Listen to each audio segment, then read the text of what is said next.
Hi.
Hi.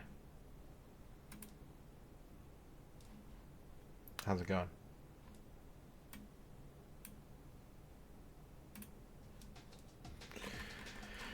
What's going on, everybody?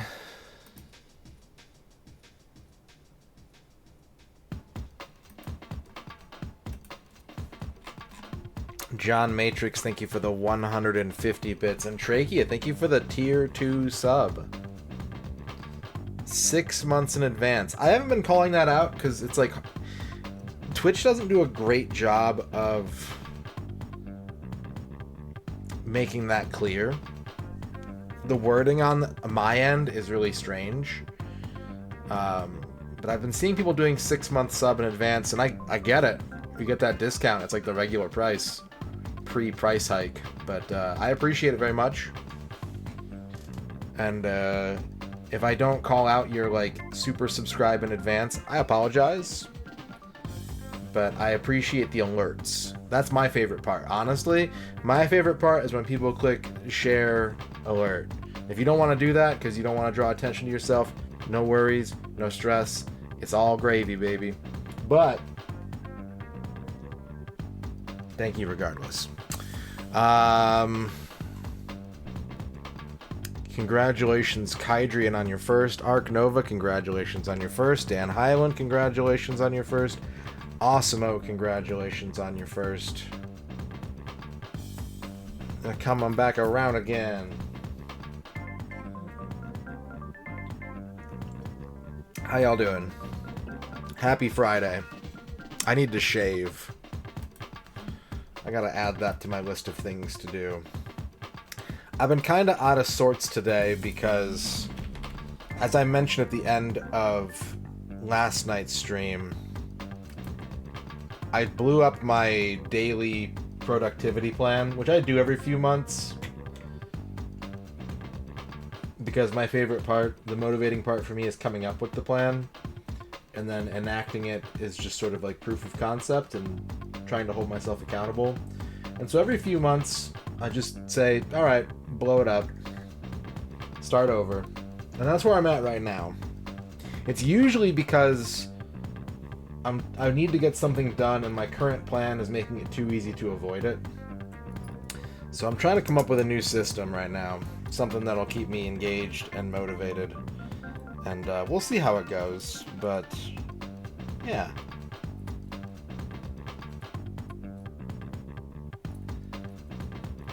Majority of icebreaker questions make you uncomfortable. You only hear them at work, so you associate them with having to socialize with people you do not want to talk to. You know, that's fair. That's fair. It's something that, like, I try to at least... You'll catch me doing it, right? As a streamer, here's a little sausage tip. Here's a little sausage recipe.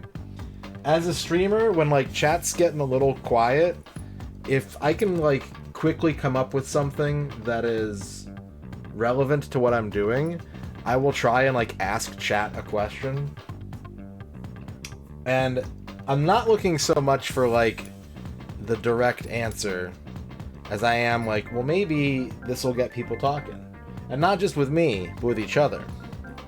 Because isn't that what it's all about? No. It's all about video games. That's the most important thing. Hello. I have never been on a commando mission. It's just one of those days, Shadrock.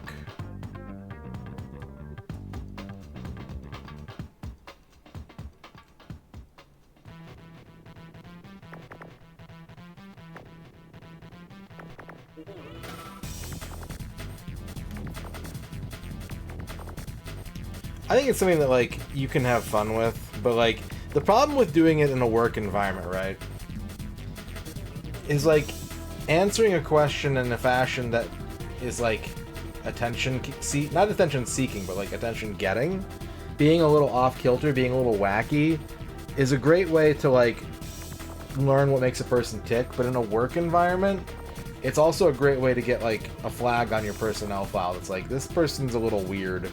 Keep an eye on them. That's the other thing, too, yeah. Is keeping work and pleasure separate is important.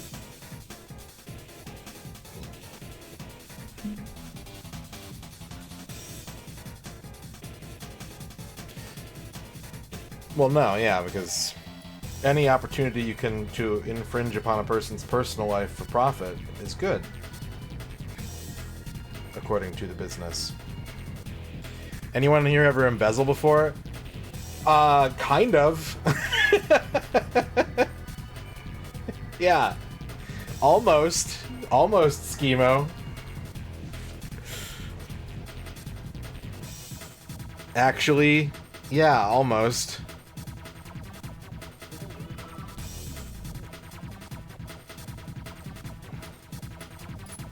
You have someone at your coffee shop who keeps asking you about your job situation? You should hire them to be your personal assistant / coffee maker, John Matrix.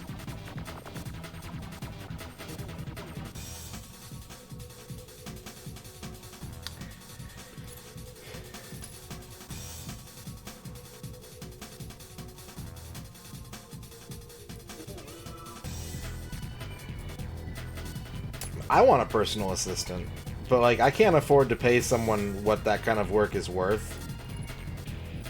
And I'm wondering, like,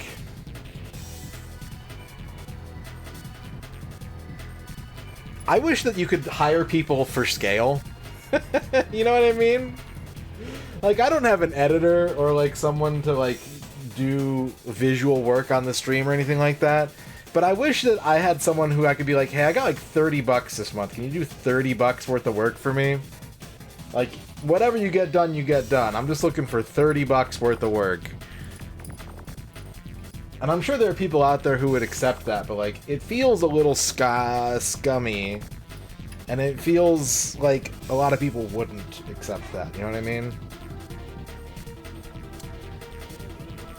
We need to break down the socioeconomic behaviors around finance in this country.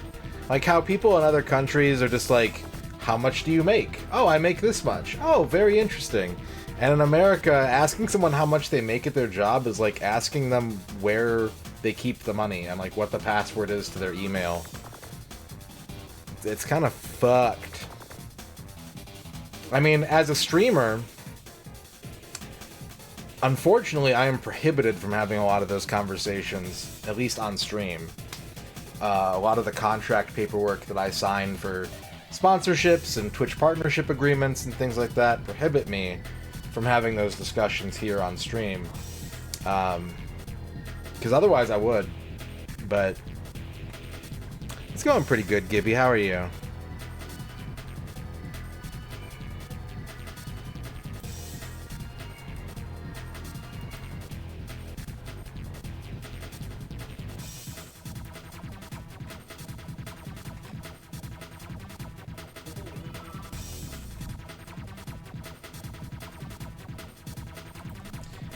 Should I make something to eat this week? Should I, like, cook a meal?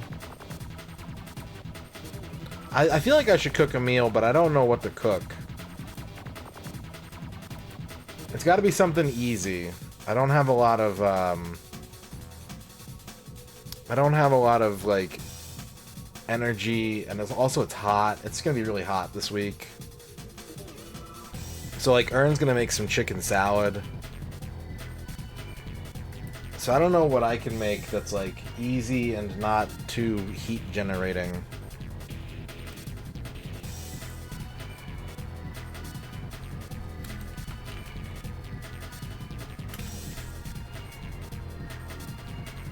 I can make eggnog. That's good for the summertime, right?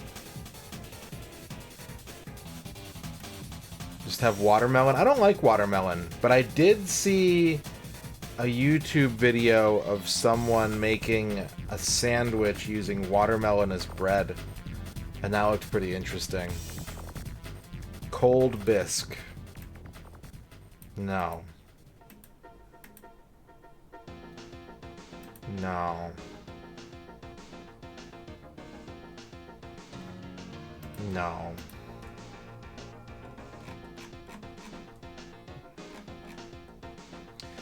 What do I have in my recipes bar?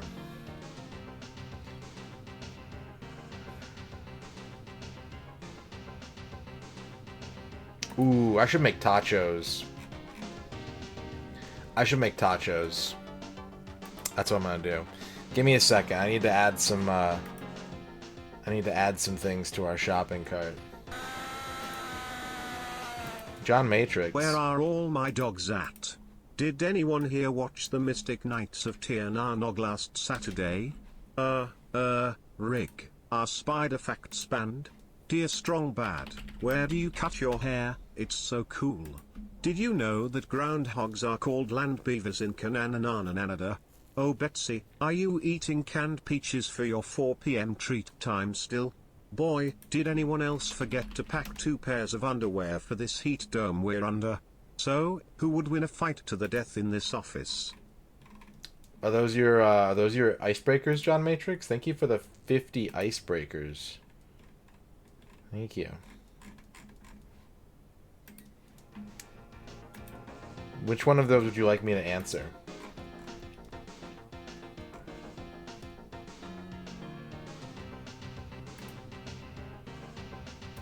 I need ground beef as opposed to air beef. Let me throw a ground beef in there. Bang. Let me get some...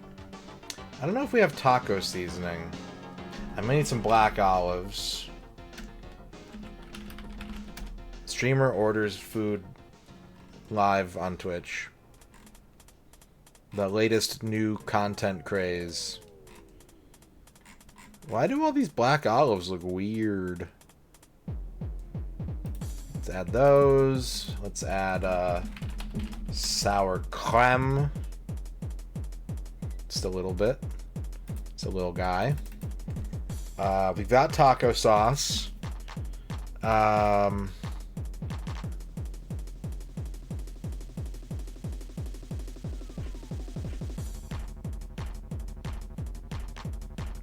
me get a thing of taco seasoning. I think we might have it, but they're cheap.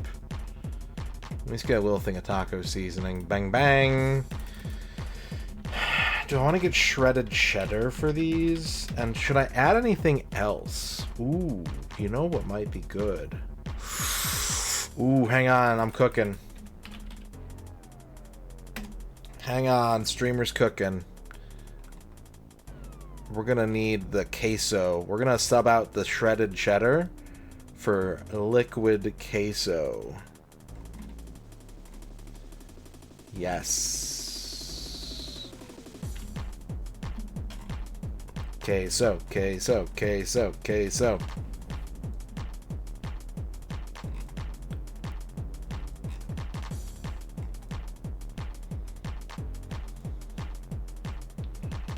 Add that, and then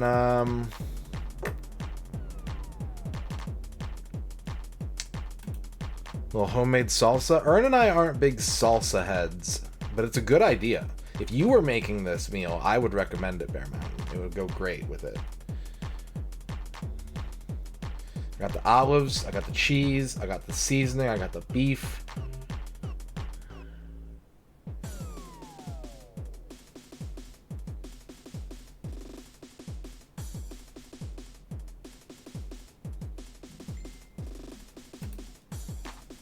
Let me message Ern real quick.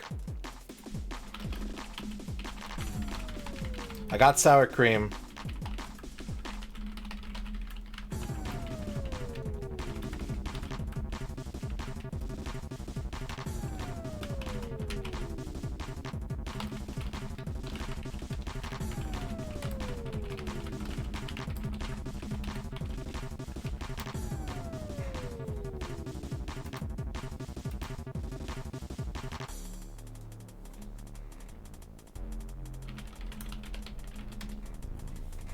Alright, we're gonna leave it at that for now.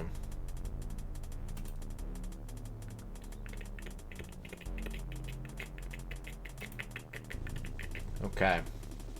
I've made my decision. Which now it means it's time for you to make your decision, chat. What do you want to see tonight? It's poll time. You get the same options you've been getting. Do you want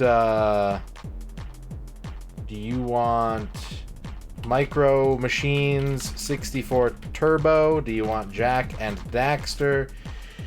Do you want Robot Alchemic Drive? Do you want Spelunky? Or do you want Mech Assault? You've got 5 minutes to decide. The poll is up and live. Tell me what you want me to play today using your ability to vote through the Twitch program. Am I coding? I am not coding, no. I am ordering food. I'm ordering ingredients to make tater tot nachos, young Billiam. How are you?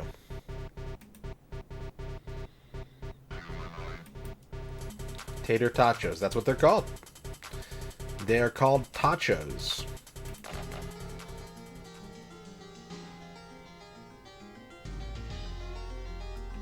Don't make them too spicy, I won't. They're very good, Chibi, and they're very easy to make. You basically just make tater tots, and then you take all your nacho toppings and you put them on the tater tots. They're delicious.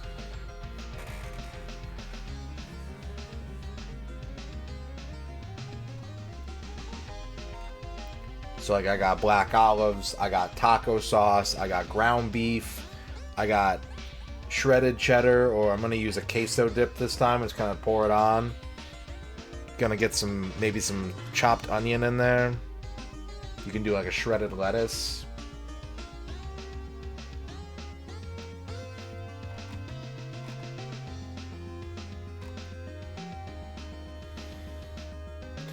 Yeah, we got cumin. But like, I got taco seasoning. I just got like a pack of taco seasoning. I'm gonna just rip that open and dump it in. Does the stuff all stick together? No, you gotta eat it with a fork. It's not a grab and pull. Like if that's what you're looking for, if you're looking for like the grab and eat, you gotta go with the tortilla chips. Poll has been open for about a minute and a half. We got 10 votes in already, but that's not even a quarter of the people here right now. So if you want to see something in particular today, the vote is there for you to get it and grab it.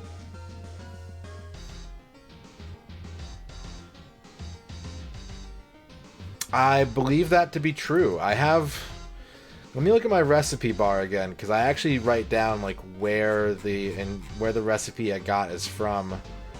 And I have it listed under South Dakota, but I believe them being invented in Portland. I believe that, Dempsey.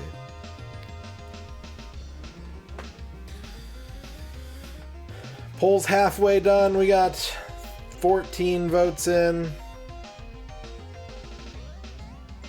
What do you want to see tonight, chat?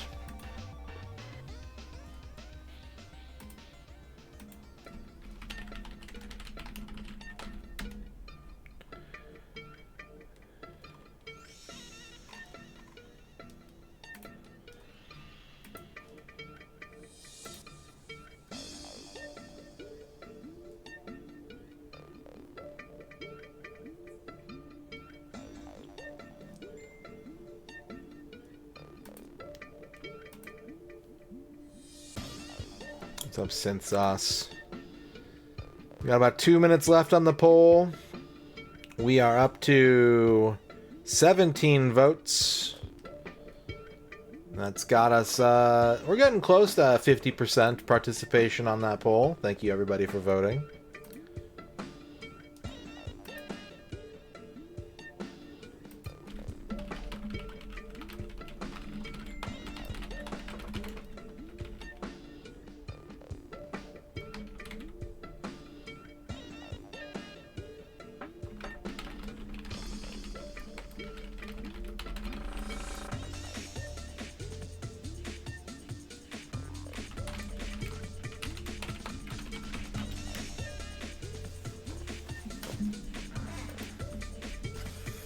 Alright. Hi, Synth Sauce. Poll is closing in about 30 seconds. Last chance to vote for what you want me to play tonight.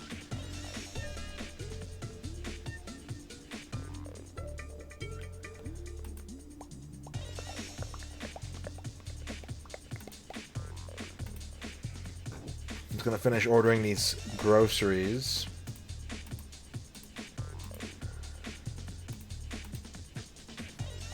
Hello, Mike.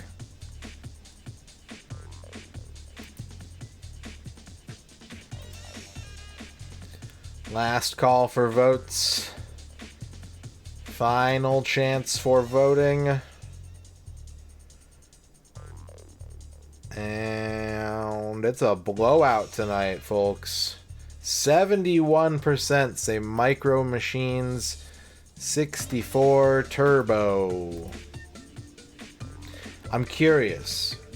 This is an informal follow-up poll. You don't have to participate in this poll, even if you voted. I'm just curious.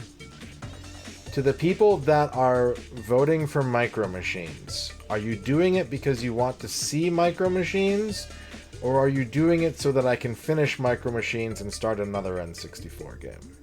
I want to know. This is just me. I'm just looking to collect a little bit of nim data.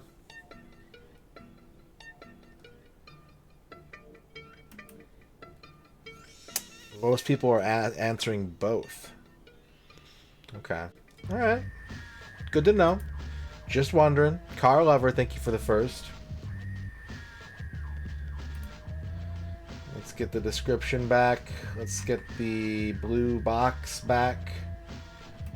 We are about 2/3 done with this game. Ugh. Get my timer out. 23 hours.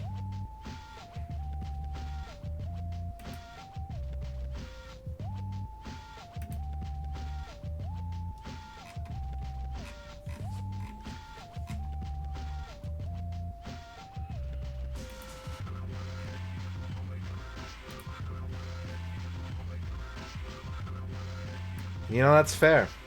That's fair. I finished 2 circuits last night, which is about as good as I can do. I think I spent like 4 hours working on the first circuit that I beat, and then I got the second one pretty quick, but like, that's the best that I can do. Anything more than that is unreasonable. This game is extremely trial and error-y. It's very taxing on my focus. It takes a lot of, like, I have to really lock in on this game. And I've been going around to other streams and hearing people talk about Micro Machines, which is I appreciate that people are, you know, it makes me feel good about what I do. Just to hear that there's like an impact, you know, that there's like a discussion that goes on even when I'm not streaming. So I've been seeing some Micro Machines content popping up here and there, which is nice. And everyone basically says the same thing, where they're just like, you can't see where you're going. And there's a whole graph of like, how do I feel about that? But the consensus is in, it would be nice to know where you're going. Alright. Get the timer going. I gotta change the title of the stream.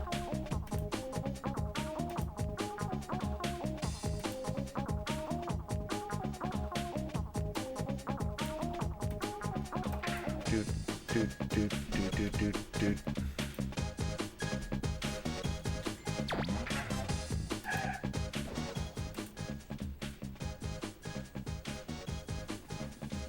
Okay. Gonna load our guy. Now, what are we gonna work on tonight?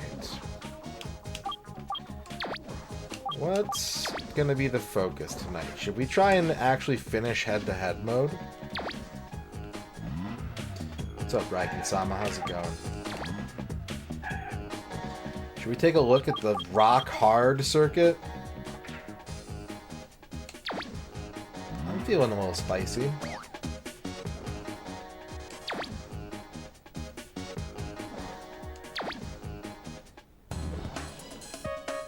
Which action game are you playing? Potluck. Can't just drop a vague detail like that about a video game and not expect me to want more information. Oh, Jesus. Look at that PlayStation carpet down there. Dungeons of Hinterberg. I'm not familiar with this. Tell me more.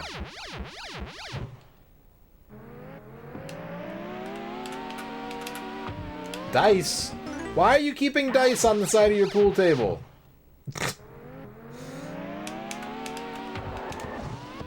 Oh, there's a ramp there? Alright, not a great start. Not a great start. That's okay. Alright. It's an action RPG with a relationship mechanic, which seems to give perks. Okay. Alright, interesting.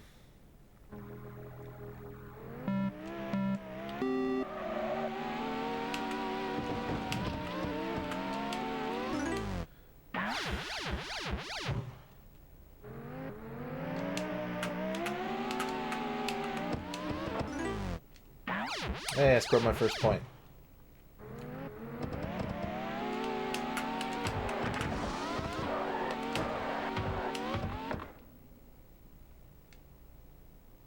What the fuck? Why are there like 4 pool tables in here?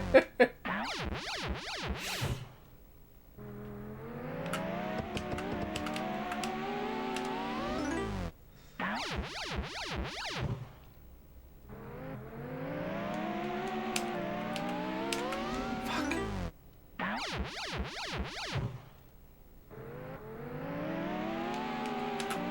Honestly, that's like the only way that I can get behind relation. And I don't love it. I really, personally speaking, dating and like relationship mechanics are one of my least favorite things you could put in a video game. What the? But it does work sometimes, and I often find that when it works in service of something else. Like, Thousand Arms is a crappy game in a lot of ways, but I also kind of like it because of the way that it integrates dating mechanics with, like, RPG skill trees.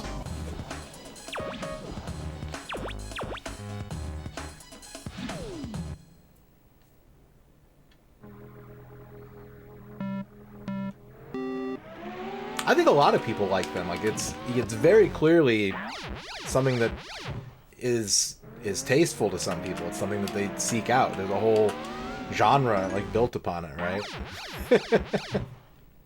I don't think it's like a bad thing. I don't think it's something that like brings down a game. It's just simply something that I personally do not like. And I know my reasons why. But I will never begrudge someone for wanting that from their game. If it makes them happy and they like to play the game, hell yes, friend. Game on.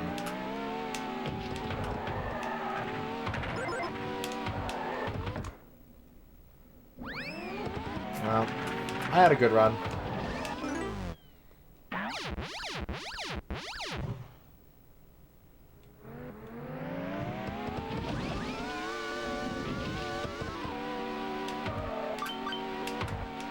Okay, I finished a lap.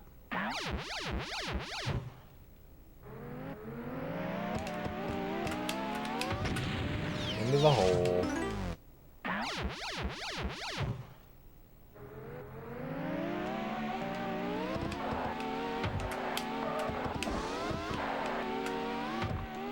I've never played much Tales of. I've only really ever played Fantasia and Symphonia, and even then, I have not played much of either of them. So, I am not qualified to answer that question. It is a franchise I want to spend a lot more time playing, though. Too bad that, like, almost every RPG franchise makes me feel that way, and I no have time for that.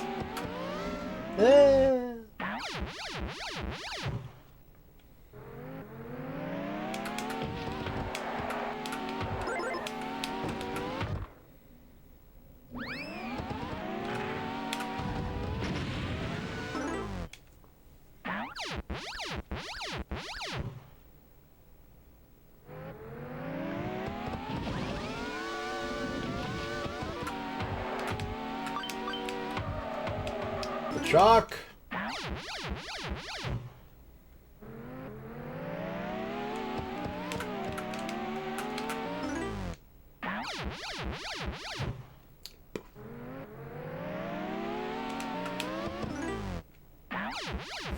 Okay, hang on a second. Hang on a second. I'm in the kitchen. I'm making the tachos. The tachos are being prepared. Hold up.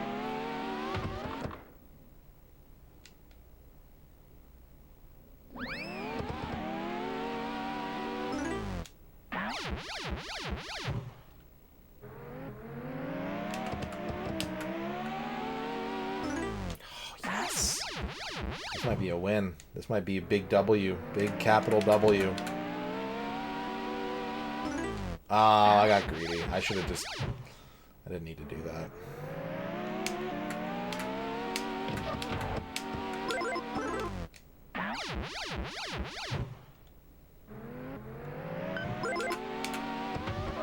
Oh, cool. Good.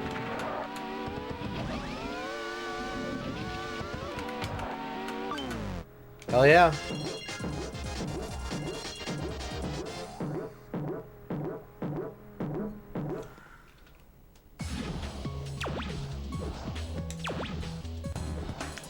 Biohazard.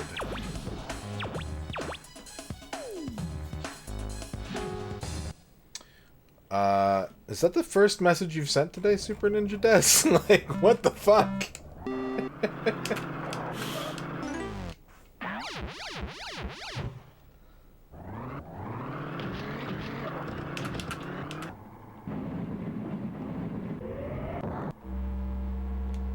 It ain't that serious, homie. Plus I won. Like, are you mad that I won?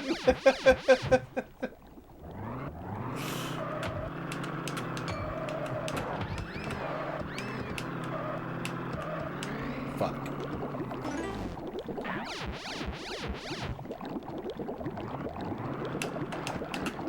Yep.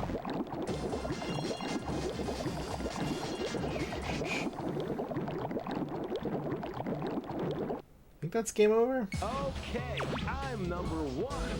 Yeah, that's alright. We got one course learned already. Theoretically. Yeah, it's tough. It's not an easy game. I was hoping it would be kind of like a 12 to 15 hour racing game. Nope. I was incorrect.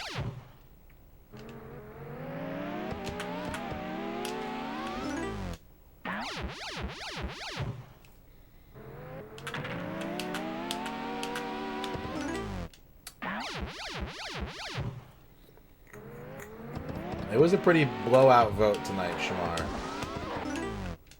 No one chose a lot of things. It was mostly Micro Machines in the votes.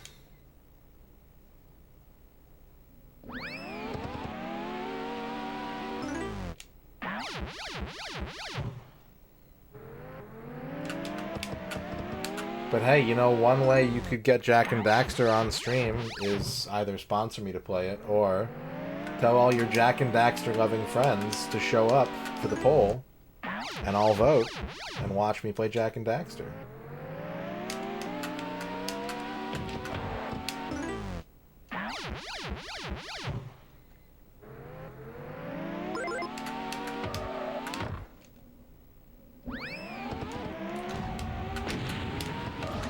I made a mistake.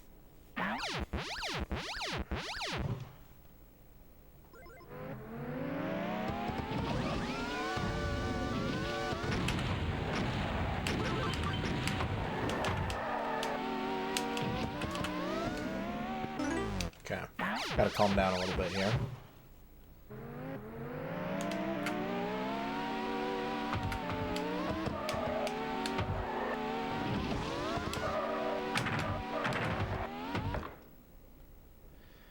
My rate is $20 an hour or $75 for a 5-hour stream.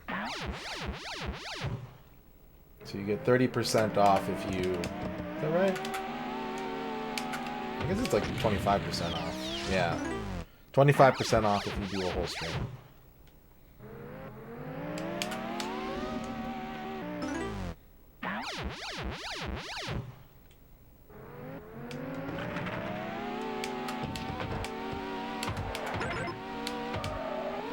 Alternatively, anytime I'm doing a sponsorship, with like the little widget in the corner down here, anyone that does the top goal will get a wheel of prize, and you can win free sponsored stream time through there.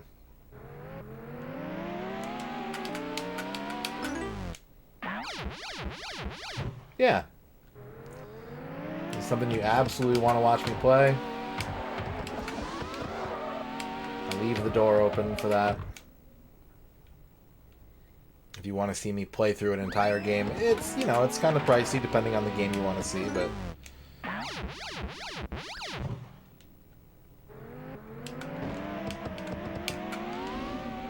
It's because I got stuff I want to play too. And odds are, the game that you want to watch me play is a game that I want to play too. I just have to make time in the schedule. No, Mahjong, same rate. Absolutely the same rate. I love Mahjong. Like, I reserve the right to say no. Like, I will turn down money if I'm like, that sounds awful. So, I don't charge more for games I don't want to play.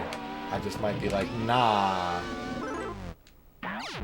Paying to see me play through Rogue Galaxy? I'm down for that.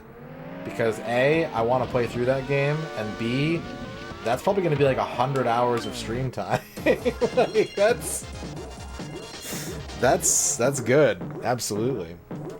Have I had to say no to someone? Oh, yeah. I don't think I've had to say no, but like in talking through what everything would entail, I've had people be like, okay, maybe not that. Like, they'll be like, I have this idea, and I'll be like, this is how I'm going to approach it. And they'd be like, nah, no, I'll pick something else. Fortnite's fun.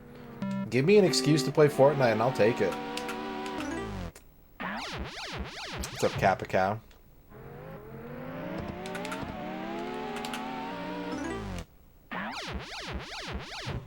Yeah, that is actually one of my rules for sponsorships, is like, if I have a an existing project going, a la the N64 Complete Works, you can't sponsor me to, like, take a game off the list and, like, focus on that first. I will, that's a good point. I forgot about that trade game.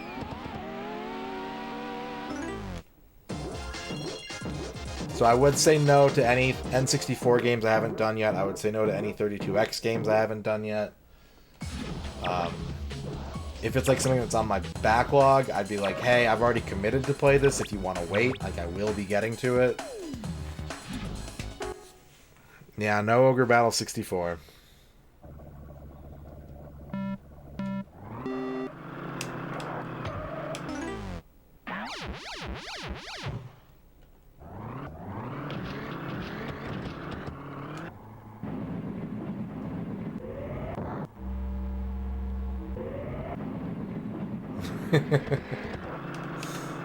Nor should you. Nor should you throw them at me. Nor should you throw, like, nor should you have $800. That's not what I meant. I realized that sounded a little fucked up. I would do Micro Machines for PlayStation. Yeah. Which list are you talking about, Armored Macaw? The N64 list?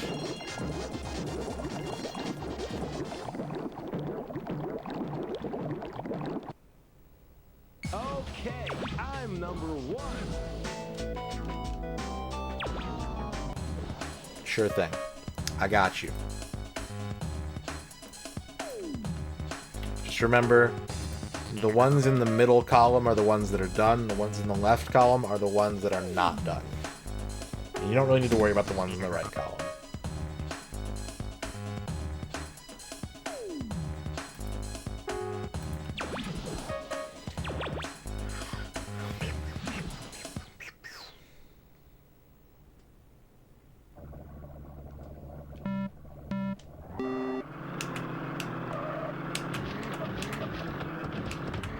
I'm nuts.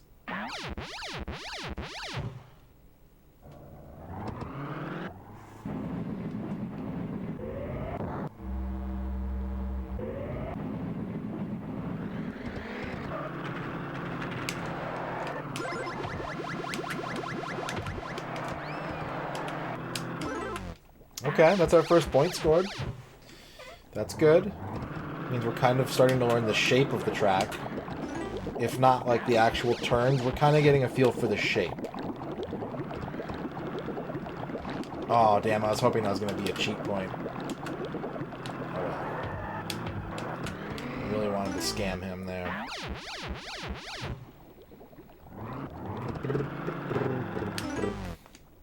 That might... No, they're not gonna spawn me.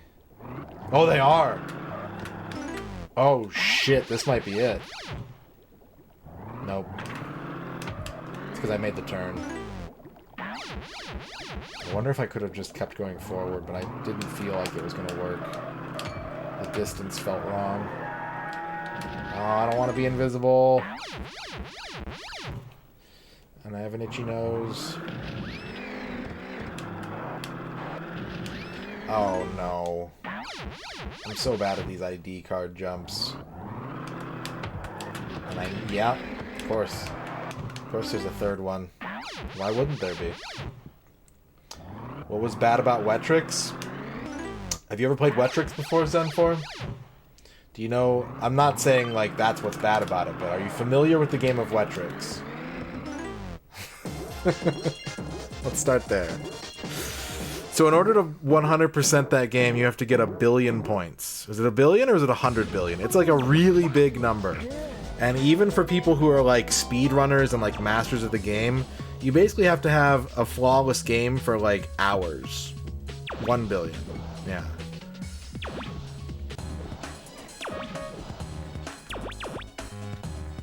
Imagine playing Tetris, and in order to beat the game, you had to like keep a single game going for 2 or 3 hours. That's the problem with Wetrix.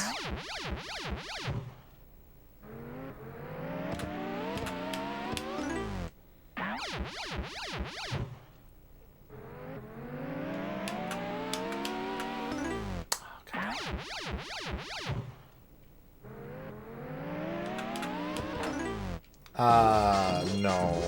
No, I claim shenanigans on that one. What's up, Tex? Tex, why do you love my pants so much? Do you want to see them? Do you want to see my pants? Are you just asking? Are you asking for pants? Here they are.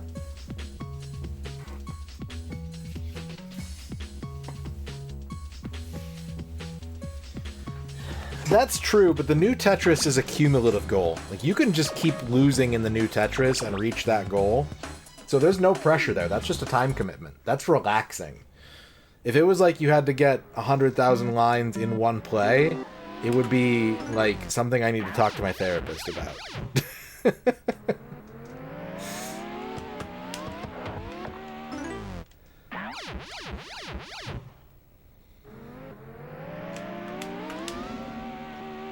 If a game lets me progress in increments, like, that's completely, like, slumped in my chair, big, comfy gaming for me.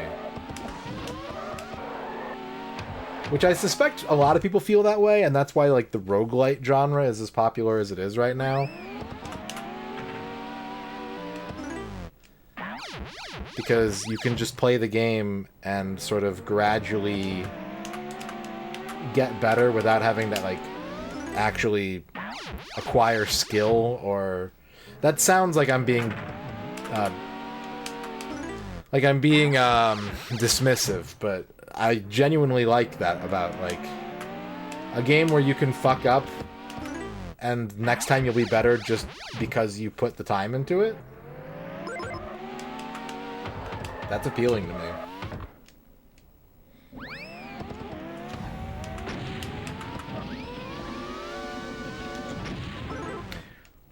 I blew myself up.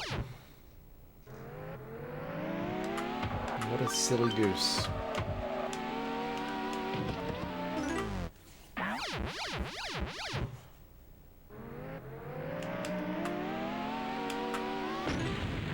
I mean, that's like basically a reason why, one of the reasons why, like, a JRPG is one of my favorite genres, is because you can be good at it. There is skill and there is, like, you know, efficiency that you can acquire.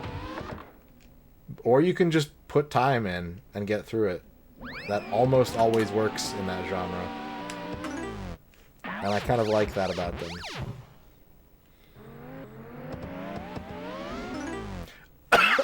Oh, that's not the jump that I thought it was. Whoops. Shit.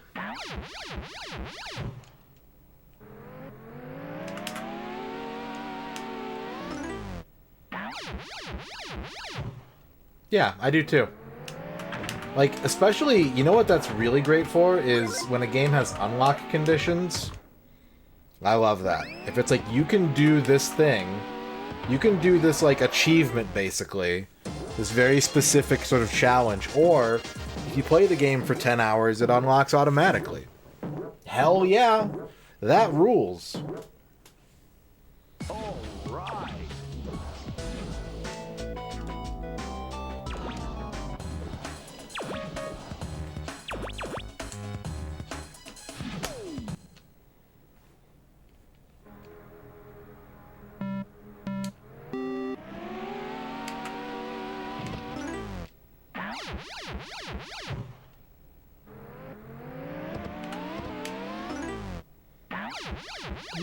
Blue.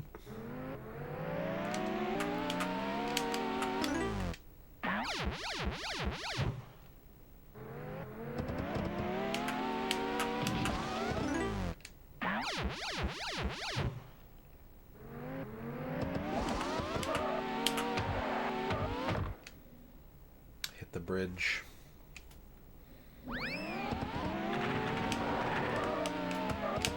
Ah, nuts. Yep.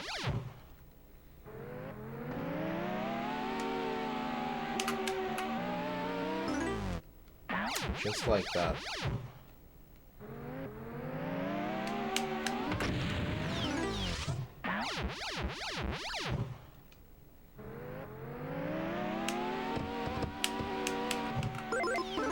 What's up, Fuse? You're back from a big steak dinner. Ooh. They're going okay. We're in the learning process right now. We need to start learning new tracks.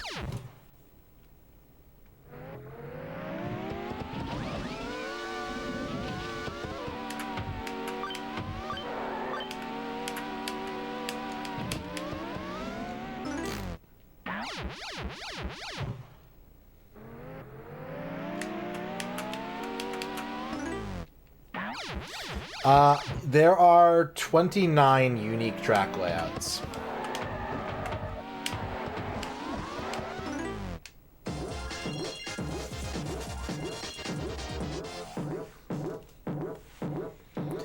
And we have won races on 24 of them in at least one of the modes.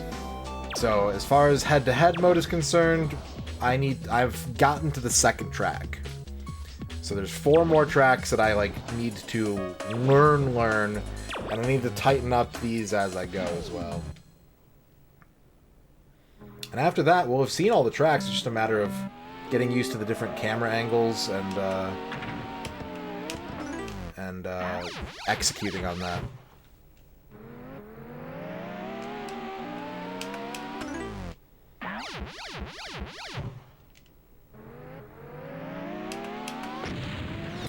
They are nutty. They are chock full of nuts.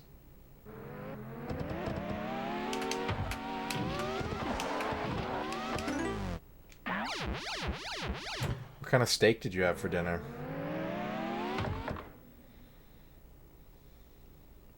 The good news is that I have cleared out 14 of the tracks on all 3 modes. Maybe even 19. I can't remember. But, the first 3 circuits are for sure done. I don't need that information anymore. I can let that go.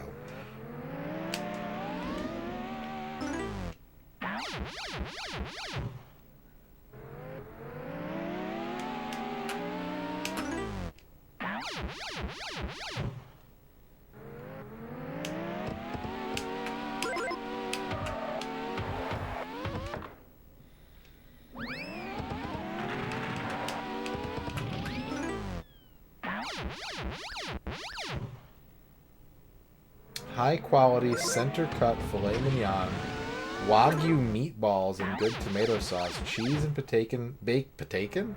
cheese and bacon potato gratin, and hot lava chocolate cake. God damn, that is a high quality steak dinner.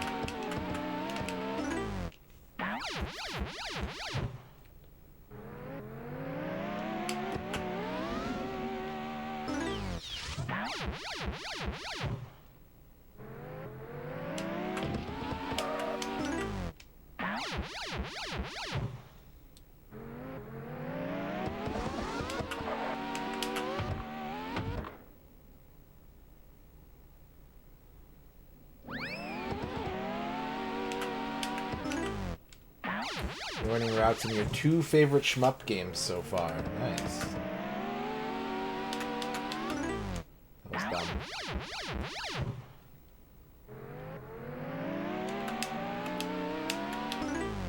I had the wiggles, but I got the point. Fuck.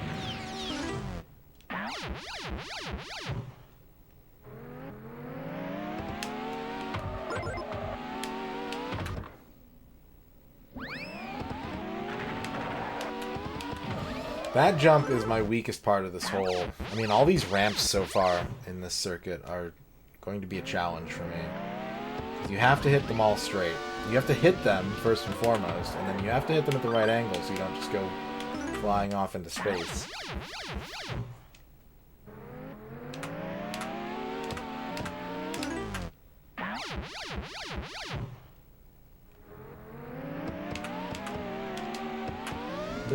Like that.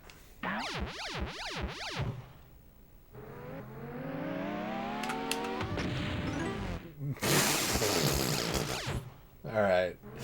Yeah, alright, game. Cool. Funny joke.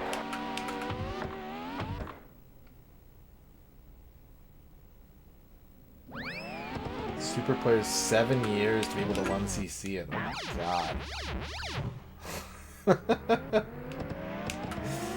Yikes.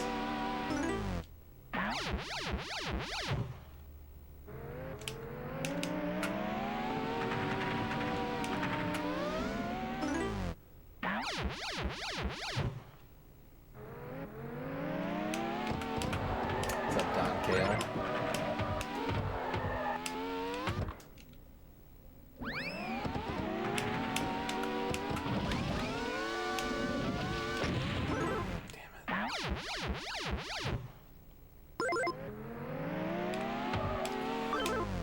Blues.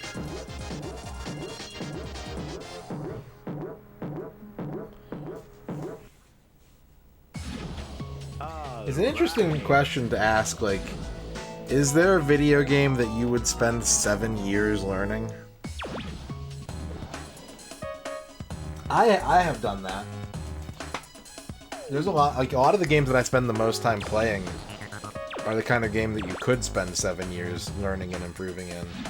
But I tend to plateau.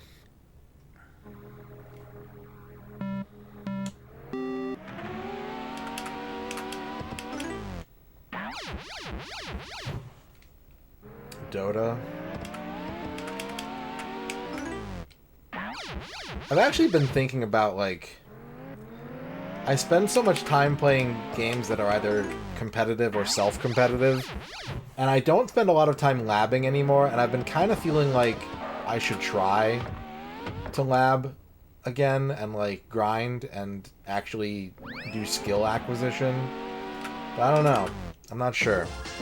I'm not sure if I want to put myself through that or not.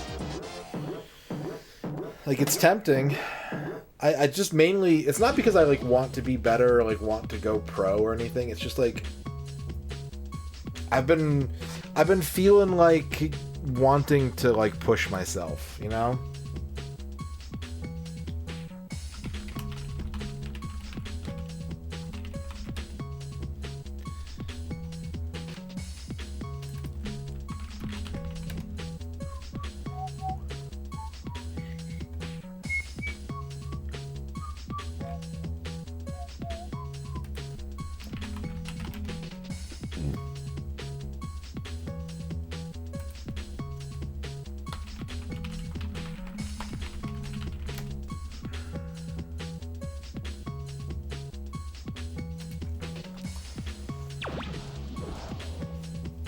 Yeah.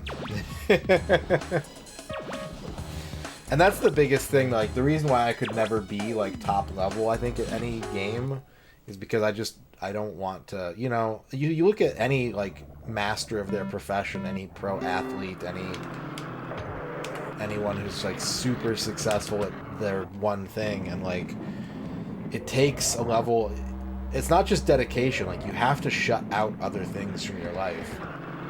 You have to, like, actually say no to things so that you do just keep your attention on the one thing you're trying to get really good at.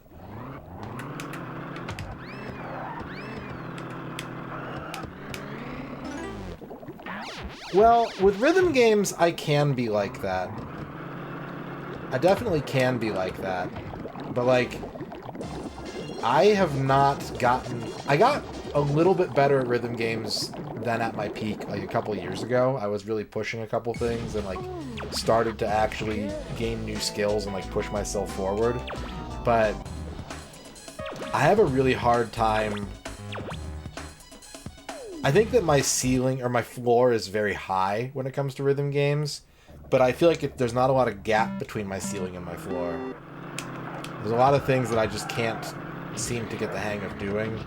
And I think a big part of it is that, like, I'm not rigid in my approach to play style, but there are things that I'm just, like, not willing to do in the name of getting better. Because it's not what makes the game fun for me.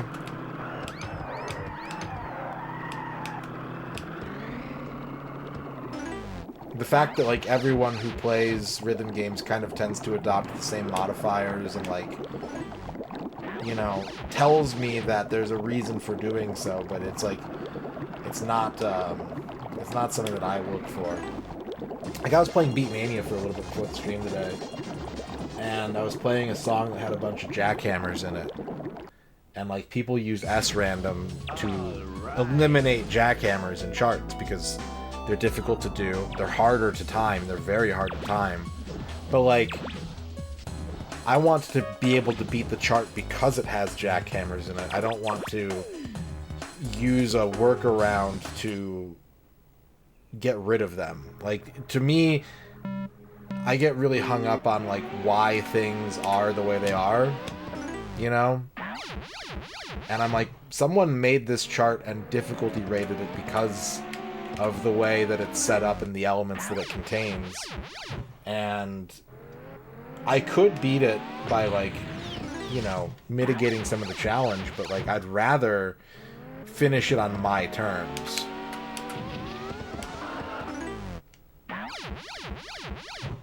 It's like playing Aism, yeah. And, you know, like, the cool thing is that, you know, there are always people that come out of the woodwork and they're like, you know, they might not win the tournament, but how many times has someone made a top 8 or a top 4 doing something that the common wisdom says you shouldn't be doing? I think that's really appealing.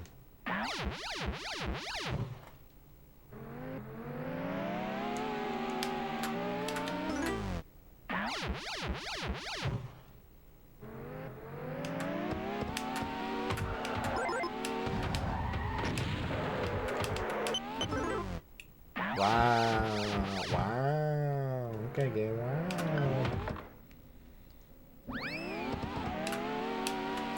That's the jump. I forgot where I was. I realized too late.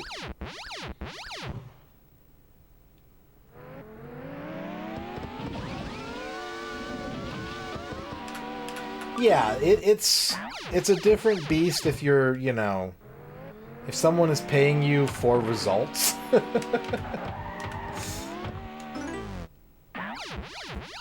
If someone is paying you just to do your best, then, like, cool, you can approach it a lot of different ways. But if someone is like, we're paying you to win,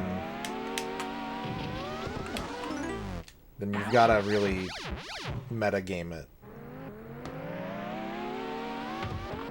Yeah. And I kind of feel like maybe I've lost my competitive edge a little bit too much. Like, I'd like to be a little bit more competitive, but at the same time, I don't want to...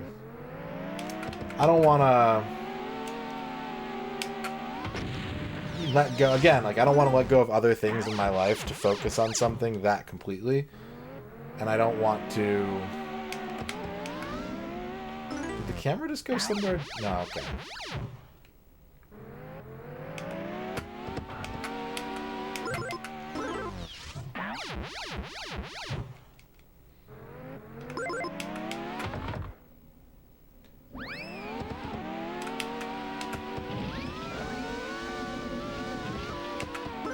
Yeah, it's the most fun competing in a video game ever is, in my mind, is when you are playing with people who are close to your level, either a little under, a little over, or like right at your level, to where every outcome is kind of up in the air. At the worst, like maybe 6-4, and it can be really hard to get that in a local environment. So having like an online community is really, really cool.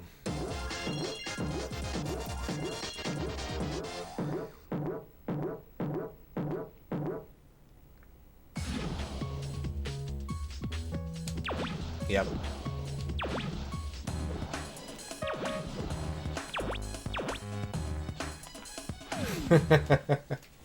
Yeah, if you're there to learn, like, so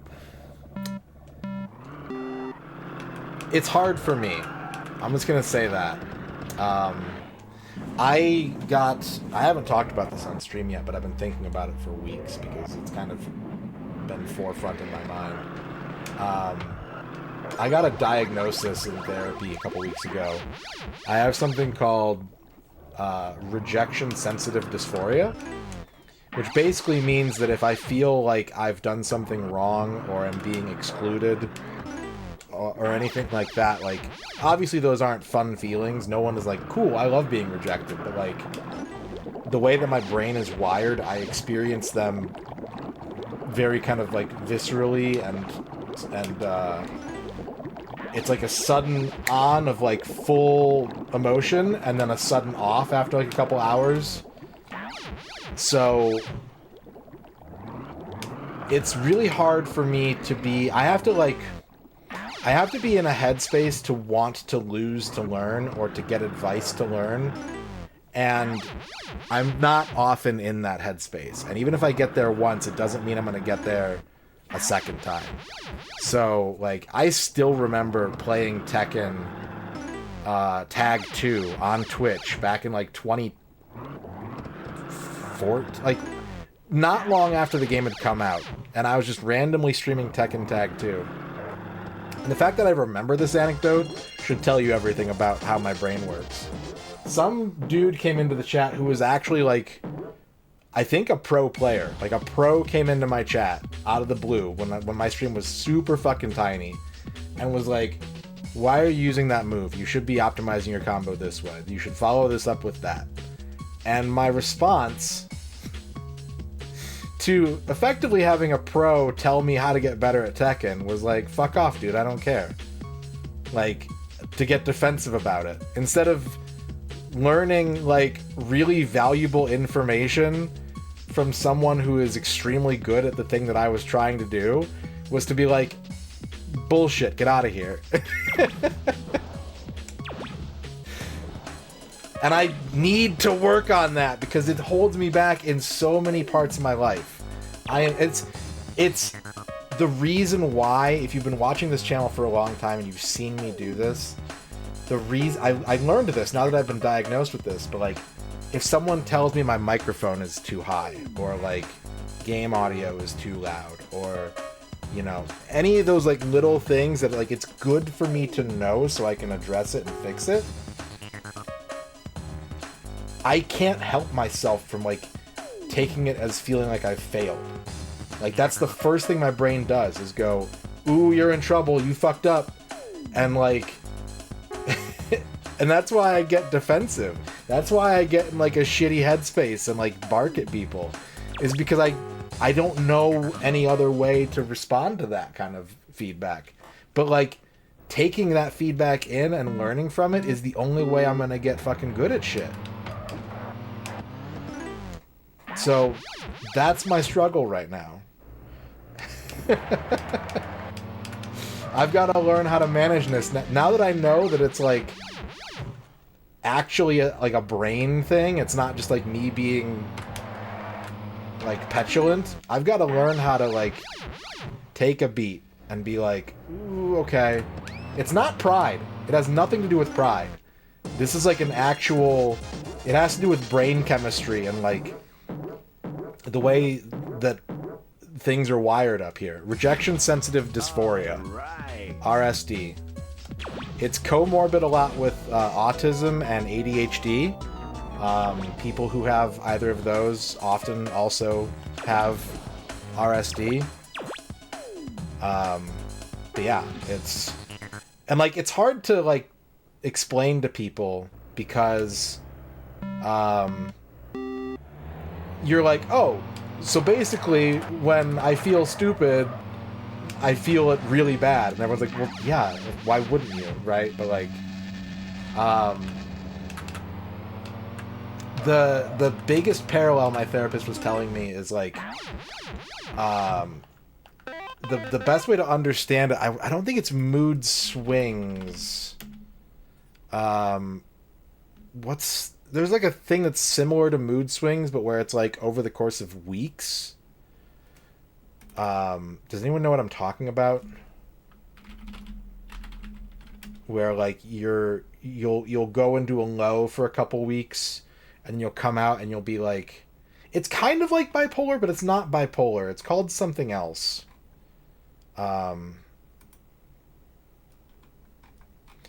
it's like,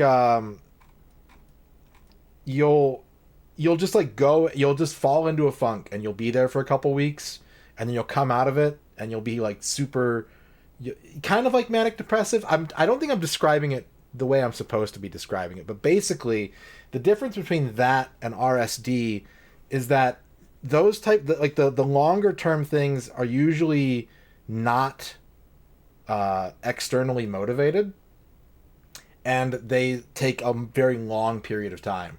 Whereas with RSD, like, something will happen to you and your brain will go 0 to 100 like depressed.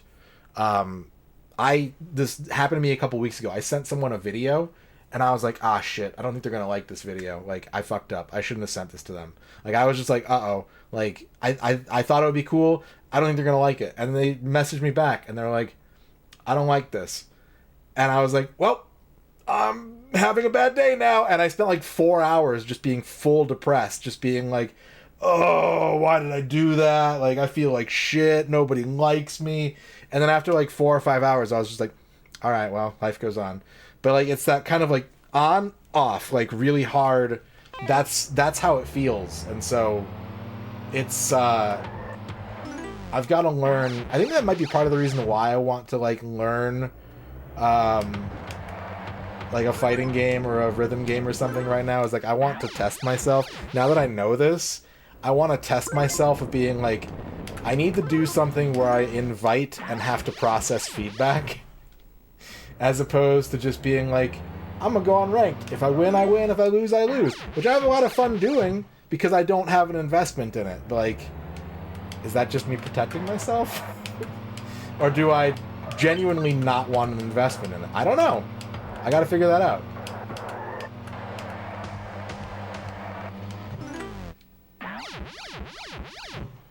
I gotta figure that out. I hope it helps, Dan Highland. I really do.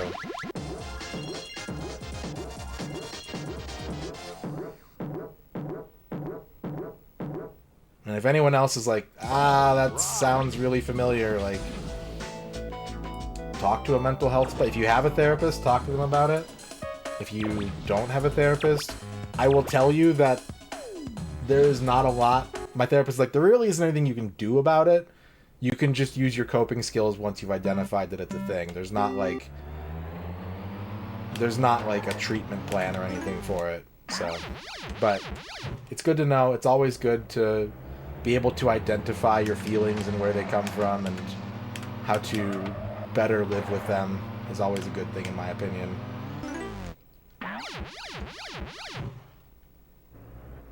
I appreciate it. I appreciate it, Fuse. And that's another thing, is I have to get good about asking for help when I think I need it. Like, that's for me, that's the most sensible way to get around this, is if I don't want help, I don't have to ask for it. And if I do want help, I need to actually be proactive and be like, hey, can you help explain this to me?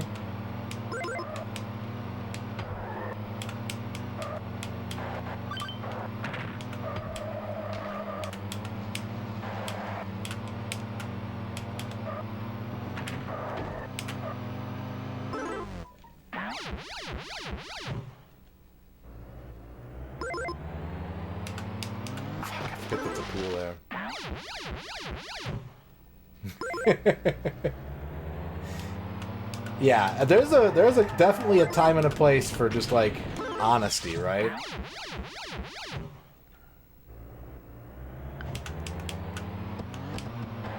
For the blunt, painful truth.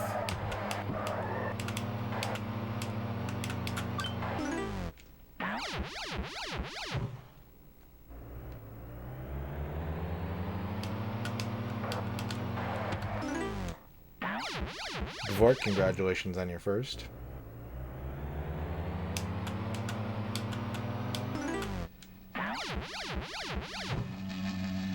Oh, I was like, what the fuck is that sound? It's a big-ass bumblebee. It's a whole-ass bumblebee.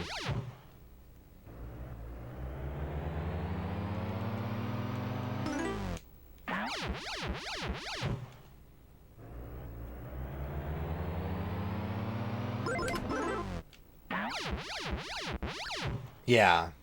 Everyone's different, right? Everyone learns things differently, and everyone... You can say the same thing, like, 10 to 12 different ways, and like the way you choose to say it, a different type of person is going to get the message. What would the coolest person in the world do? That's kind of interesting. I mean, I think that's... I don't know if that's a dumb model.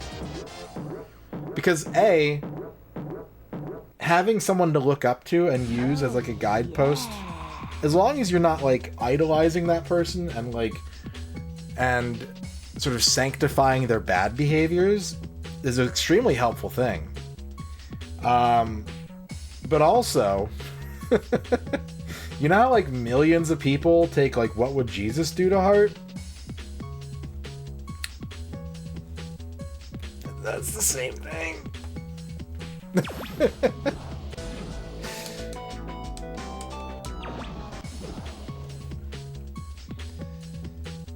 Yeah.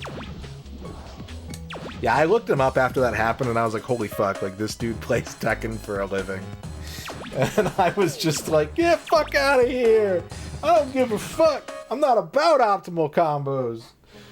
I'm having fun. And then I was like, damn, I could have actually like, because I was, at the time, I was going to Tekken tournaments. That's the stupidest part.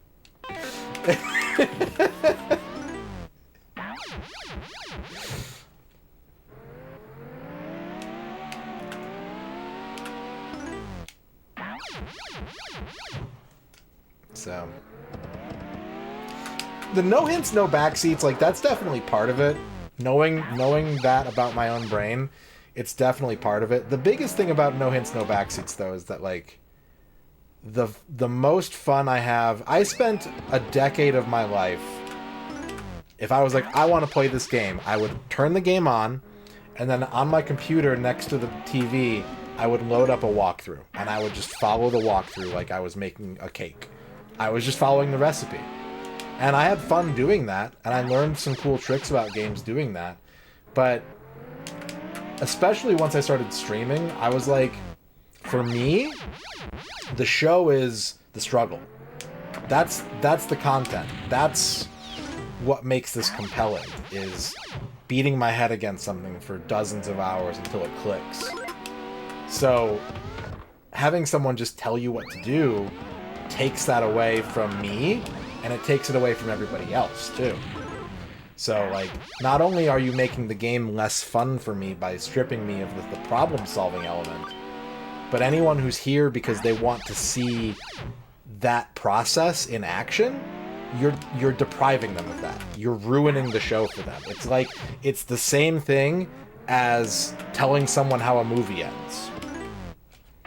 So it's just, in my mind, some people, it's just about, their stream is more about just playing through the totality of the game and showing off everything in it. And so help is way less important and even encouraged because it moves. You don't get those dead spots of just like, I don't know what to do and I'm stuck on this screen for 4 hours doing nothing. Every stream is different, every person is different, and what they want and what to be entertained by is different. Here, those are the guidelines. That's what the stream is about. It's established, there's no ambiguity. We're here for the figuring out. So, don't take that away from me, don't take it away from anybody else, and if that's not compatible with you, nothing personal, but maybe this stream isn't for you, you know? What's up, Dorky? You still safe?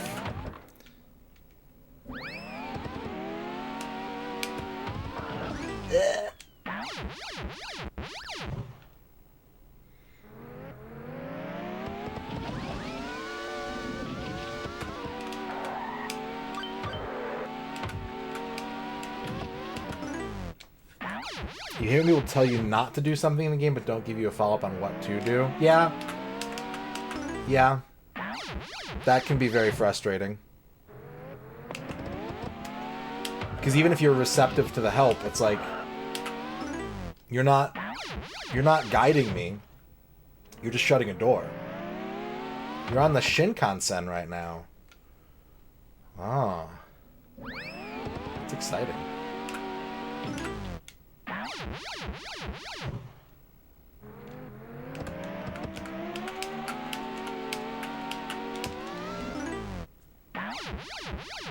You're playing Smash Melee on Slippy. The third ranked Ness rolled into your chat and Steam rolled you. Yuck. Yuck.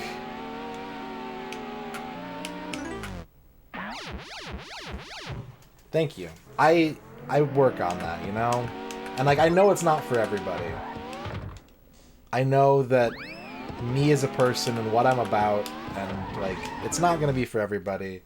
As much as I want to be #1 and front page every day and making millions of dollars doing this, like, I don't think that's going to happen.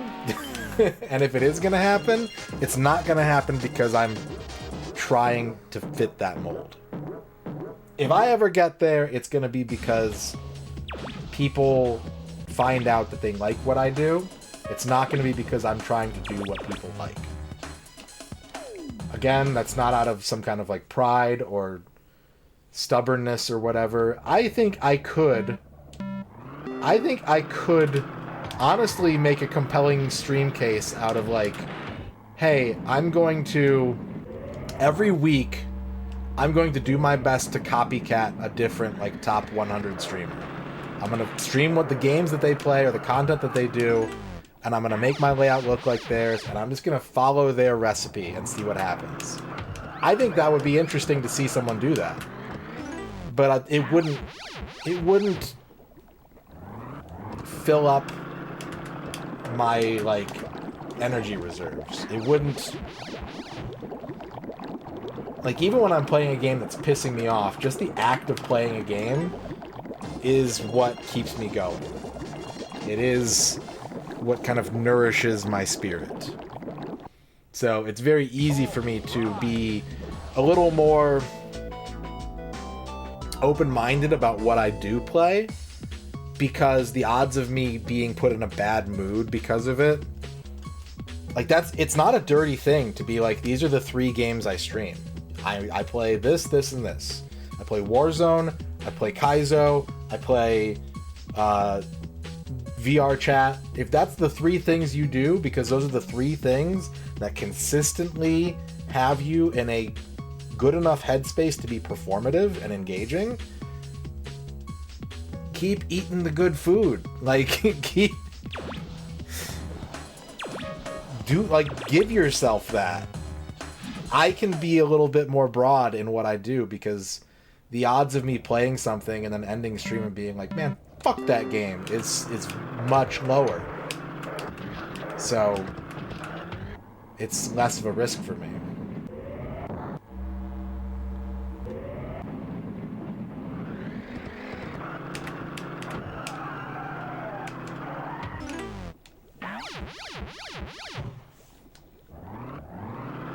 Oh shit, I wasn't looking at the screen.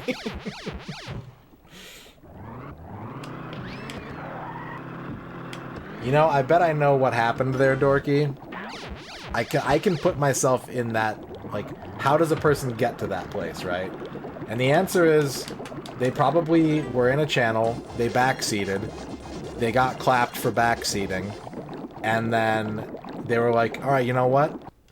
Anyone who does that is a piece of shit, and I'm on the warpath against anyone who does that. That's probably what happened. When DreamHack first came to the USA, he came to Austin, got buys until pool finals, played against DGR, who was a prick, and gave bad feedback on your gameplay. While on losers, you faced Broly Legs, and he gave positive feedback on your gameplay and more, which made a stressful tournament and loss such a good experience. Yeah, absolutely. Absolutely.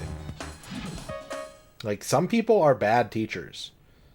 Some people are good at something and bad at teaching it.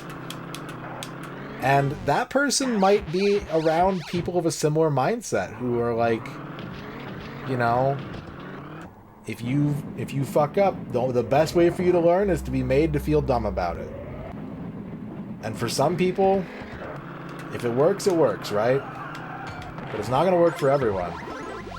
Some people like me, if you make me feel dumb about something, like, I'll never forget it, but it's more likely that I'll just be like, well, fuck that dude, and fuck everything about what they're about, and maybe I'm just going to quit and not do this thing ever again.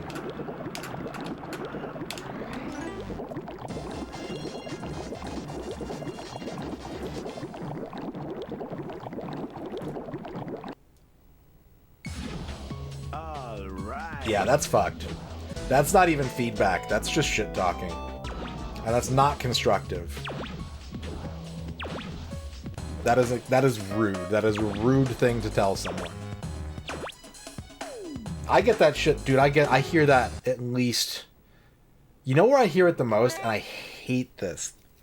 So you got to understand, when I am playing a video game and I'm not on stream, maybe like a third of the time I'm playing a rhythm game by myself. I'm playing Beatmania, Guitar Hero, something like that, right? And I'm just in my Zen zone. It's church for me. I am healing my spirit. The other 2/3 of the time, I am playing Counter-Strike, Rocket League, Tekken, Street Fighter, King of Fighters. And that's it. I almost never just like boot up a game and play it when I'm not streaming. So at least like once a week, someone tells me to quit playing. They're like, uninstall, right? It's toxic as hell. And it hurts. It does that thing to my brain every time where I'm like, man, fuck this dude. Like, god damn it. Like, I either take it aggressively or I take it personally and I get in my own feelings. And that's the reaction they're trying to get. They're trying to do that to your headspace. They're not trying to help you. They're trying to hurt you. The thing that pisses me off is that the game that's the worst for it right now is Rocket League. Rocket League did not used to be like this. And I don't want to point to any, like, specific thing, but... No, honestly, Bavork, honestly, I miss macros. People don't use macros in Rocket League anymore because everyone just it's really funny. I've been playing Rocket League since like season 2, and they're on like season 14 or 16 or something like that right now. And they have all these chat macros because it's not easy to type while you're playing that game. So they have D-pad macros. You hit one direction, you hit the second direction, one of 16 messages pops up. And no one uses macros anymore across all platforms of Rocket League because they were used only to be sarcastic like 98% of the time. Like, that's it. Everyone would just use them to talk shit with like to be sarcastic. You miss a save, what a save. You fuck up you try to hit a ball and it goes fucking sideways, or you drive past it, nice shot, right? Ones that say like okay and wow, no explanation needed. So no one uses those anymore, and it kind of drives me crazy because every once in a while, like if someone hits me a ball that I can hit right in the goal super easy, I'm like, great pass, like that was sick. And I feel like it's self-explanatory if I use it in that situation, but I'm the only person who does it because I'm so old. I'm old middle-aged man. The thing that bothers me about Rocket League is that since the game went free to play, it's just the worst people typing in chat. Like, in Counter-Strike, people say vile shit all the time. They say stuff that's racist and sexist and every other kind of ist, and they do it on purpose, and that's the culture that it just cultivates. In Rocket League, people will just be like, you're trash, you're the worst, uninstall, like, fucking garbage, wasting my time. And it's like, it's so much more personally directed. Like, they will only talk. The only time people will talk in Rocket League is to denigrate you. Almost nobody is like, hey, great shot, or like, oh shit, that was a close one. Like, it happens, but it's rare, right? Whereas in Counter-Strike, you can turn chat off. You can. Now, in a game like Counter-Strike or League of Legends, etc., you are putting yourself at a competitive disadvantage by doing so. Like, you can do it, but you will be missing out on information that could be helping you in the game. You have to weigh those options. That's part of what you have to do.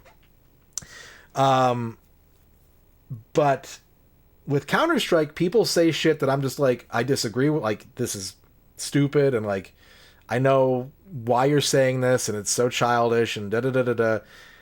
But, like, the odds of me, like, having just, like, banter and, like, a good time over Counter-Strike voice chat, it's, like, I don't know, 2 out of 3. Probably 2 out of 3, realistically. And again, that is discounting all the vile shit that people say, which I'm a straight white man. Like, it's a lot easier for me to brush a lot of that shit off, even if I disagree with it. Which is, you should absolutely factor that into the equation. But the odds of someone just being like, you're dog shit, like, fuck this dude, you're trash, it doesn't happen as much in Counter-Strike. It doesn't. It's weird, because that's what you would think of as being a way more toxic game. And it is toxic, but, like, it's way more common for me to run into people that are just like, yeah, man, like, I'm just fucking here. Like, if we lose, whatever.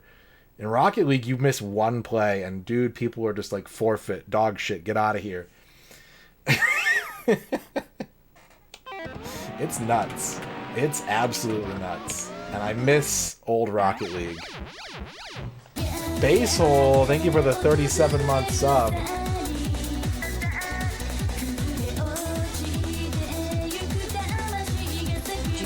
Jukdo browse. Look at those emotes. I see what you did there, Basehole. Thank you for the 37-month sub.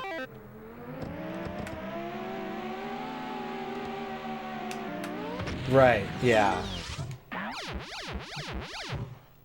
Yep. If I want to, like, get snippy with someone like that, I always just call him Coach.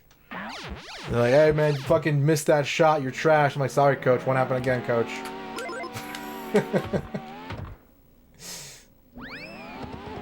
And it doesn't work. Like, it doesn't make them shut up, but it's like, it's a deflecting tool for me, right? It's me just being like, whatevs. Scored an 8.5 out of 10. Yeah, the test that I took was scored out of 60. And it's like, it wasn't to see if you had it. It was like to see how severe it is for you. And I scored like a 33 out of 60. So, like, it could be way more paralyzing for me, but it's clearly not something that I should be ignoring. Like, it does affect me, and I know it affects me.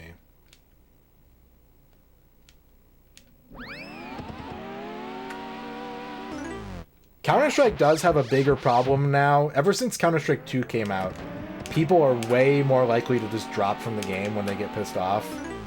And I think that as the game gets older, because again, I've been playing Counter-Strike like regularly for about 10 years now.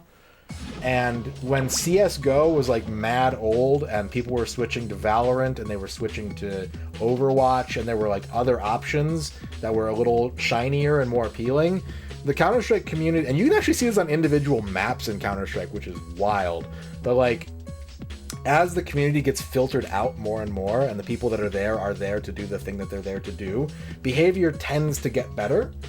Whereas in Counter-Strike 2 right now, since the game's only like a year old, there's a lot of people that are playing it, and if they don't win the first 3 rounds, they just drop. They just quit. It's a game, if you're not familiar, it goes 24 rounds.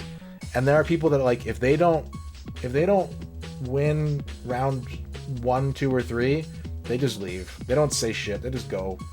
And like, unfortunately, they've gotten rid of a lot of the penalties for that in Counter-Strike 2 for some reason. And so there's just nothing you can really do about it. Later, plebeians.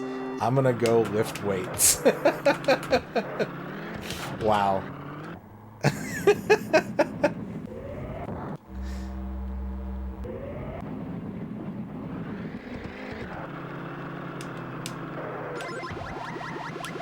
Yeah, I played Quake Live for the first time like a couple months ago, Bavork, and it was one of those things where like the only people playing that game are the people that are really into playing that game. And so in order to have people to play with, they're really nice to each other. They're really polite. I was like, damn, someone should do like a sociological study of this, because it's like... it's almost like maybe there's a way to solve toxicity by valuing your other players.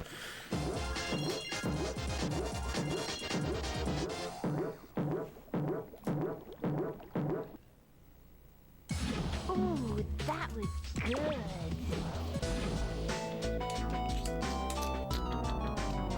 You know, you don't have to feel bad about that if you're like if you're looking into RSD and you're like, oh shit, I have this, here's the perspective you need to maintain. Is that you are not finding out that you've like contracted something. You are learning something about yourself that has been there and that you've had to learn to deal with. And being able to learn more about that only makes it easier for you to deal with it. It's not bad news. I know it's easy to feel like it's bad news. But, like, what you're really doing is you're going, oh, that's why that works that way. That's why I respond to things that way. It can be empowering if you let it be. At the very least, it can make you feel like less that something is wrong with you.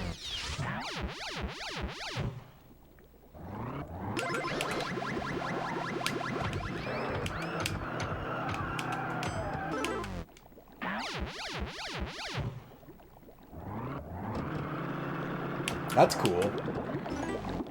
That's cool. Especially, like, kind of blending the topics together. If you can be responsive to that feedback and not kind of take it personally or get shitty about it, then that's a good way to... that everyone wins in that scenario, right? If you can approach the topic respectfully and the other person can absorb the feedback without taking it personally as a failure, that's everybody wins. Everybody wins.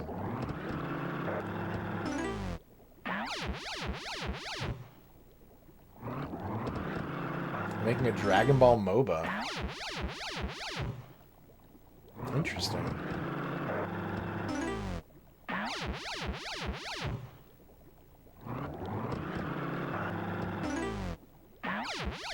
What's up, Shio? What's up, Personal Play Paradigms?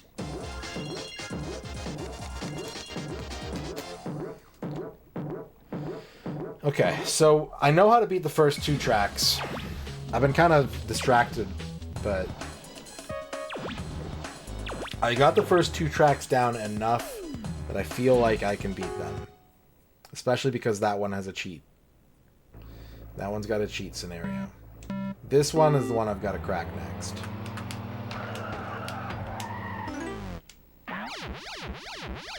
There's a couple stretches that I know I can hit. But I make too many mistakes like that still. Like here, this is easy score. This is 2 easy points.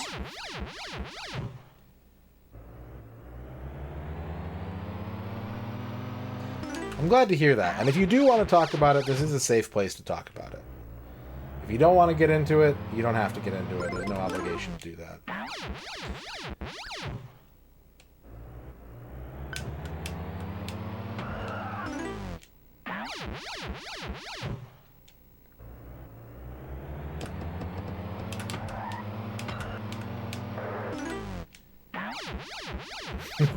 You have to wait till tomorrow.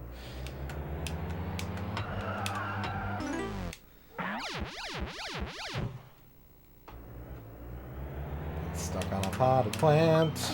This track doesn't seem that hard. I just need to clean up a couple of the like parts that I don't have committed yet.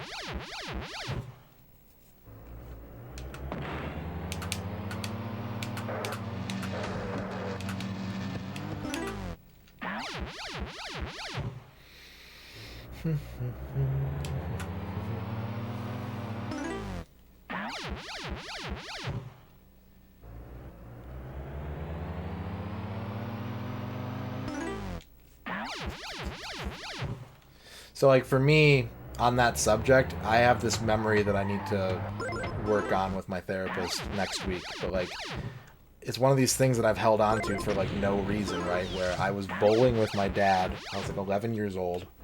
And I probably, like, missed a shot or, like, gutter balled or something like that. My dad was in a bowling league. And he was like, hey, you know, if you, like, hold this form instead or, like, try to spin the ball with your wrist this way, you'll hit that shot. And my response was to be really, like, it doesn't help that I was, like, 11 and I don't have the best relationship with my dad to begin with, but, like, my response was to be really petulant and be like, I don't need your help, I don't care, I don't give it, it doesn't matter. It doesn't matter if I miss the shot, like, I don't care. And I've held on to this memory because, like, I know he was literally just trying to help me get better at something that we were both interested in, but I couldn't process that in that moment. I couldn't face that sense of like, I am a failure, and like, you know, like that's all I could hear. That's all that I heard. I don't remember what he was trying to tell me, because the only thing that my brain was doing was pulling the siren and being like, you're not good enough. So, like, that's the kind of thing that it's just, it's hard to, it's good to know that it's there now so that I can try and keep that from happening the next time.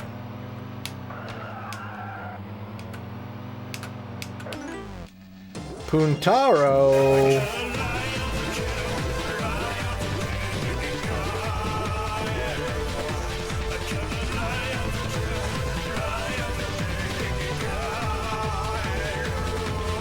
One hello wow. 19 months? That is basically a whole year. Basically. I also know those feels. However, allow me to soy. Thank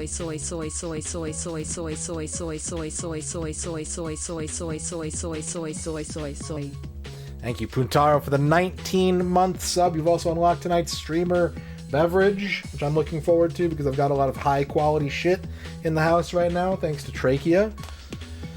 I'm gonna get that beverage in a moment. We just beat track 3 for the first time. That's kind of good. Did that core memory get louder? So here's the weird thing, right?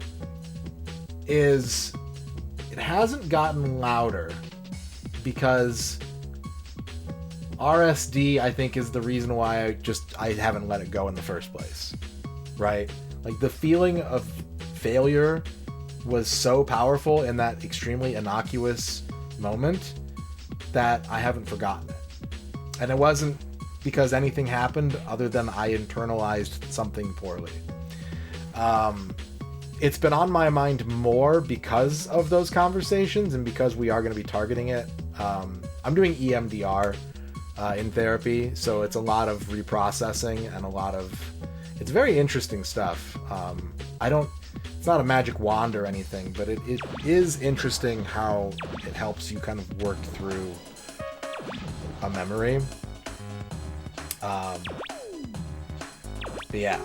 So, like, I don't think it's gotten louder, but it's been there, and I know that I've got to work through it soon, so, like, it's been on my mind a little bit more, maybe. As opposed to just randomly popping up at inopportune times.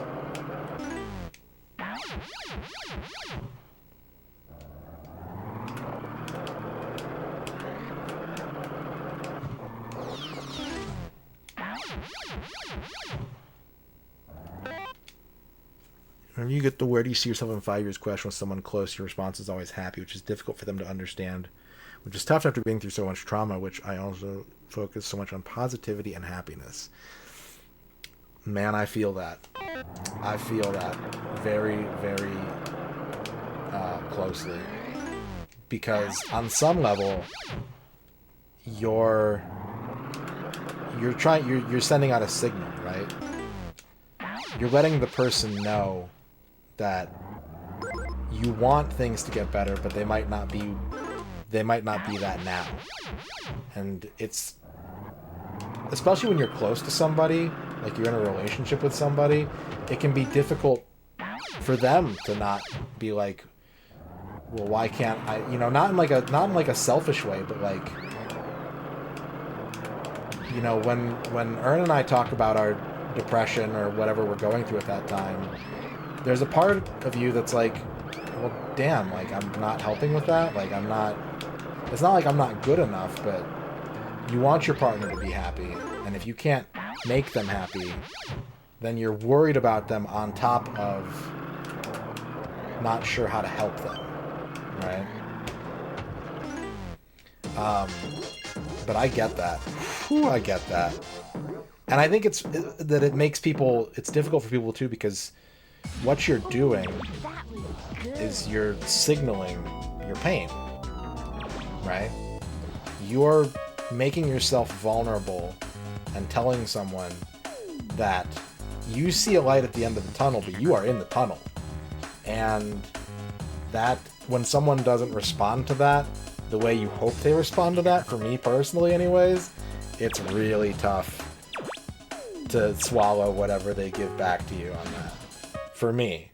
Spade, thank you for dabbing. Whenever you work up the nerve to be like, I need help, and you don't get the response you're hoping for me, I keep using you a lot, but I'm talking about me. That's rough. That's hard medicine to swallow.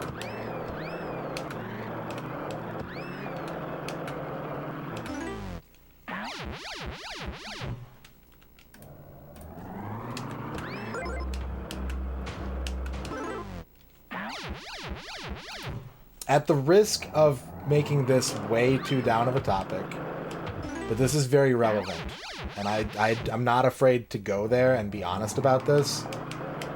I have been dealing with suicidal thoughts in my life since I was about 9.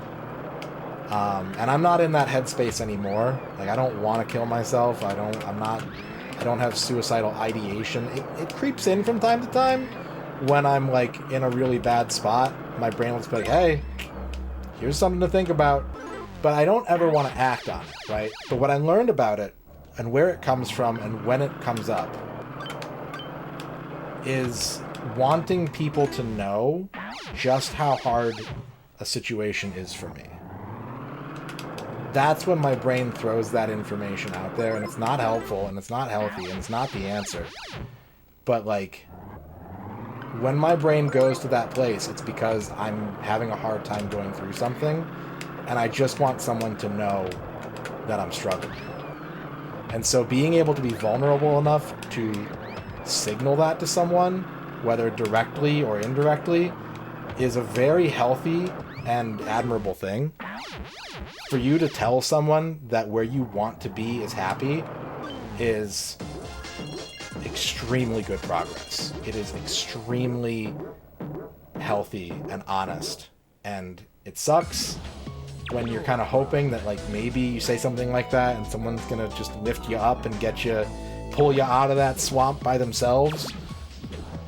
But to be at that point already means you're winning the battle, you know? To be willing to tell people, it means you're winning the battle. So, even if you don't get the response you're looking for, that's the right attitude to have, I think.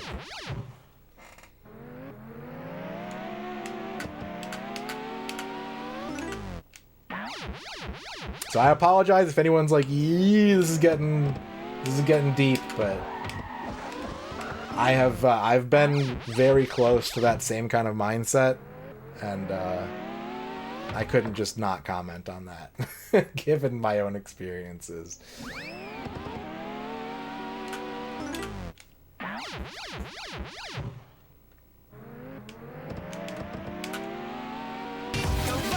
Puffy, thank you for the 19-month sub.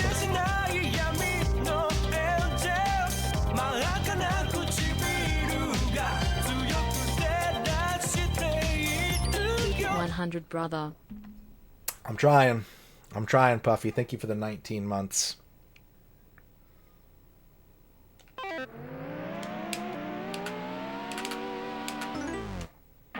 It's not too much for me.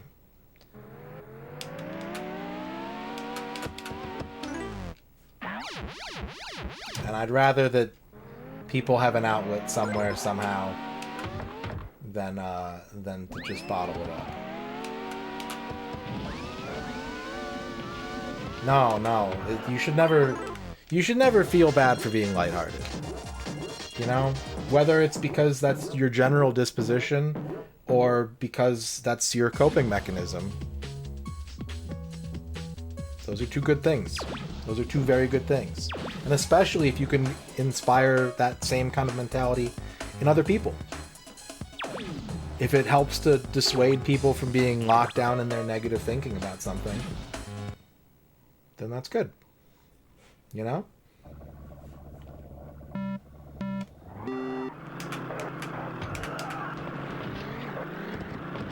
the thing is, if you are sitting there looking at yourself going like, you know, I don't ever engage in these types of conversations, or like this is awkward or weird for me or whatever, like it kind of should be, because it's you're challenging. You might be challenging thought processes that you're avoiding normally, or... But, like, at the end of the day, what I'm trying to get to, I'm going to skip a couple steps in my brain here, is that having this conversation today is helpful because it's today's conversation. And if you're like, man, I really hope we don't talk about this every time, this is heavy shit. Yeah, it's heavy shit. We shouldn't talk about it every time. But if it's going to be helpful or if it's pertinent in some way, then that's where we'll be. And if you're like, this is awkward and I feel bad because normally I don't have this kind of conversation here, it won't be the same conversation next time. It won't be the same conversation in a couple hours probably. So if you feel displaced at all, or like awkward or uncomfortable, you know, I apologize as the host, but I don't apologize for the subject matter, and I don't apologize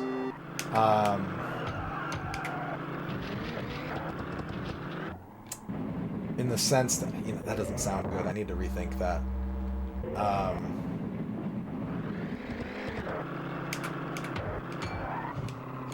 It's like, it's going to even itself out, right? I don't want you to feel uncomfortable if you're here right now, and if you leave, you don't have to apologize for leaving. But like, this isn't what this stream is about. It's more layered and context dependent. You know what I mean? No one has to apologize because this is temporary.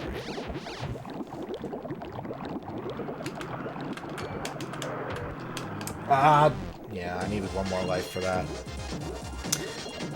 It was proctored by my therapist, but I think I actually have an online version of the test. If you want me to link that to you.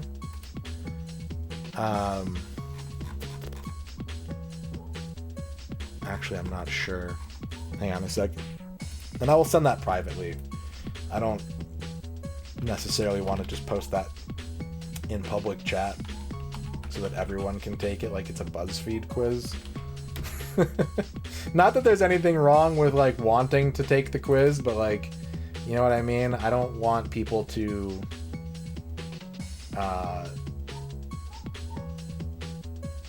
get in their own head by trying to like self-diagnose or anything like that.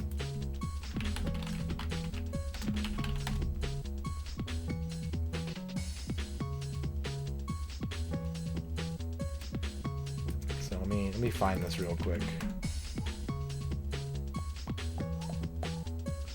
Maybe I can't find it. I don't know. Symptom tests?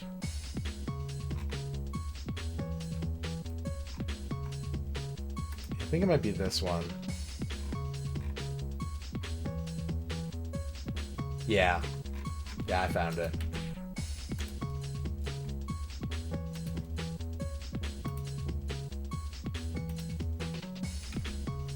I'm gonna whisper that to you, Zenik. You didn't realize Creed is still together and coming to your town soon. You gonna go see him? We don't get a lot of concerts where I live. We get some good ones in El Paso, which is like a good distance to travel for a concert. But very few bands come to where I live.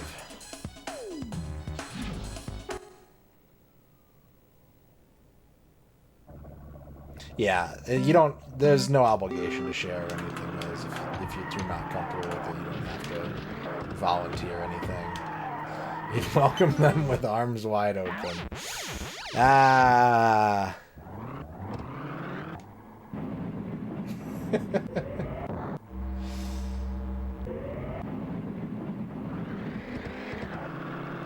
When Creed first came out, I definitely liked listening to their songs on the radio. And there were a lot of things working against them in my life, where my friend group in high school was like the metal kids. Add to that it was a Catholic high school, and so like when people are like, oh, Creed is a Christian band, like everyone's like, oh, it's not cool to like Creed. And then add to that much later when 311 beat up the singer of Creed for being an asshole, like, and I'm a big 311 fan. But the thing that really, the first warning sign that I was like, something's up with this Creed band, is I was watching MTV News, and they were interviewing Scott Stapp, the singer from Creed. And they were like, everyone says that you, you know, you sound a lot like Eddie Vedder from Pearl Jam.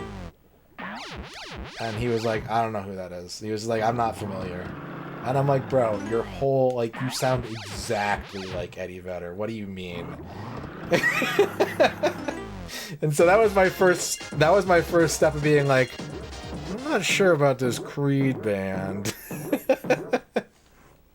I don't think he said, I don't know who that is, but he was just like, yeah, I'm not familiar. I don't know. And I was like, I think you are. Drake, you think you for the 50 bits. Can you take me higher? To a place where blind men see? Can you take me higher? To a place with golden streets? Baby, baby, breasts? Can you imagine if they just said breasts at the end of that chorus? Thank you for the 50 bits, Drake.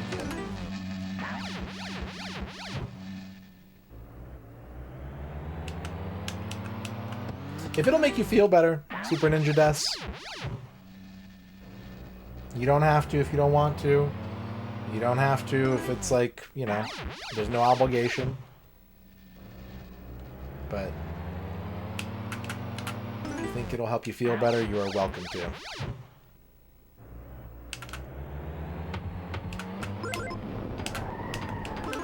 Damn, I almost got the win right there. I may wonder if I can find that interview, actually. Hang on a second. Scott Stapp says he doesn't know who Eddie Vedder is.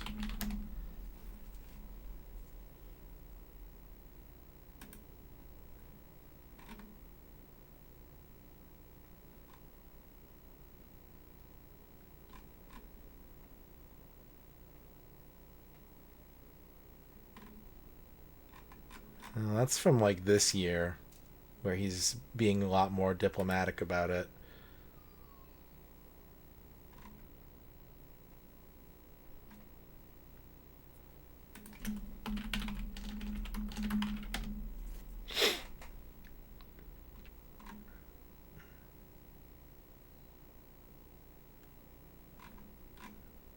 Yeah, I don't know if I can find that old one anymore. That old interview.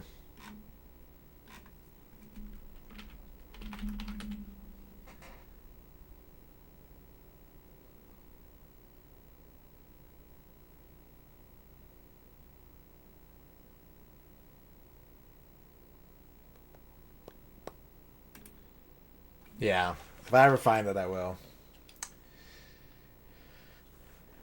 A funny story about Creed and I. You just want to ask you to play the song in an event of a religious group, and it was initially rejected for being about drugs. Oh.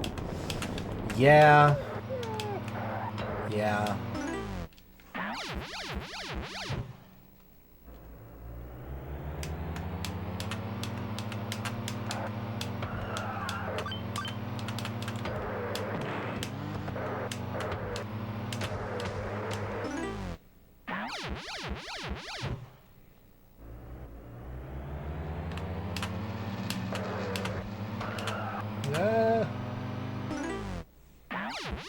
I remember once in grade school, we had like a Christian radio DJ come to our school to do like a presentation, and it was a lot of that kind of stuff of being like, did you know this song is about this thing? And da-da-da-da-da-da-da.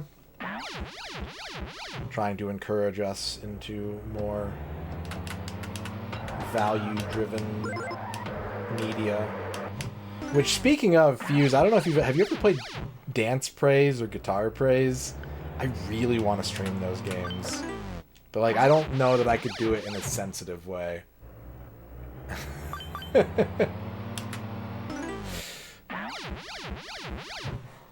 And I don't want to be disrespectful.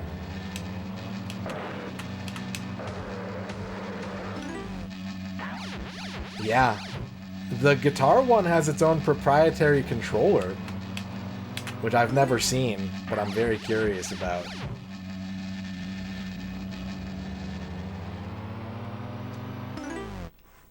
Yeah, it's a PC game. It's not compatible with Guitar Hero and Rock Band peripherals. I think it's probably the same shape, like the same button layout, but it's not, It might, Bavork. It honestly might. They had DLC packs for them. That's rough, though, Super Ninja Deaths. Like, I know that's, like, really underselling it. I don't want to just, like, blow over that. I just don't know how to respond, you know what I mean? Like, I don't know how to properly empathize with something like that. Like, that's how serious it is. But I think it's completely understandable for that to be traumatizing and to have long-term effects.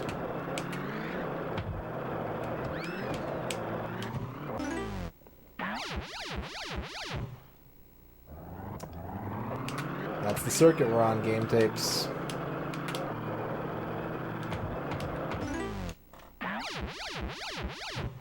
Yeah. But that does give me a clearer picture of, you know, what you've had to deal with and, like, how it would have an impact on you. So I appreciate that. Thank you for sharing it.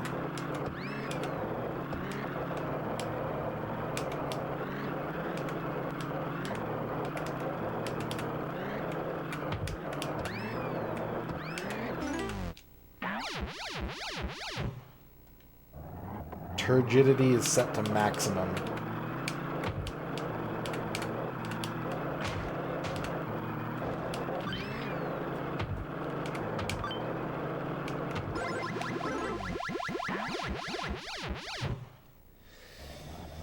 Yeah.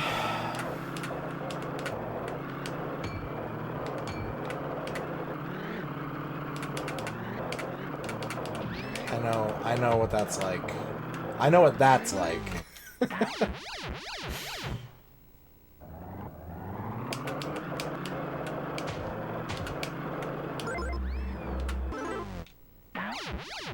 don't know if I have enough time to save this run. No, I don't. Close, though. Close.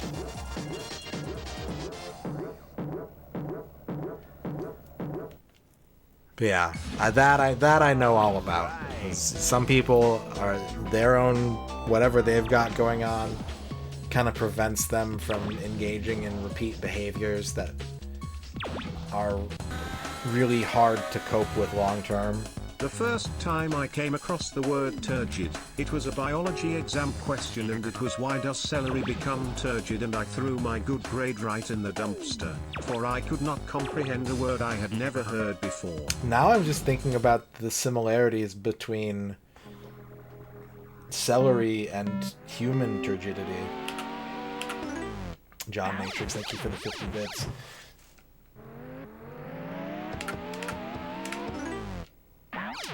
Do you know that the technical term for morning wood is nocturnal penile tumescence?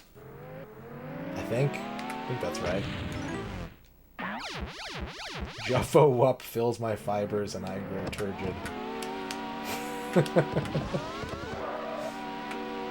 Star Control 2 is such a good game.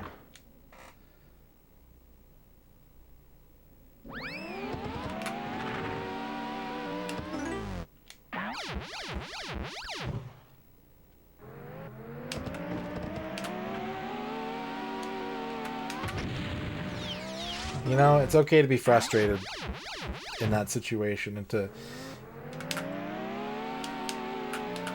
try a more severe approach when conventional methods don't work.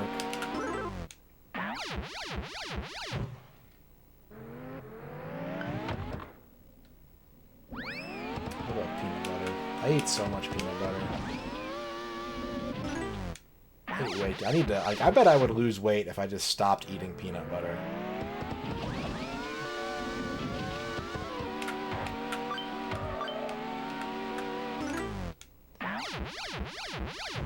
I gotta get that drink.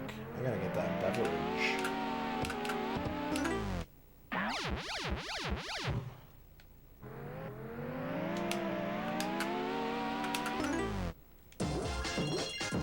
Oh, wow.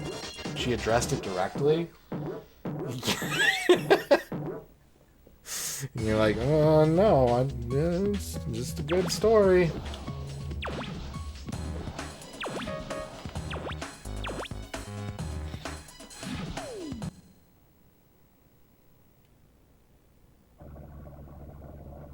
No more peanut butter pizza in the bathroom. No, I had to cut back for health reasons. It's kind of funny that like these two conversations though are really linked for me, because it can be something as small as like, and this, man, I bet everyone here has gone through this at some point, right? You read a word, you don't hear a word, you just read a word, and then you get an opportunity to use it in conversation, and someone's like, that's not the word, like, that's not how that's pronounced, that's not what that means. And then, for me, the way that I experience that is viscerally and painfully. Again, lots of memories that I've latched onto that serve me zero purpose, but the shame and embarrassment are too great to ignore. And I've been on the other side of it too, of like making fun of someone for that, and boy, now that I know, I feel real bad about that.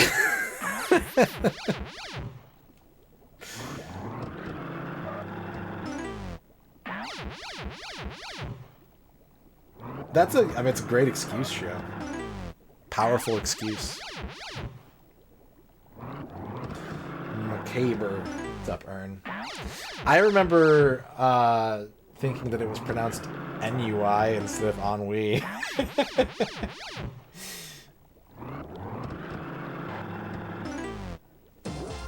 It's gotta be N-U-I, that's how it's spelled.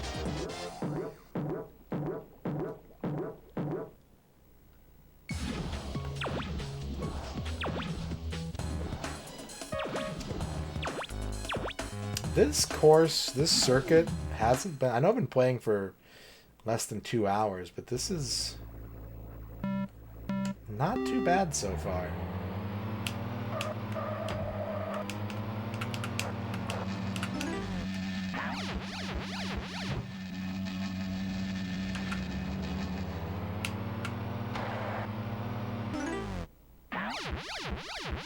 You pronounced banal incorrectly for most of your life. Did you say banal? Makes sense.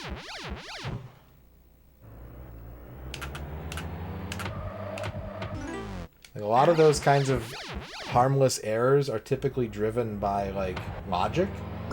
You know, like, a lot of the way that... And English is a motherfucker of a language for this.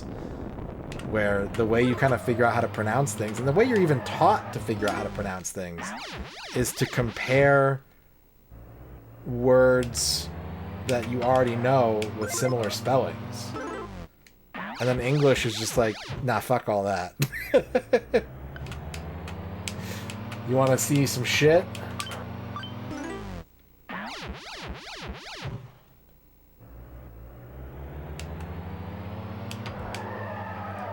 Why does my car go faster than the camera? Because that is the way to win the game.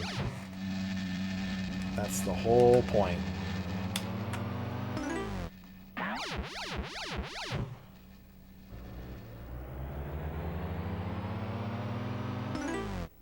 Sometimes you mix up that. I could see that being a danger, yeah.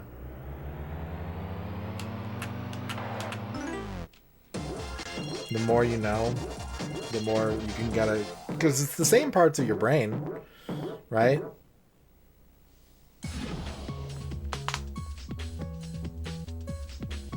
Ugh.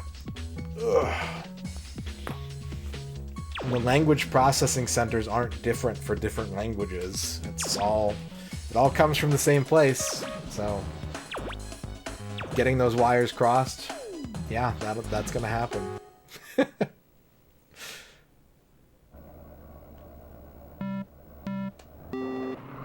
It'd be so much more convenient if your brain was divided by, like, language. This is where I keep the French. This is where I keep the Korean.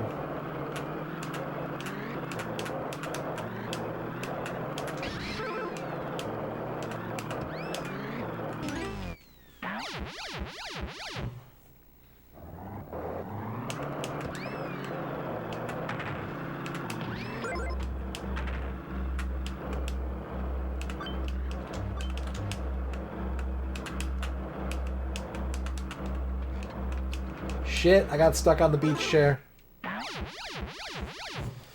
I think in words. And I think when you know the things that I'm bad at and the things that I'm good at, it's very apparent. The sorts of concepts and brain exercises that I flounder in are all very visual. But if it's just sort of like written language or words and not like the things that the words represent, I succeed, I excel even.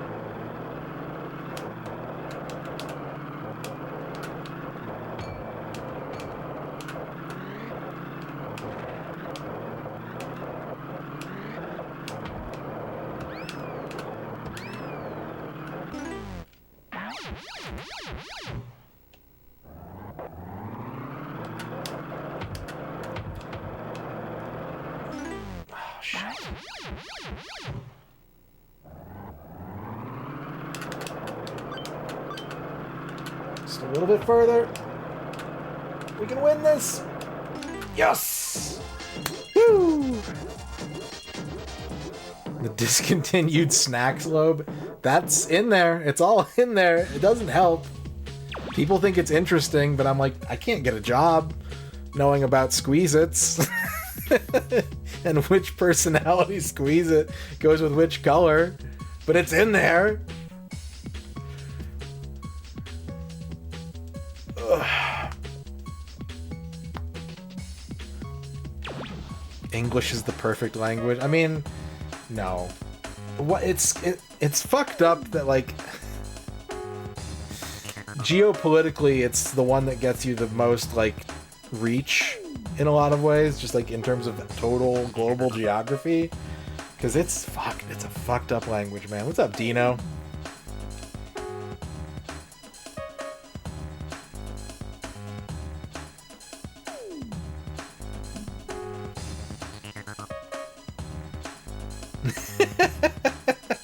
I feel that, Game Tapes. I feel that. Of course, the last track is a fucking desk. My worst biome.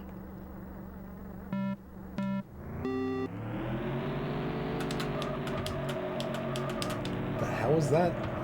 There's a potato on the desk? Why is there a potato on the desk? Okay, we got like a... Oh, he hit me. Oh, that sucks.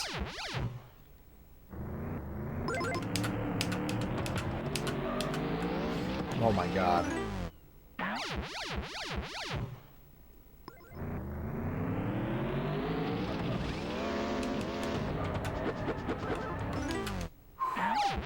He hit himself. That's the only reason I got that point. Okay, this is... Oh, this is a hard level. Holy shit. This is a... I can see why this is the last track.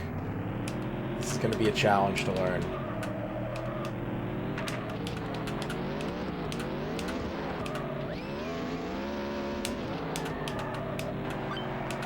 But hey, we completed our first lap blind. 43 out of 60? Yeah. I know how that is. Forgot a thing at Tillman's, picked it up, you're on your way home. Are you hungry at all? I know you didn't really eat anything before you went to Magic. It's, yeah, these rulers are like 1 car width. Ooh, that was good. I made it here without losing a life, though, so that's A, a great sign, and B, maybe enough to help me just clear this now? What time is it? It's 10:30. If you don't want to stop, you don't have to. If you just want to come home, no pressure.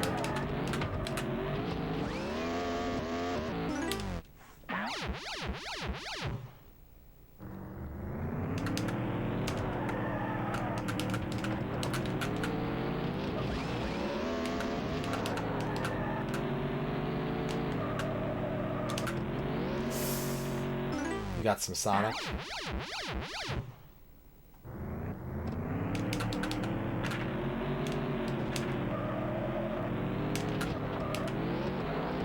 Okay, yeah, it's fine. I'll see you soon. I'm in the lead! Like, this still has a lot of opportunity to go wrong, but, at the moment, it's kind of going right.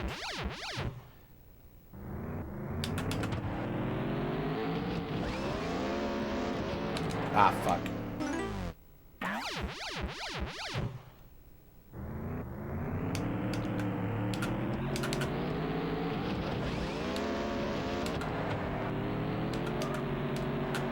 Oh, shit! Yeah.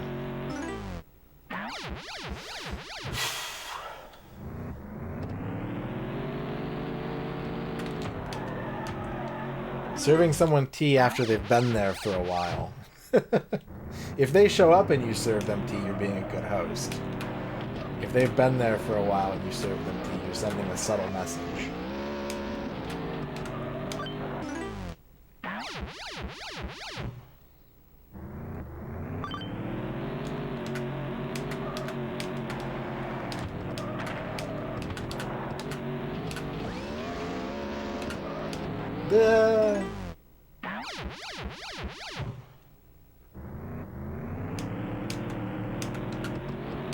Oh, I didn't need to correct that.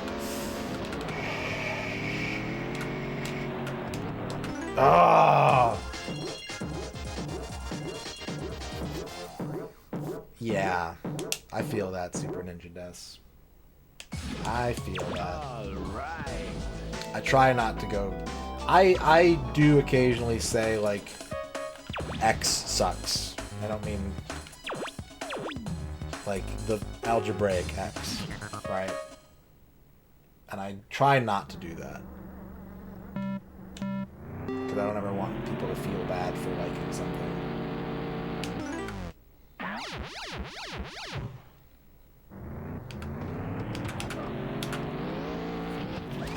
That should have been easy. Fuck that up.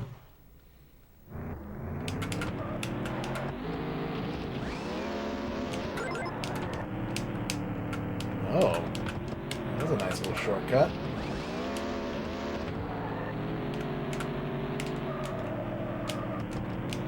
Fuck.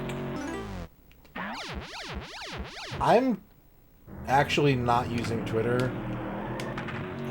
I've made the decision to not use Twitter as of earlier this week, and seeing how that's going for me.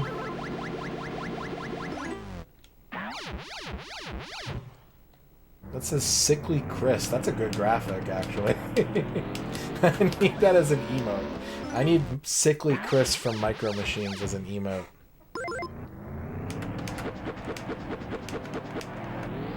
That was mean. Oh. At least you did it politely.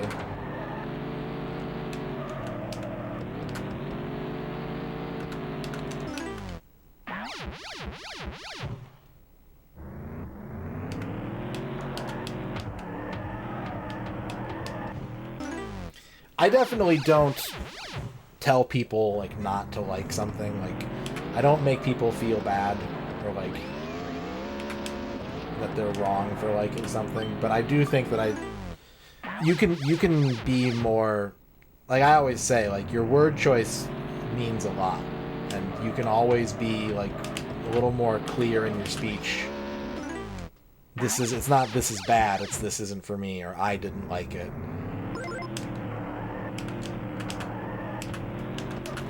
And that can go a long way to kind of helping someone take an opinion not personal.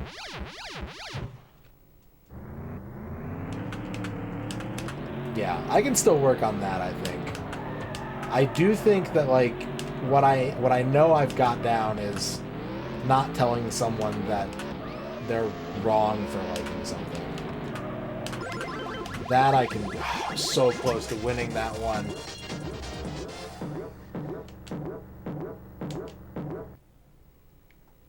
I almost got it.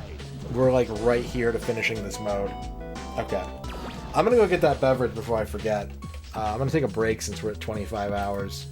Just take a little break, stretch, get up, get my streamer bev, come on back, and then we'll hopefully finish this circuit, because we were literally on the cusp right there. We were right there. So close. Maybe even an inch. Maybe even a micrometer. So, let's all take a break together, and I will return in a few minutes and hopefully make some significant progress. BRB, everybody.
What about now? It's time to rock with the biggity buck bumble. What about now? It's time to rock with the biggity buck bumble. Bum to the bump to the bump to the bass. Bump to the bump to the bumble. Bump to the bump to the bump to the bass. Bump to the bump to the bumble. Bump to the bump to the bump to the bass. Bump to the bump to the bumble. Bump to the bump to the bump to the bass. Bump to the bump to the bumble. Bump to the boot to the boot to the boot boot. Bump to the bass to the bass bass. Bump to the boot to the boot to the boot. Bump to the bass to the bass bass.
All right, I'm back.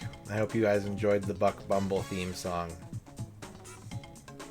Public service announcement. If you like the Buck Bumble soundtrack and you wish there was more music that sounded like that, you are looking for two genres. You're looking for music that's called UK Garage, and you're looking for music that's called two-step with the number 2. And you'll hear a lot of songs that sound like the Buck Bumble theme song, and you'll have a great time.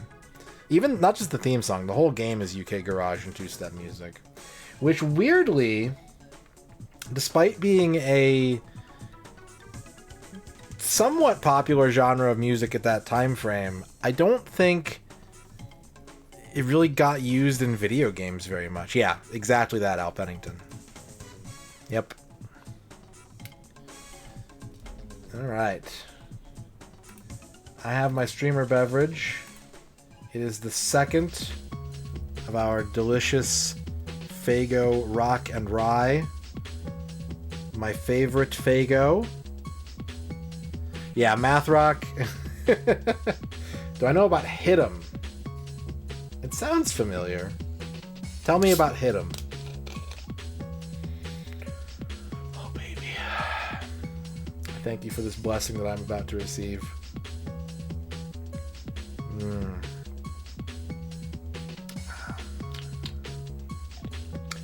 Grebo is your favorite fake genre. There's a really interesting YouTuber. I've been seeing their videos lately where they spend like 4 hours a day. They like pick a genre at random and they spend like 4 hours a day listening to that genre and then like describing and reviewing it. I'm trying to think what that person's YouTube name is. Bluster.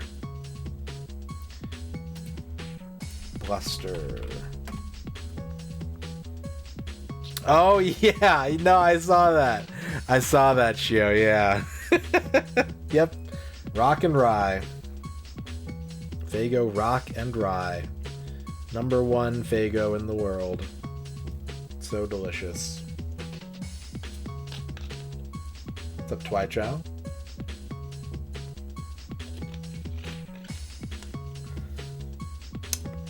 It tastes like cherry cola mixed with cream soda.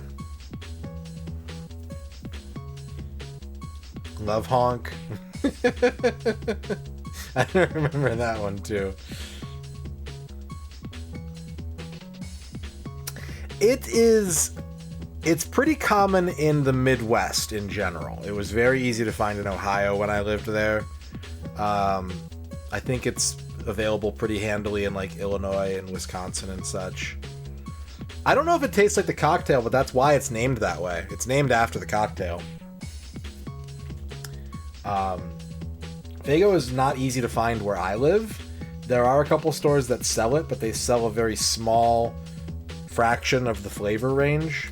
I can find like 4 to 6 Faygo flavors reasonably by going to select stores, and it's the most common, like the least wacky Faygo flavors. Like I can find the cola, I can find Moon Mist, I can find like grape and red pop and like orange watermelon. I got you, babe. Hey, how's magic? It was good. It was quiet. It was just the two of us until like 7:30, and then Ryan showed up, which we knew he was going to be later anyway because he's got to put the kid to bed and everything, but it was just the three of us after that.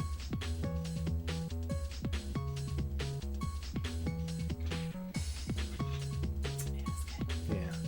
The last one we gotta put some ice cream in it. Yeah. Vanilla. Yep. Yeah. I love you too. Groceries are all added to the cart. Okay. So, that should be good. Yeah. Yeah, Indiana. But yeah, so I can only find like 4 to 6 Faygo flavors here, but Faygo has like 50 flavors. And even when I lived in Ohio, I don't remember seeing that many Faygo flavors, but there were a lot of them. I don't know about ordering online though. I know you can. Every time I have like a rare beverage that I like, I know that you can always go to like order them online, like by the pallet, but it's so expensive. So expensive. I felt bad. Someone who used to watch this channel, when Clearly Canadian was discontinued, because there was a while that they weren't around at all, and they came back. They were selling like pallets to relaunch.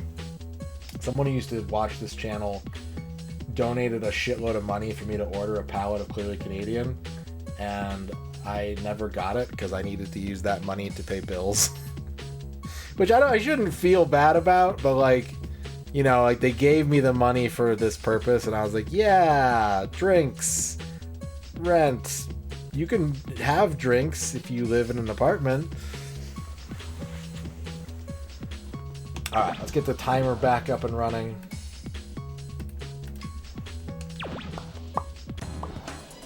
Doot. This could be the run right here, folks. Faygo powered. I know almost everything I need to know.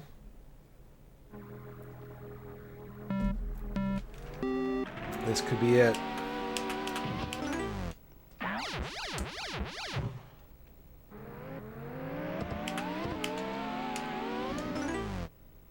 Thank you, Shio. Enjoy your ice cream.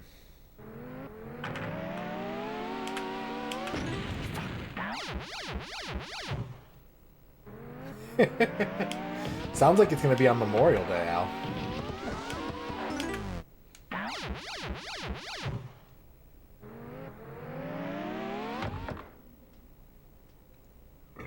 Allow me to explain. The goal of this mode is to scroll your opponent off the screen.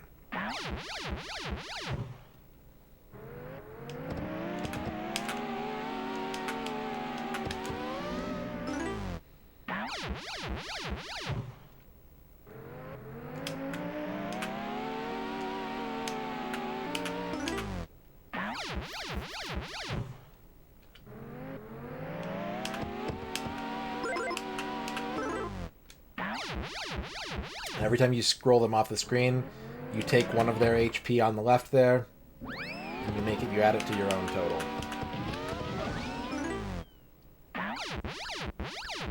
Whoever's in the lead after 3 laps, or whoever gets all of their HP taken away. Oh, that's 2 different things. Whoever is in the lead at the end of 3 laps, or is the only person with HP left, is the winner.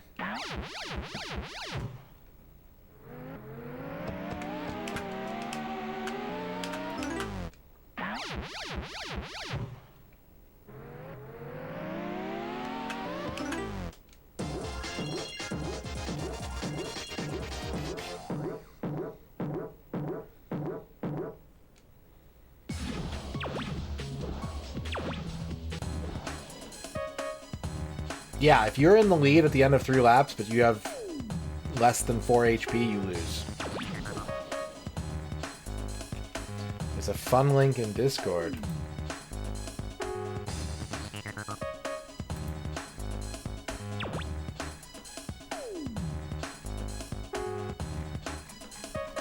I don't see the big round cow. Yeah, we had to start over.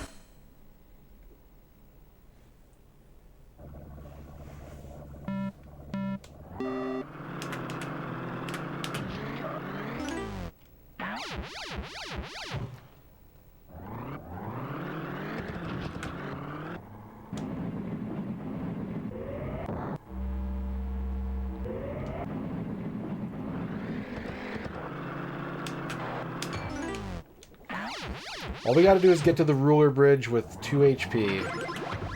I can win this one. Not that ruler bridge, the other one. I think the implication is that they're really tiny, but I'm not sure. I don't know that it's ever been explained. How you doing, Quicks?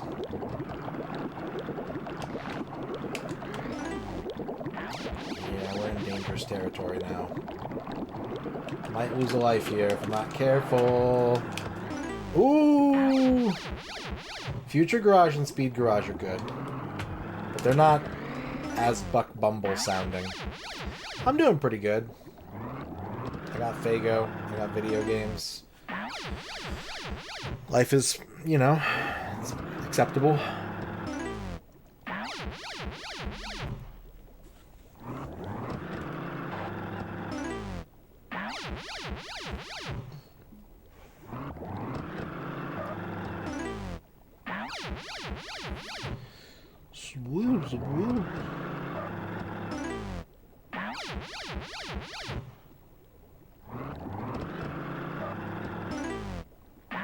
Is it? I thought it was UK two-step. UK/ two-step.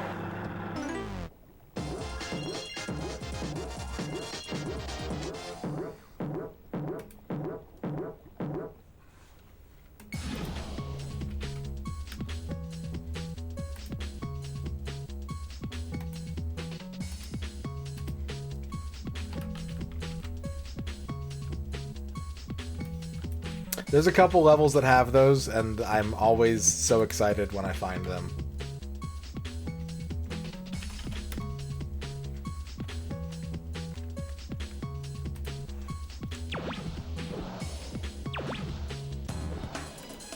Oh, man, there's a good website. Is it Rate Your Music? That has the, like, insane genre, like, mega breakdowns.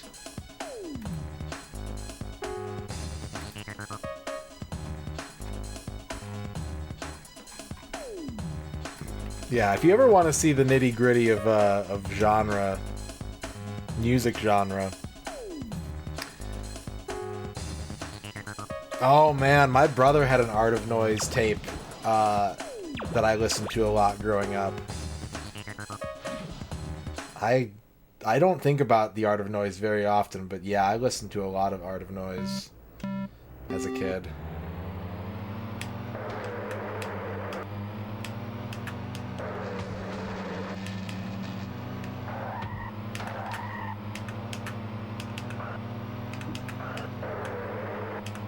Why am I struggling so much?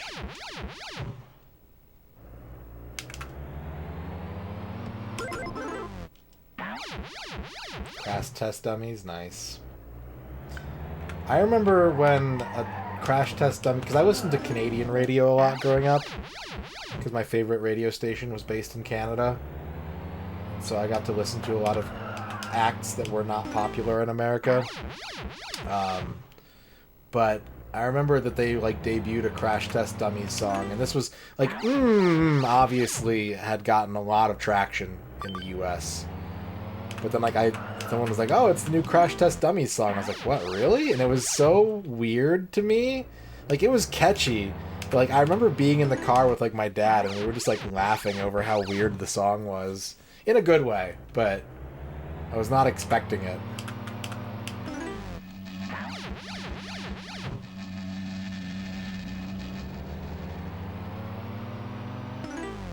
I don't even know what you would call, like, Jet Set Radio's soundtrack in terms of genre. That's a good question. It's very sample-driven.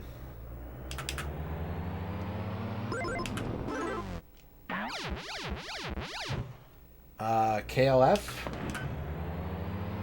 Help me out.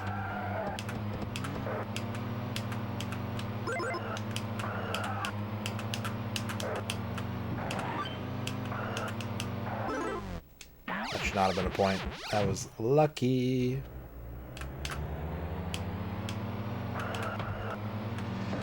What's up, Bob?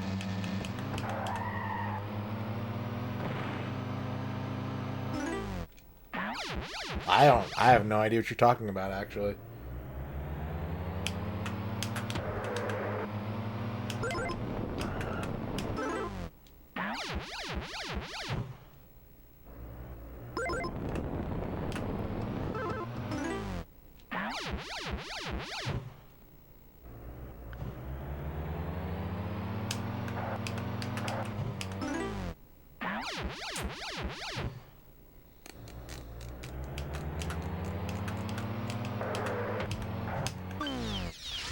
Whatever I want, get fucked.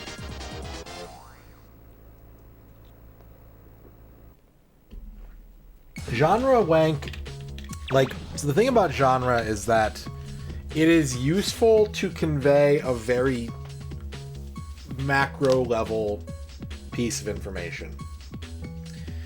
But it becomes, like, it stops being useful and becomes, what's the word I'm looking for? Detrimental. Once there's... Because either one of two things is going to happen. You're either going to gatekeep the definition and be like, well, this isn't that because it's got da-da-da-da-da-da-da. Or you're going to, like, spend so much time trying to define, like, individual elements that must or must not be present in order to be something in a genre that, like, it stops being useful. And I mean, like, man, I can talk about it in video games way better than I can talk about it in musical terms, but it's the same concepts apply. The best way to do it is Zelda and RPG, right? Is Zelda an RPG? Some people will say yes for reasons A, B, and C. Some people will say no for D, E, and F. Some people will go, every game is an RPG because you're playing the role of the character. You know, and it's just like, it stops being productive conversation, but also it can still be in, like, it's one of those things, I mentioned this I think last week, like, getting into debate and argument on a subject that you're passionate about with someone else who is passionate about the subject can be fun and a good way of, like, engaging in whatever that happens to be. And so I don't want to, as long as everything is handled respectfully and, like, done from a place of mutual respect, I'm not going to take that away from anybody.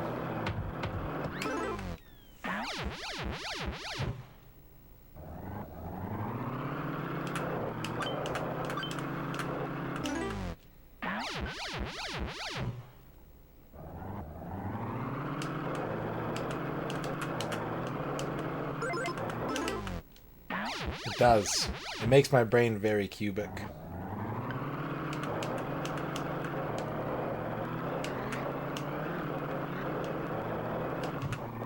like, asking... There's not a lot of difference, and I mean this, I really mean this. I'm going to preface this by saying that I mean this in the most flattering and, like, admirable way possible. I'm saying this out of a place of, isn't it nice?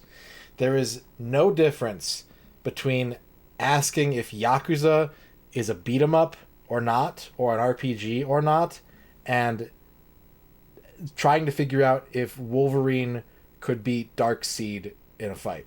It's the same type of conversation.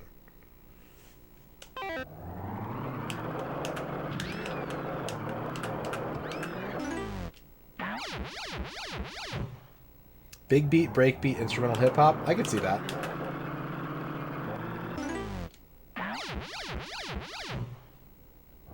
I don't know, I've only read the word.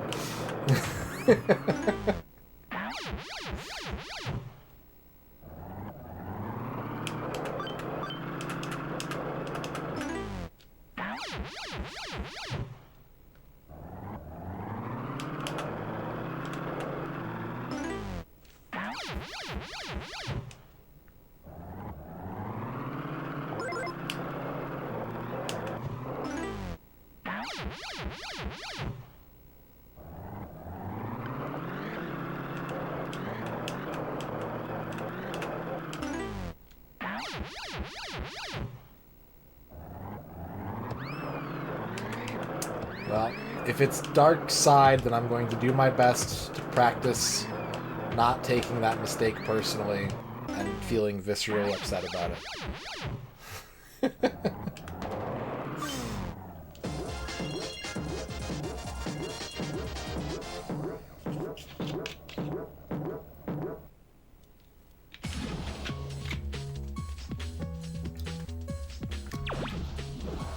They both kind of... I think Darkseid sounds cooler.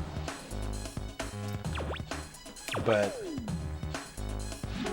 Darkseid phonetically makes the most sense based on the spelling. Just hold the gas off the starting line, that's a point. Ah,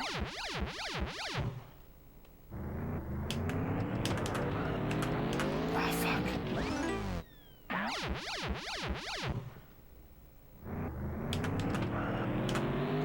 Yo, I missed the ramp! Are you fucking kidding me? I agree, Liz. That's why I don't give people, like... I don't like to correct people's, like, spelling or grammar on the internet anymore. It's like, if I understand what you're talking about, you have successfully used language by conveying the idea.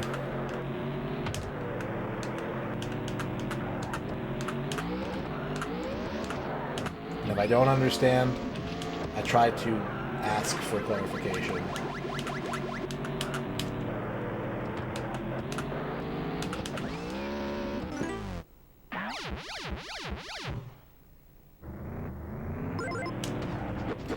Okay, I lost a life.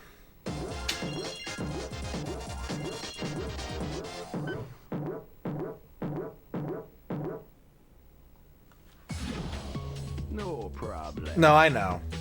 I know, Aaron. I didn't feel like you were correcting me, but like I couldn't, you know? We've been talking about RSD tonight, so it was very much just like, oh hey, it's that thing again. I didn't feel like you were correcting me, but I had to be like, oh god, there's that pit feeling.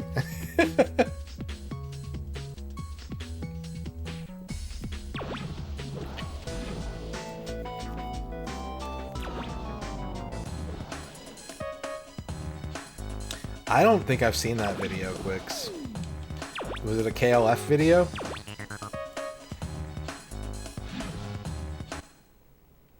No, no one needs to apologize for anything. I appreciate it. No one did anything wrong here, including me. Except maybe pronounce a DC Comics character's name wrong. Or not, who knows?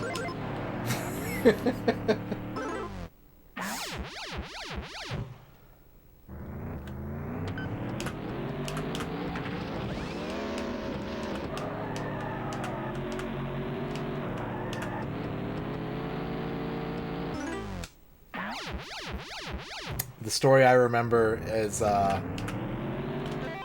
my brother moved to Pittsburgh to go to college, and he went into a comic shop one day to like look for some stuff to read, and he overheard two people arguing, and one of them shouted at the top of his lungs, "It's Magneto, goddamn you."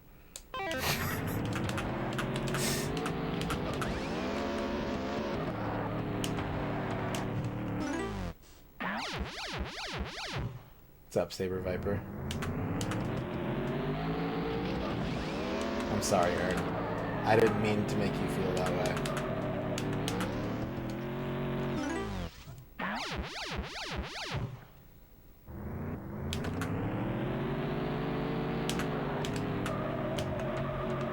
No! Didn't explode. Yep. I'm so close to getting this track down. There's a couple things I need to work out.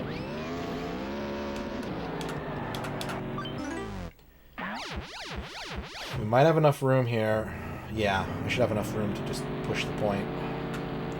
I'll steer down a little bit just to make it a sure thing. We're on even ground right now.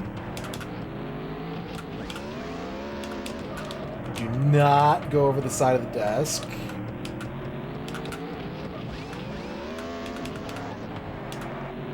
Oh my god.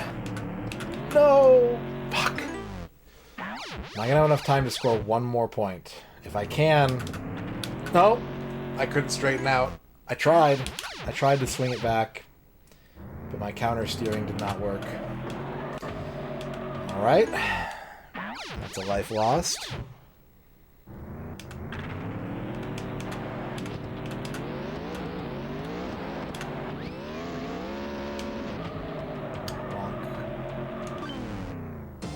There's some good art on this level. I wish I could take the time to read it.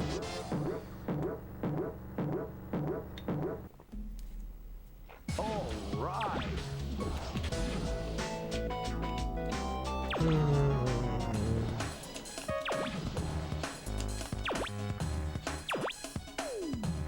Yeah, neat cube. That's a good one.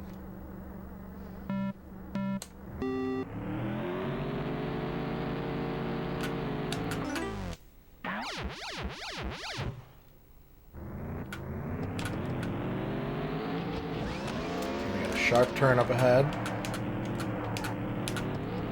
Ooh! Come on. Yes! It might be here somewhere. Although now I'm wondering, because this is a game made in Scotland, like... Oh no. Do kids in other countries do the cool S? Or is that an America thing?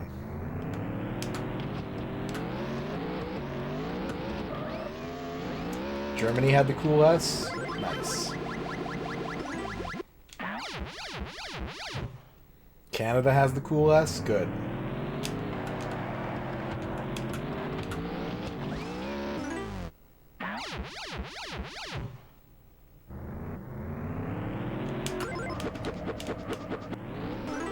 You draw an S and a more different S.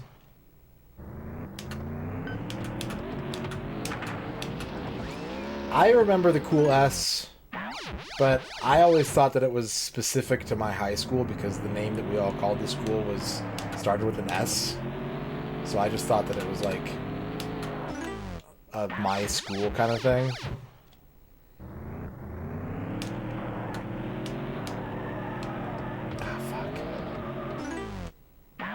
My school was Shiloh. My school was Stritch. I was like, it's S for Stritch. That's why everyone draws the S. Nope. Everyone draws the S because it's cool.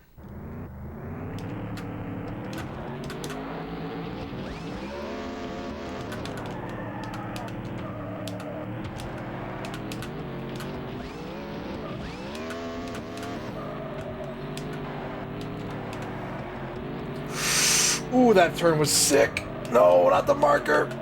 Hang in there, car. We can do this. We can do this, car. Just a little bit further. Gun it. Play off. Victory. Yeah! Woohoo! We did it. We beat head-to-head mode. One entire mode complete. What is that? It's like an Extreme G car.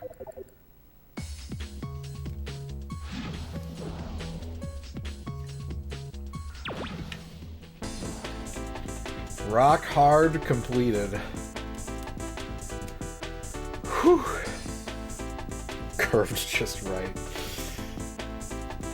Ugh.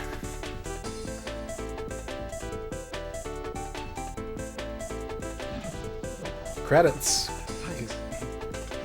He dropped the trophy. Produced by Stuart Regan. Game design and prototyping department. Tim Bartlett on music and sound. Track designer Graham Rigby. Patrick Owune, Mo Tubella, Eddie DeLuccio. Yeah, this is our any percent. Which I probably could have gotten faster if I focused on a single mode, but... Wow, this is rare. It's not the only game to do this, but it's rare to have a call out to the PlayStation on an N64 game. Made in Scotland.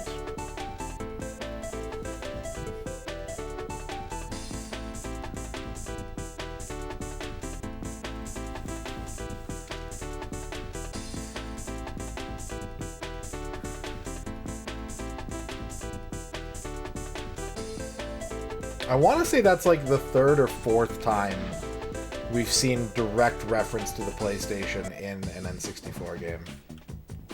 Cool S for Scotland. Socrates. Yahoo! This is your celebration. Yahoo! This is your celebration. Celebrate good times, come on. I will. It's a celebration. Celebrate good times, come on. Let's celebrate, party face, party parrot. Thank you, Socrates, for the celebration. So, I need to bring up something about this game that we have not addressed yet. And if anyone in chat wants to help with this, that's good at this kind of thing, I will gladly accept your help. See the part up here that says have a full set of prize cars? I don't know how many is a full set, and I don't think there's any way to tell in-game. I can tell how many I have. You can see right here, it says I have 20 cars.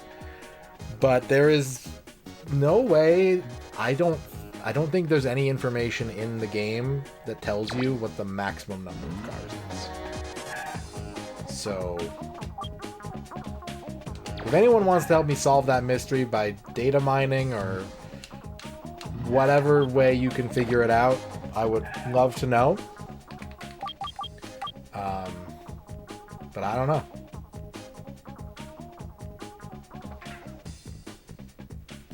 You know what, Quicks? Hang on a second. There might be a way easier way to do this. Hang on a second. You might not even need the Game Shark, but that would help. Is there an all cars code?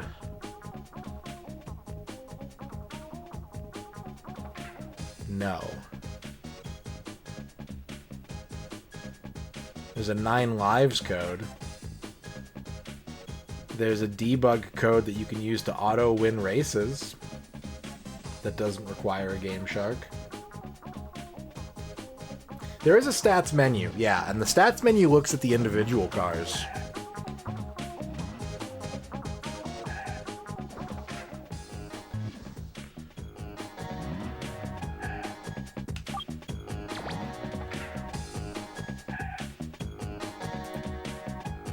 Go to player records, load your file, and they've got a vehicle collection option, but it doesn't say like what the size of the menu is. You just kind of scroll through the menu, And it shows you what level each of the cars is leveled up to on your file. Because that's the other thing. You do things in the game to unlock cars, and if you unlock a car that you already have, it just levels up the stats of that car. So I don't know how to know if you've got all the cars or not. What if 20 is all the cars? Yeah, it's like a gacha, exactly. Exactly. I'm not gonna go for max level. Nah.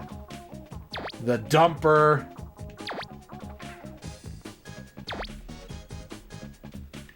Well, we still have content to do in the game, so we can't stop yet.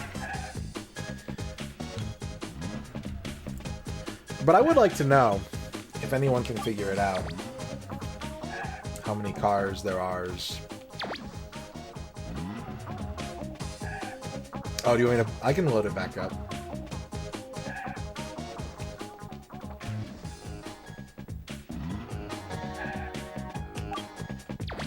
So great, thank you for the big dumper.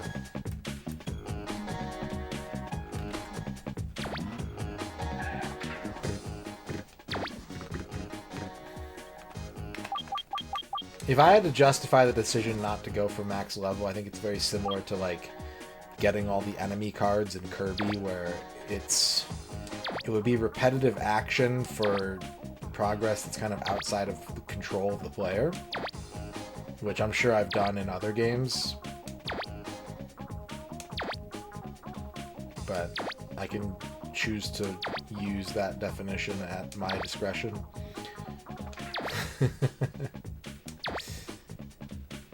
There's the dumper, barbarian, hot rod, cone masters. What's up, Duke Donuts? ADV, there's the Extreme G card. How's your stream today, Duke? Congrats on 6,000 followers. I have been using it, Big Bears, as like, do I like the game? Right? Like, getting all the magic to level 50 in Quest 64, I don't think is a reasonable task for many people. But I wanted to do it. And I wanted to see, you know, I wanted to see what it was like. So for that game, I was like, that's 100%. Reminder that all the goals in this challenge are subject to whatever whims I decide to self-impose or not. You enjoyed it and played and finished many fun games. Good. Good, good. Glad to hear it. What's up, Sports Balls? Alright, I think Time Trial is my second preferred. No, sadly, you can only pick your car in 2 different multiplayer modes. Well, one single player mode that is not tied to progress, and one multiplayer mode. I wish that you could.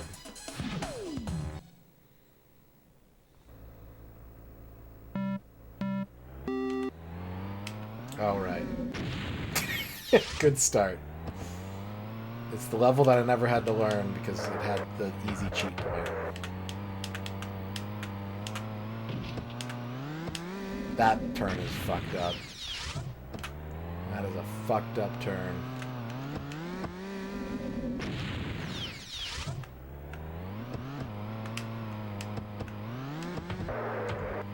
Wait a minute. Alright, this is a dead run, but what's this? What the fuck does that say?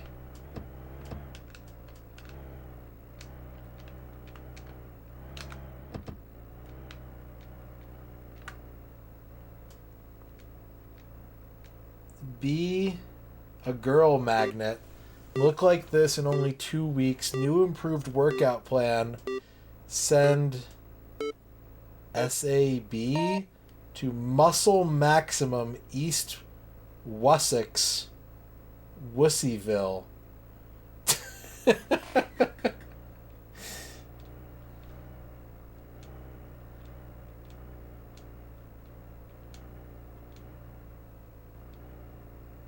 Did it say baked beans?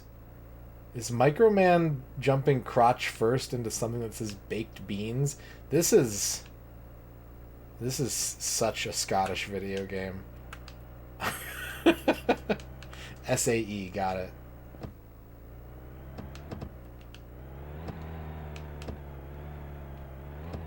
I don't know that I would. I would probably agree to jump into a big thing of baked beans, but I bet it wouldn't feel very good. I bet it would be kind of a gross sensation. Ooh, what's on that lunchbox?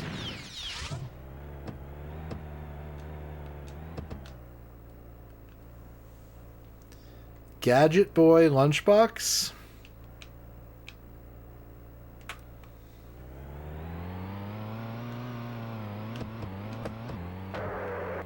You can choose the temp. No. We beat a mode. We're probably about 3/4 of the way through the game.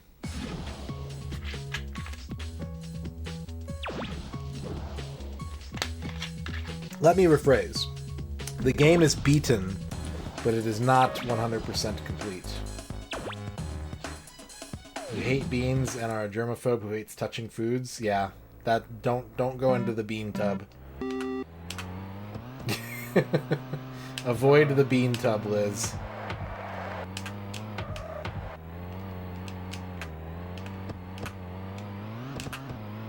What?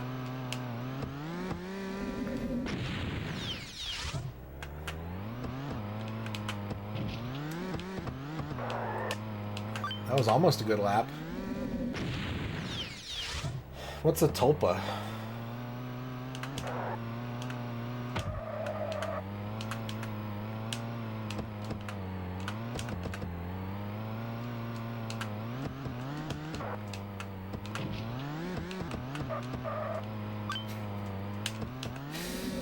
Mea tulpa. Thank you, chat.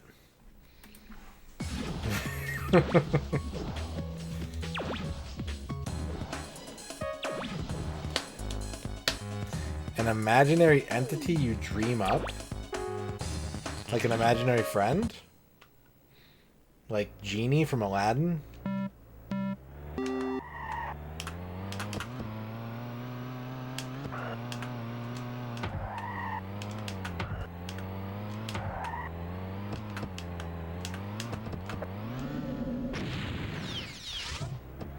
More like a succubus or a demon?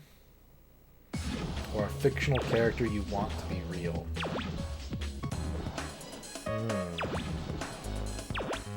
Did anyone have a board game growing up called Bandu?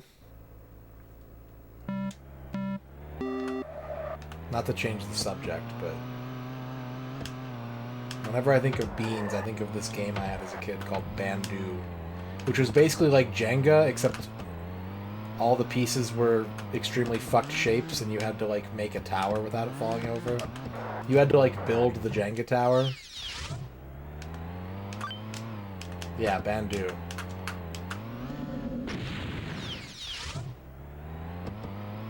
And one of the pieces was just a wooden egg.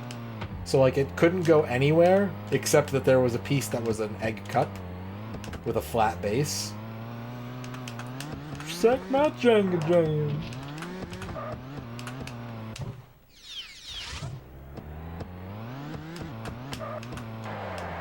But part of the way that the game worked, and like I don't remember ever playing it, but you never had one of those board games growing up where like it had rules but you never used them, nor did anyone you knew? Bandu was one of those games for me. It came with these like plastic beans, and you were supposed to like use the beans as like a wagering tool of like, oh, I want to use this piece, so I'm gonna pay this many beans to get it. Yeah, like Dungeons and Dragons, exactly. You know, you remember how every Dungeons and Dragons GM screen comes with a small pouch of plastic beans to give to the players when they're being good?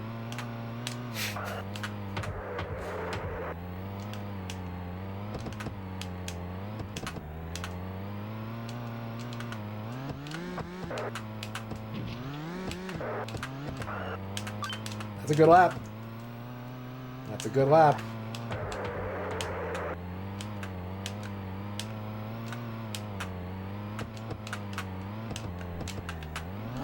that's the part. I like chickpeas, yeah. Yeah, I'm a fan. Anyways, that's all to say that talking about beans made me think about Bandu. And I don't think it's a game that I know, that I don't think people have ever talked about it around me. Nor have I seen a Kickstarter to bring back Bandu. The board is the worst part. I love Trivial Pursuit because I love trivia, but the board game is shit. Those rules are so dumb. The name of the game is Bandu. Anyways, to answer your question, Electro, which food would I like to have a tulpa of? Probably mashed potatoes. Just like a mashed potato golem construct that I could grab a handful of whenever I wanted. Crystal beans.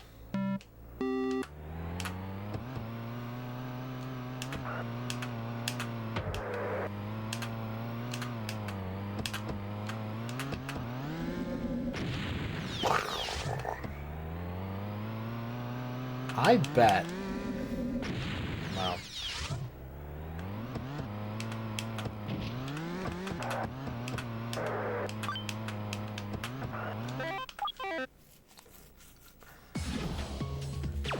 It's all about beans and building. It's true. Have I not said the same thing?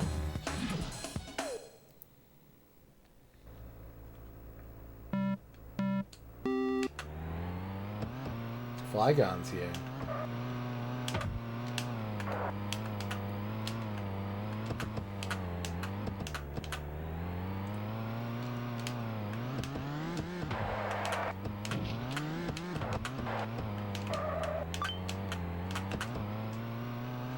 Flygon, beans, yes or no?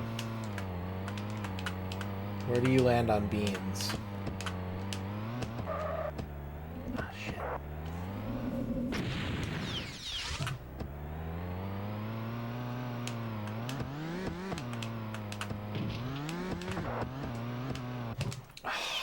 That's the worst. It's the worst mistake a Micro Machine could make.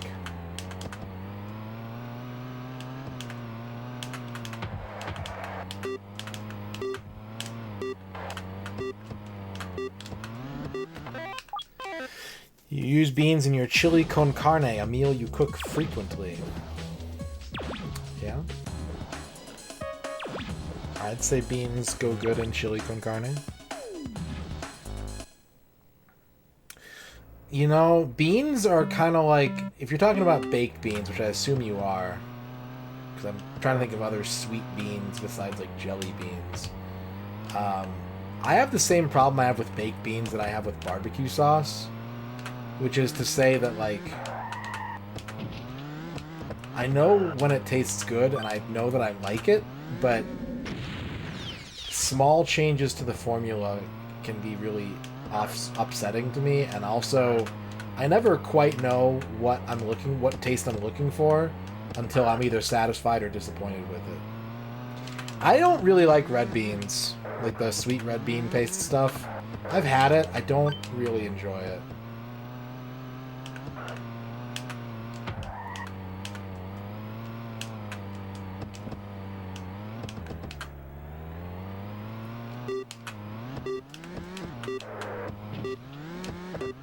Alright, we got our first clear. Boom!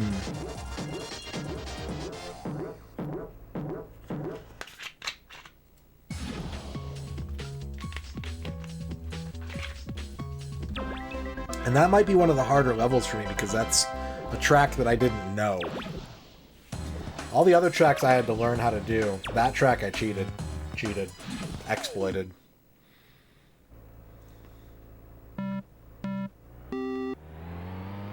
Although these camera angles are yet again fucking with me.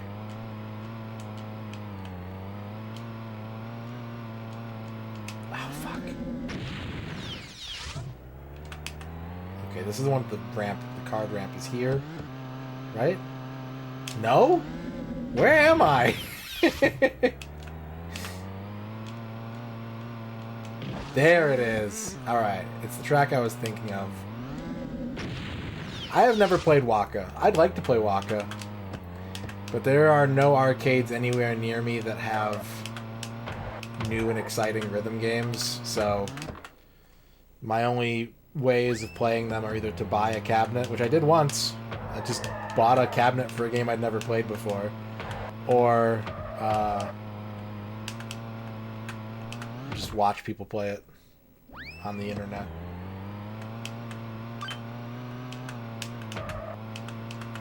Pretty much one of the only reasons I'd want to go to any con. MagFest, GDQ, insert FurryCon here. Like, oh wait, you got rhythm games? Can I come?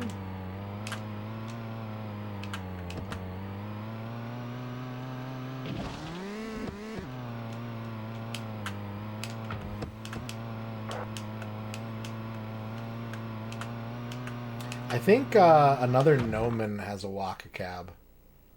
If you have any questions, they would know.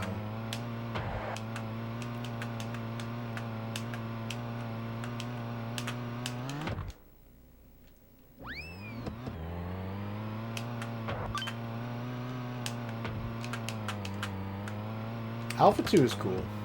I like Alpha 2. I like Alpha 3 more, but I've also never been like an Alpha guy, so like the mechanic changes are not something that I kind of get hung up on. Waka from Final Fantasy X. He is a good, well,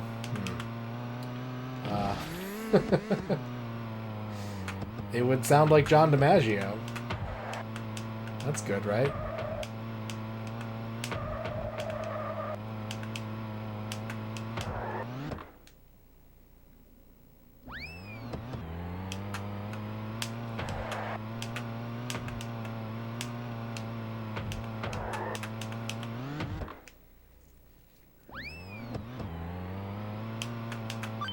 Okay.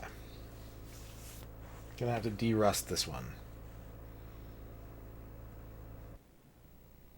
I did finish the head-to-head races, yeah.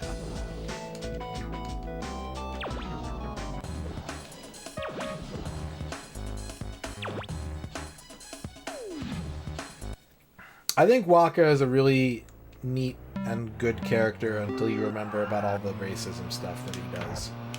Which is like, you know, he's a fictional character, like that's the story arc you're telling.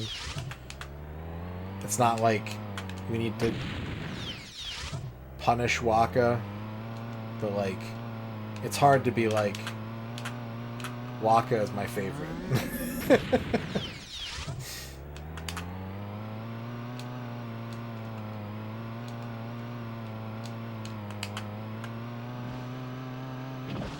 Although, truthfully, I'm not sure who my favorite Final Fantasy X character is. Probably Riku.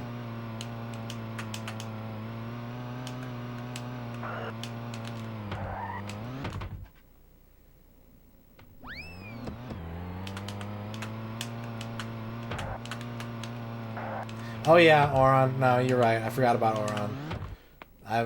I'm basic too.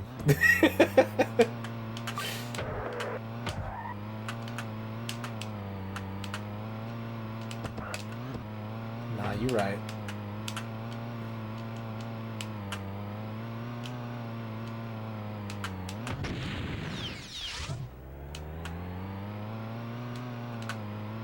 What's up, Green Herring?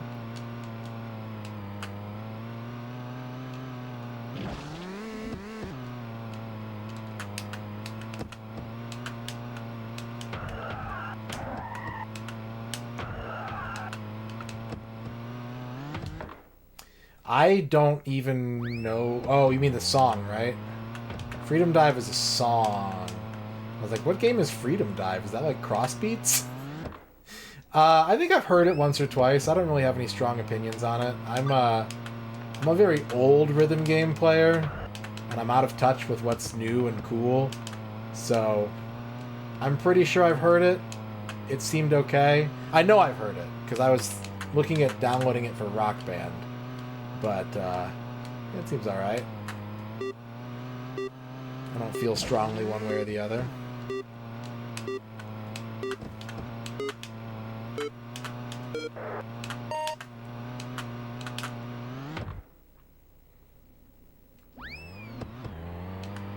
Waka as a bogan actually makes a lot of sense.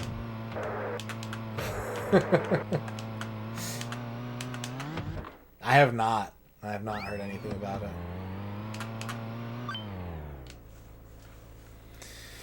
That was better, but it's still not good.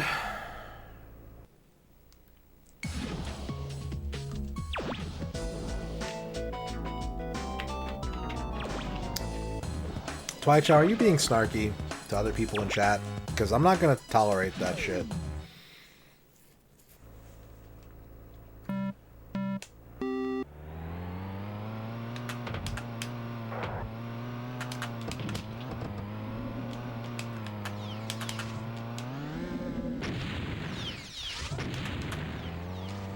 It doesn't feel very fun.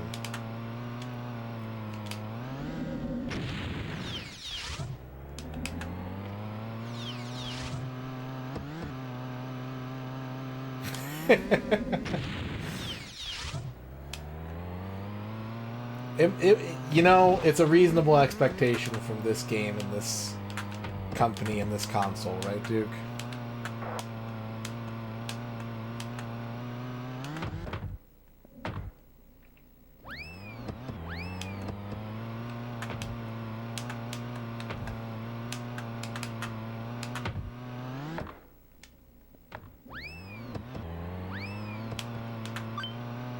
Well, I like Paranoia Revolution.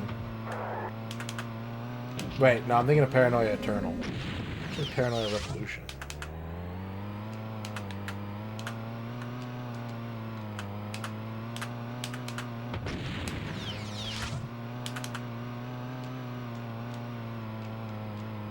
There is a weird number of N64 games with like billiard tables that are not billiards games, honestly. I can think of 4 or 5 off the top of my head.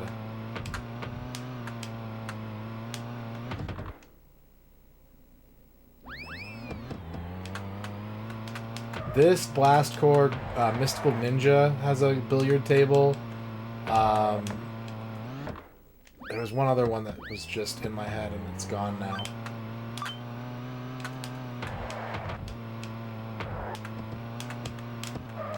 I want to say Glover, but I might be misremembering.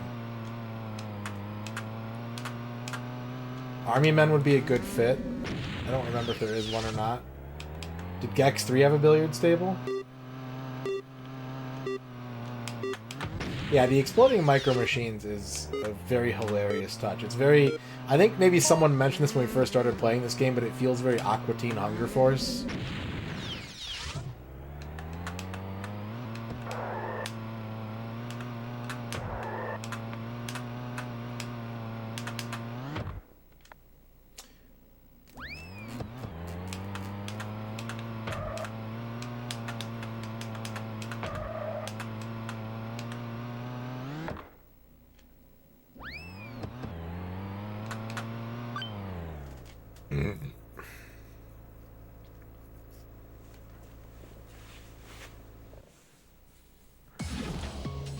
Let me listen to Freedom Dive for a second. Am I gonna get DMCA'd if I do this?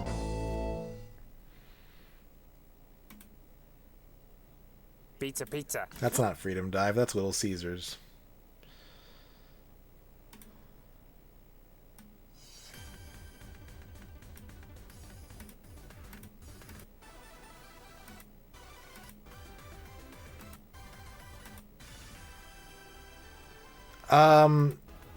This kind of like hyper,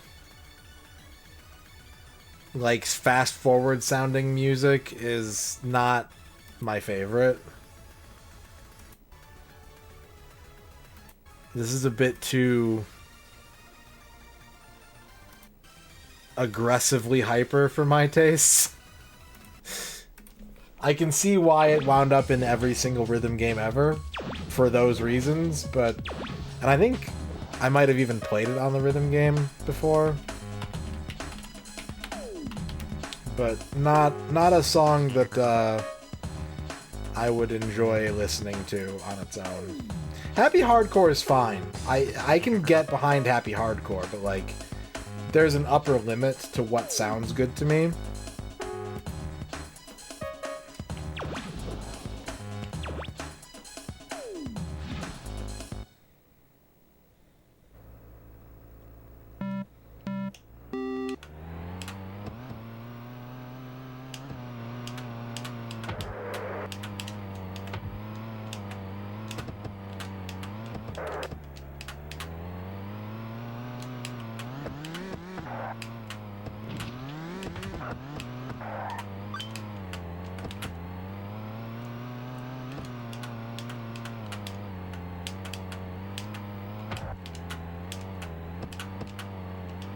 But, you know, a lot of songs in rhythm games are, like, okay songs that when you get to actually, like, play them and interact with them, you end up liking them a lot more. So, maybe I would feel that way if I played a bunch of games with Freedom Dive in it.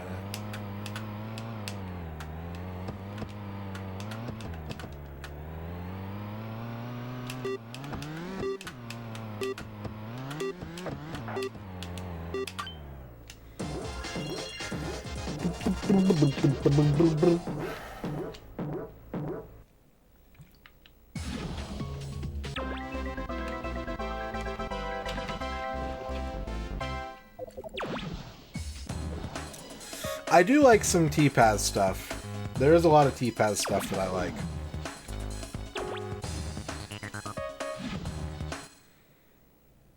There were a bunch of songs. There was like a series of like hardcore albums, like compilations called Hardcore Syndrome.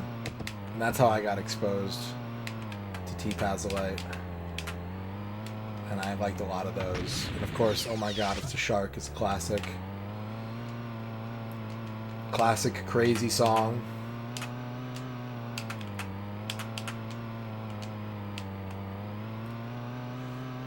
Yes. Yeah. Fatboy Slim has been in at least a few. I know that you can play a couple Fatboy Slim songs in DDR. The big kind of thing that's going to keep that from being more regular is that there aren't a lot of rhythm game series that are Western releases, either developed by Western companies or released with the US market in mind, and so acts like that originate outside of Japan or Korea are hard to come by outside of the boom. The like DDR to Guitar Hero boom is really when all of that stuff was being developed and made here. And then when that fizzled out, a lot of that just kind of stopped happening. But yeah, there are a couple. I have played the Rockefeller Skank in DDR before.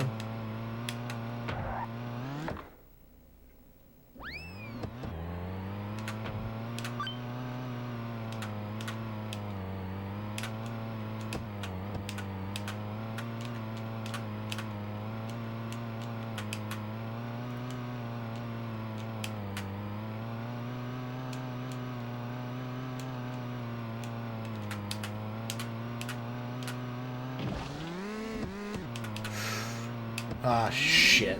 Yeah, I was in the wrong position for that.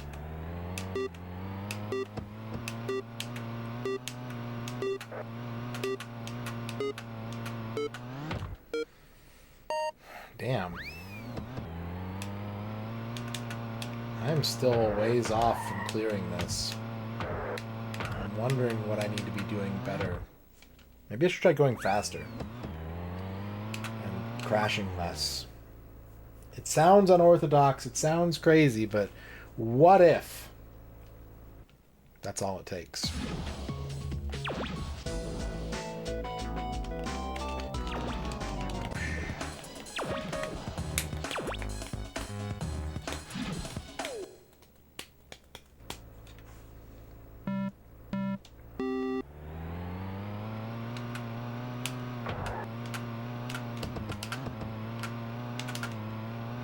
Up top, Oz.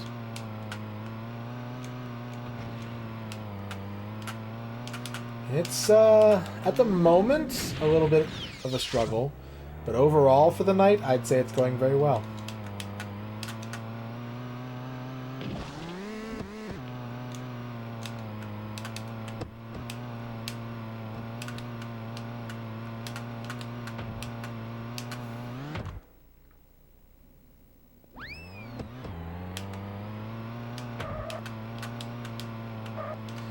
You might be stuck on this course for a bit, though.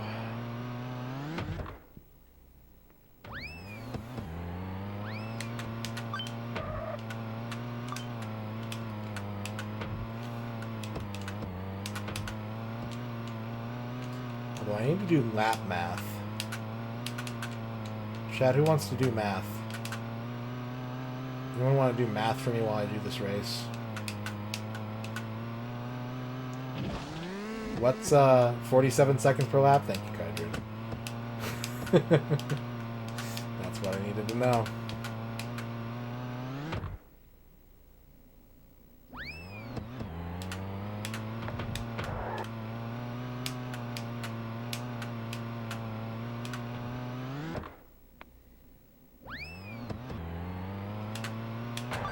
Well, that's 47 seconds.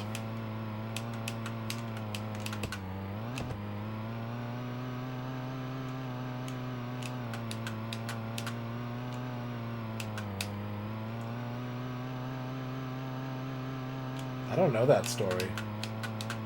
I've played it on DDR, but I don't know the story behind that Big Bear's Cave.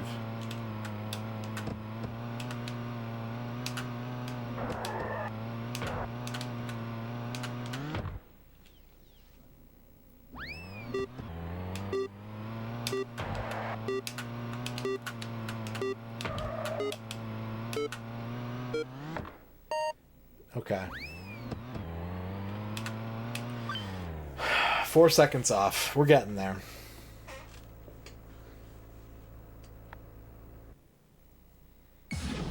He's got back from seeing Metallica. That's pretty cool. How was the show? Did they play... Question 1, how was the show? Question 2, did they play the song you were hoping they were going to play? And question 3, if they didn't, what was the song you were most excited to see them play?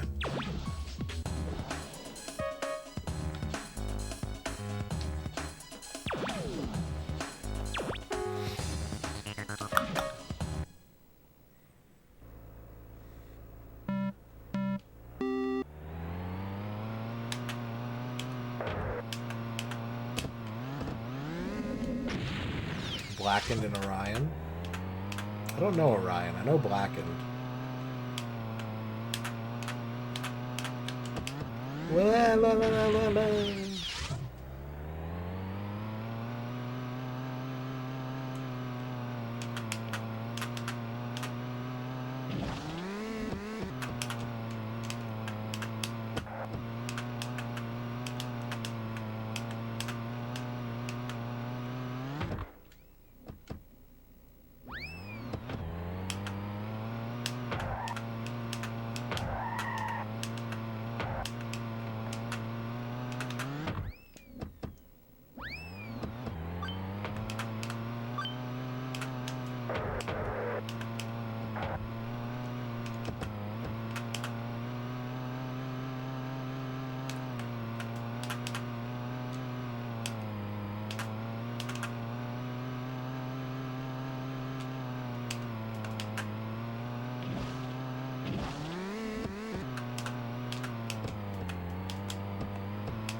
Can I somehow not only pass my ghost here, but get 4 seconds ahead of him? No. That sounds like a challenge.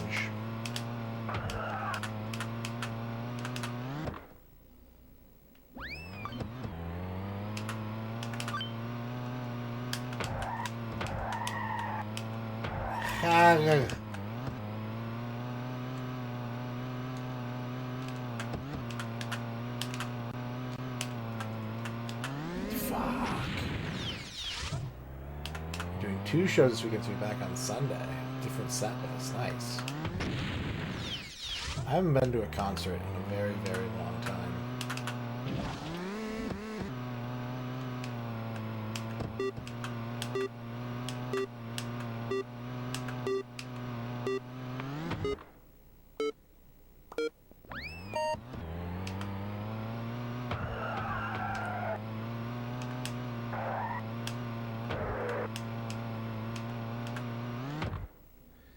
Get caught up on chat here.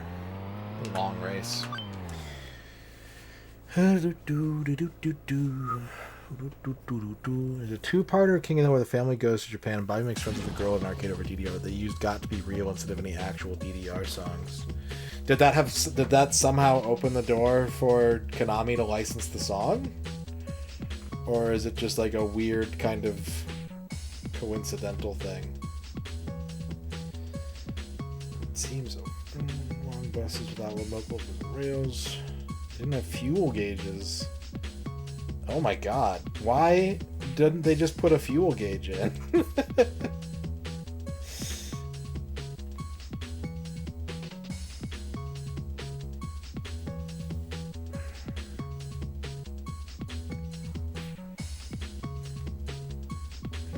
You seen Green Day tomorrow? Damn.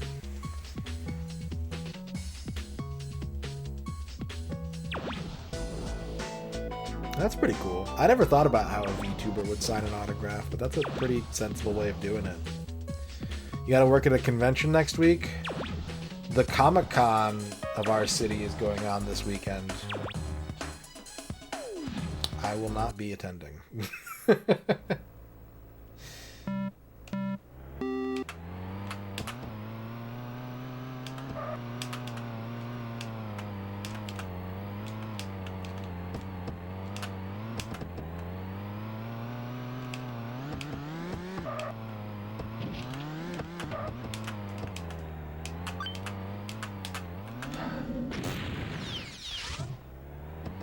You saw the magnetic fields back in? Oh, how was that? That sounds like it would be a cool show.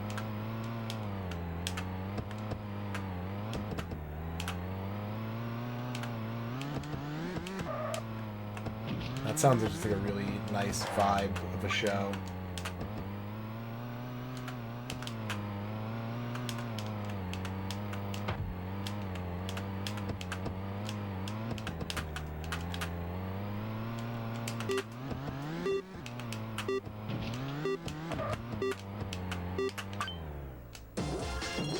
They played through every song of 69 Love Songs in order? Wow. That's sick.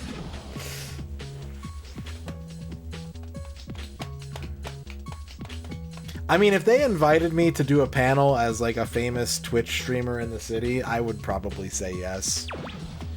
But I wouldn't go for any other reason I can think of.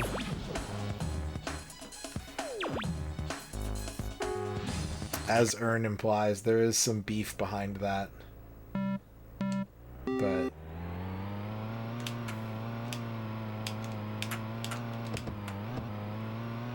would I sign a soup can for you? Yeah, I would. Is there still soup in the can, or did you eat it?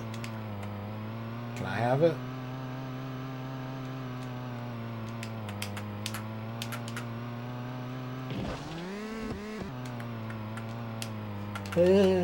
No. No. Because I know the people, like, on a personal level, I know the people who run the con, so that would be kind of weird. Zia Comics is a local comic book shop that is the one that puts on the Comic-Con here.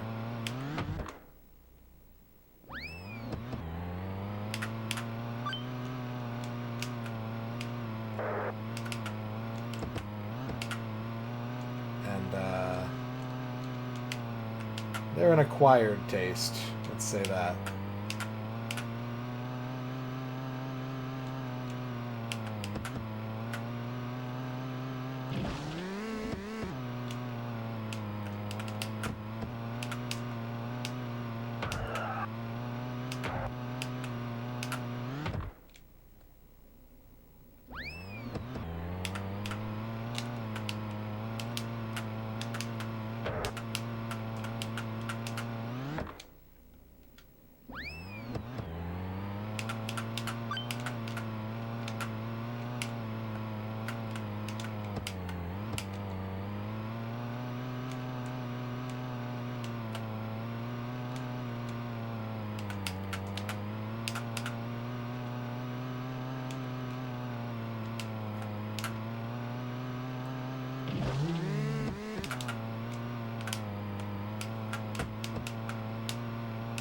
I think this is the run. I think we got it.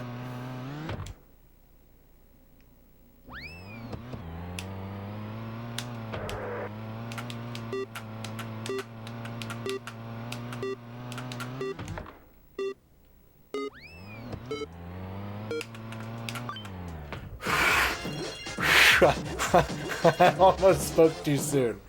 Woo!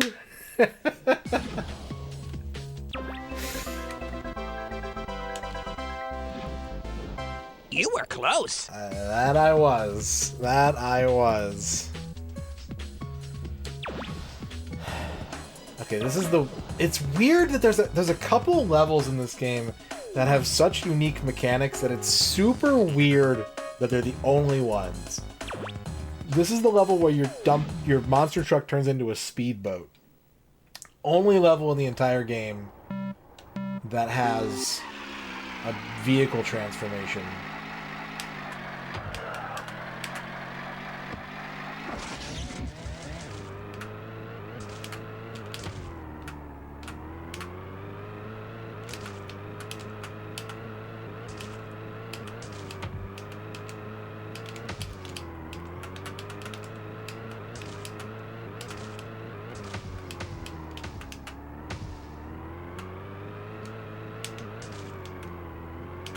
Sub 50-second laps, thank you.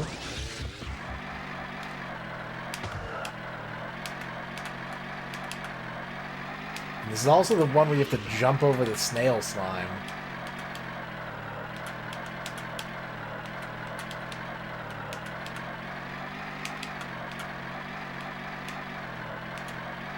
Well, that's not sub 50, but...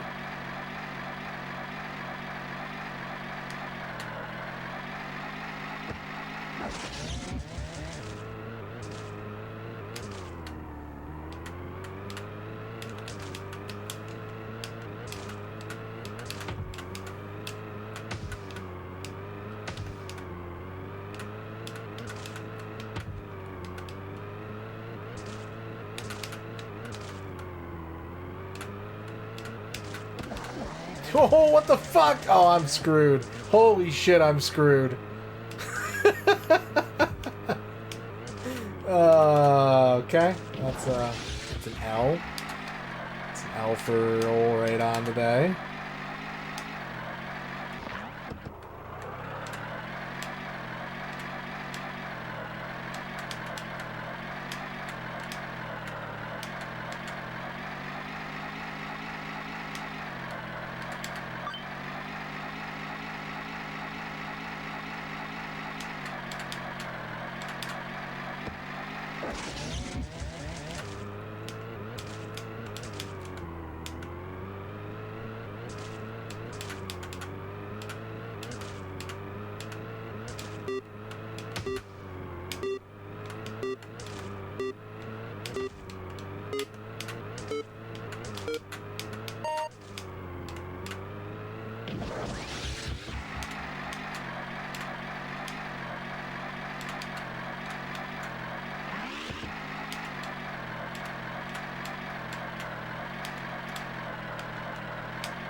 Okay, 22-second cleanup.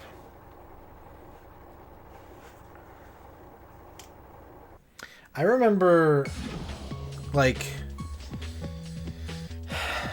seeing a lot of VTuber stuff and, like, HoloLive specifically kind of growing in popularity, seeing clips and stuff on Twitter, and kind of paying attention to a couple creators. And I think for me, the moment that I was like, oh my god, this is a thing, which was probably later than a lot of other people, was one of the trading card games. Maybe Vice Schwartz? One of the, like, sort of popular trading card games did, like, a HoloLive expansion where it was, like, all HoloLive stuff, and I was like, oh my god, like, okay, this is bigger than I thought it was. Yeah, the Dodgers game.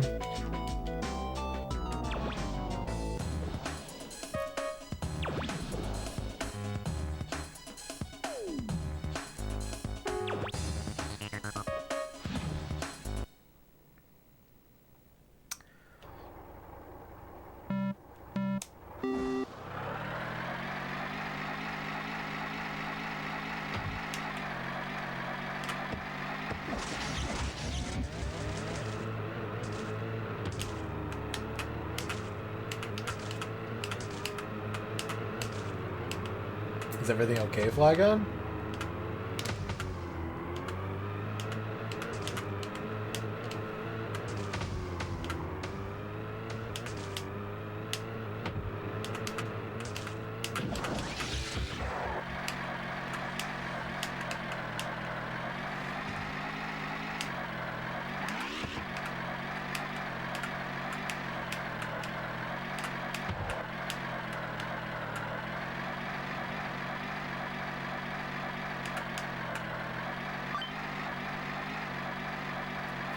Seconds. I need 50 seconds per lap, right?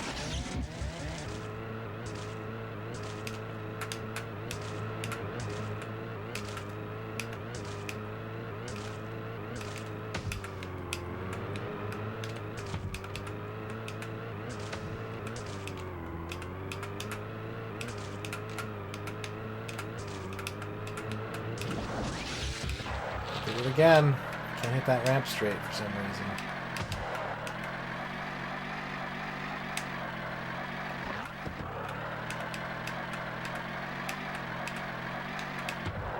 Okay. I gotta learn that turn. That one's definitely fucking me up.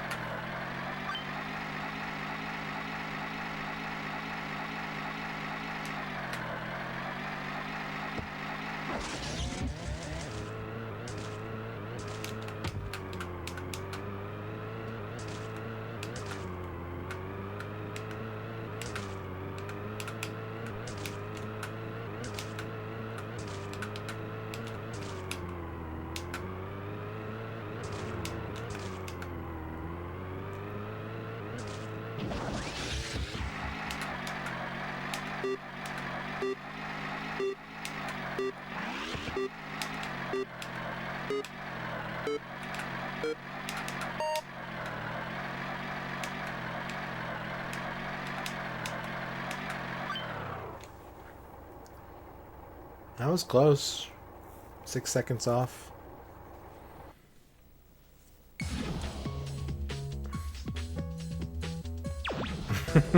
Dina. I think that's like, I've understood it personally. Like, I've not asked for clarification on this, but I think that for some people, like, that's kind of the draw, is to be a character, like to fully sort of embody a character of your creation.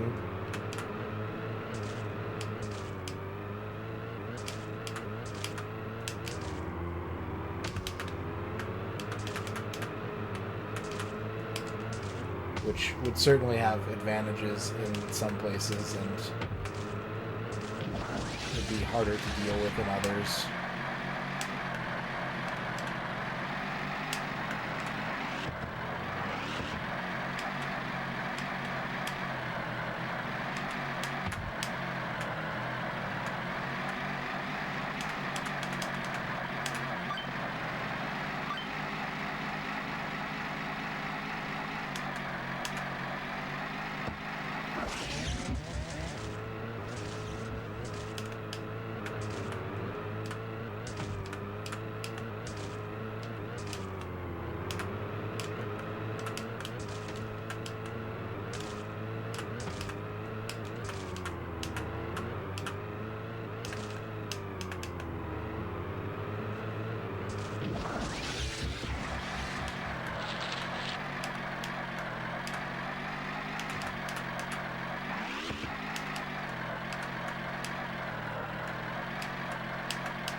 Get much faster on this track.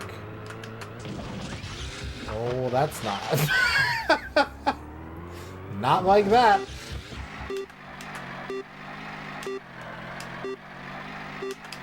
It sunk my dump truck. I keep calling this a dump truck. My monster truck. That's not faster at all.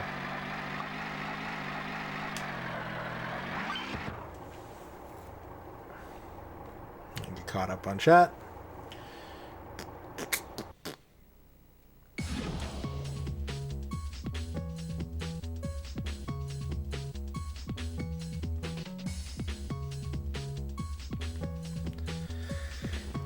Yeah, there have been a lot of people going the VTuber route or the PNG tuber route, and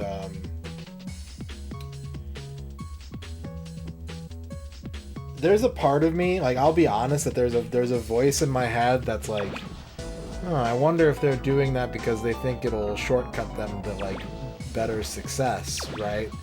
But I don't put a lot of weight behind that voice, because if I stop and think about it, it's like that's the same thought process that goes down the road of like fucking booby streamers taking my viewers, which is not true or helpful. But I imagine there probably are some people who, you know, or maybe were like ambivalent about it, but being like, you know, this seems to be working for people, so I'm gonna do it too. I've always said that it's like the accessibility that it allows people who wouldn't be comfortable on cam, or to like I said, to like kind of create even a minor character to shield from, you know, people being weird or whatever, is extremely useful and gets more people into the pool, and that's a good thing. That is always a good thing.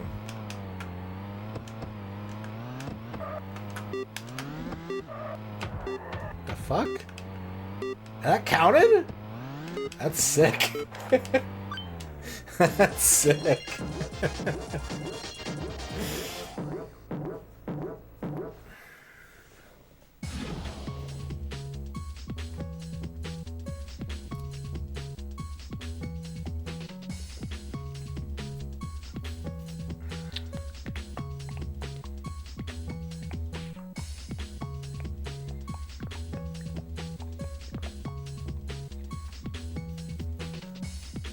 You know, it's one of those things that if it works for you and it's a positive choice, I don't think you have to justify it to anybody, right? Not at all. That's like maybe the greatest thing that the internet has kind of allowed us, is a lot more freedom to really kind of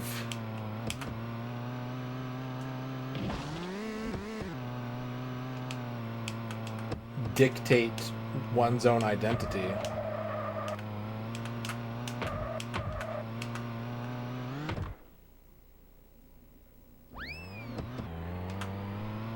That's a good thing. That's a good thing to be able to do.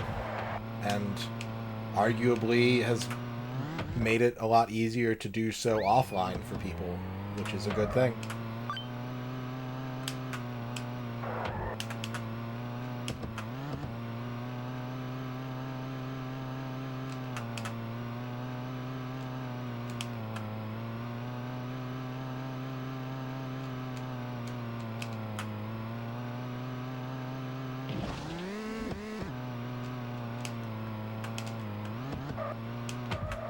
Ugh.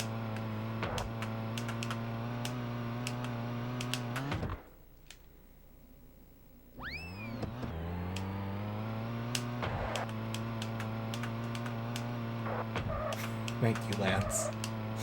I might just run into every pool ball real quick.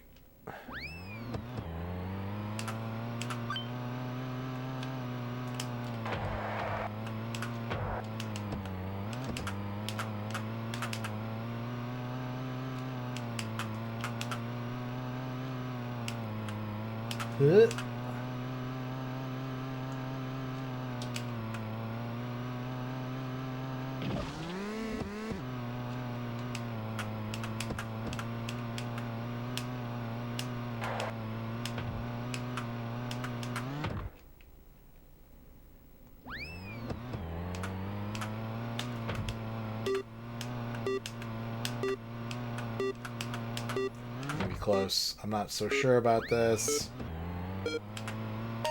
Nope. Quarter of a second off.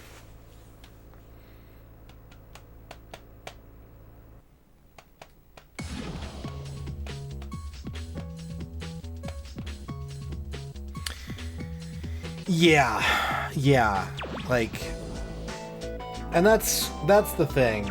Again, I know better, I've learned better than to try and, like, gatekeep someone's reason for doing something, but generally speaking, no matter what it is, like, if you're viewing something like that as a cheat code, as if it's going to, like, that's the thing that's going to help you suddenly be front page or make partner or whatever, like, it will expose you to people who are looking for specifically that kind of change. But, like, at the end of the day,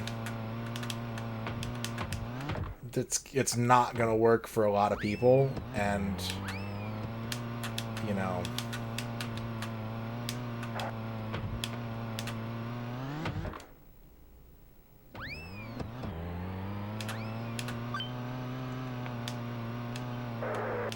I would much rather see it work than not work. But it's always kind of frustrating to see people sort of, like, externalize things, methods of improvement, rather than trying to figure out what works best for them and being more authentic. And I mean this not as to say, like, I want to be clear that I don't mean that having an avatar, a tuber avatar, is not authentic, but I think that some people make the choice to do that for inauthentic reasons. That's what I'm saying.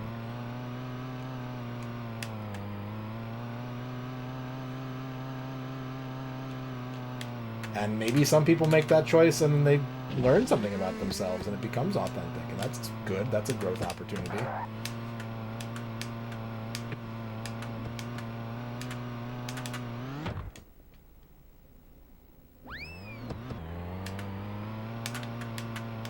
But yeah, at the end of the day, you just gotta do what works best for you, and you gotta do it for you, rather than trying to make other people happy. That was a really good time. Holy shit.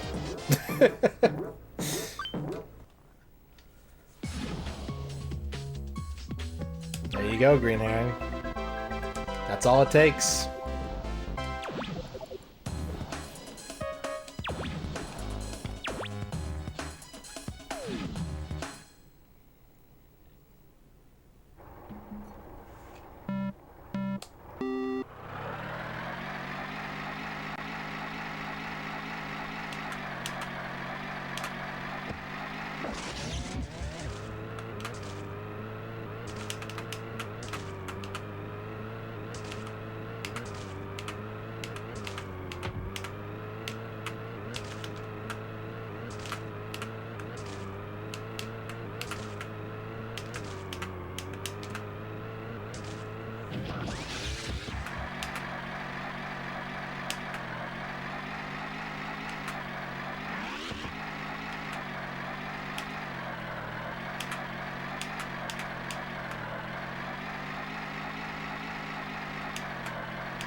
Boom, 47.5. We're on our way.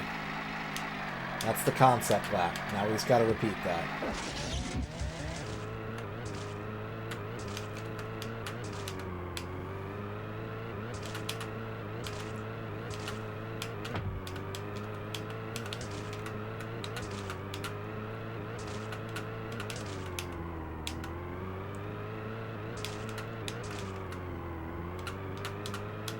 Hey! Okay, that wasn't great.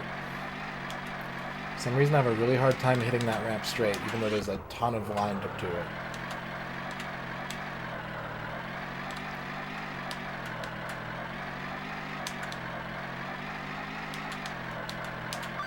.51. Not good, but We have enough of a buffer that if we have one more good lap, we'll be fine.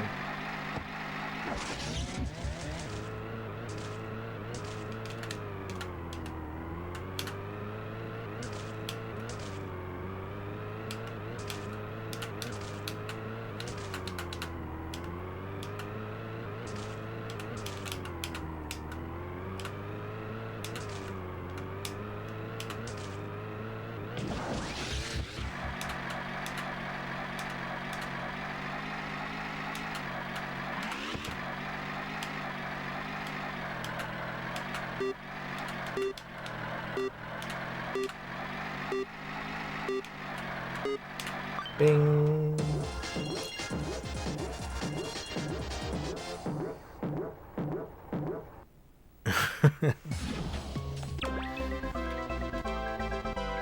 I do also, again, for my own peace of mind, I want to clarify that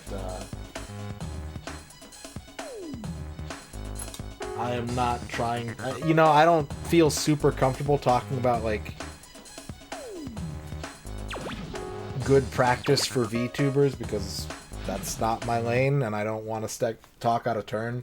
So I hope I didn't make anyone feel uncomfortable or say anything that I shouldn't have.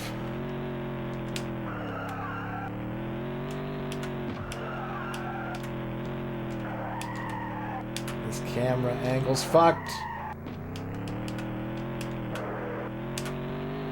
Oh, what is this stupid fucking camera angle? Oh my god. Well, I want it on the record that if I did, like, you can talk to me about it, and I would like the opportunity to learn. That's all.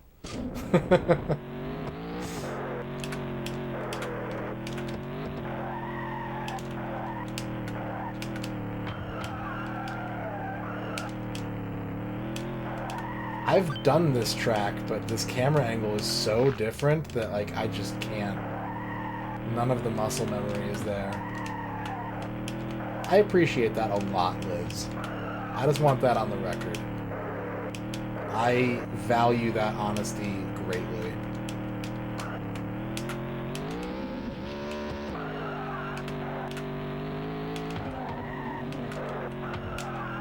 Poof. No, not poof.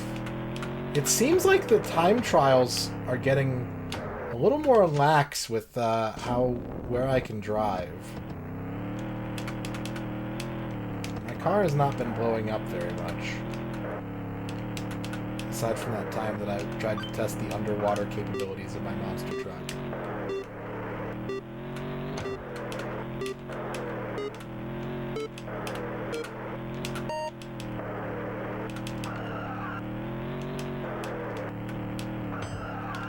Okay, I'm starting to remember the turns, but, like, I have nothing visual to go off of here.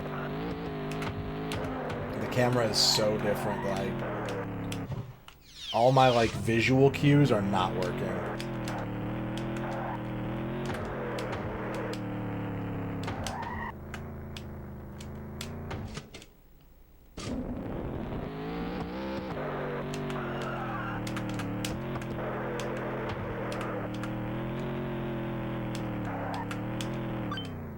Okay, we just gotta do 30 seconds better. Wait, 40? 40 seconds better. Sub 36 laps. Oh my god. Yikes.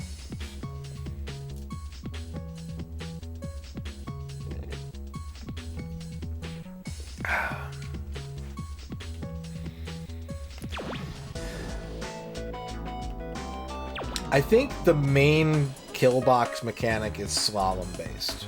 Just from playing this, I have kind of picked up on that the bricks and cans and spoons have coding to see which side of them you're passing them on, and I think that's what triggers more kill boxes than anything else.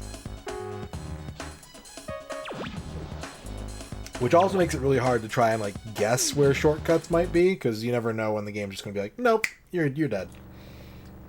I'm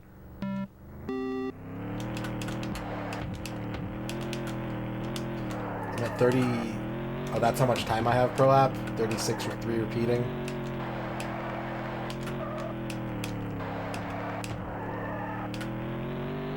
Oh, fuck.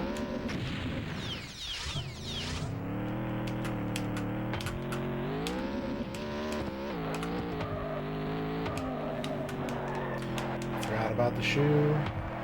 But, like, that worked. Which is weird.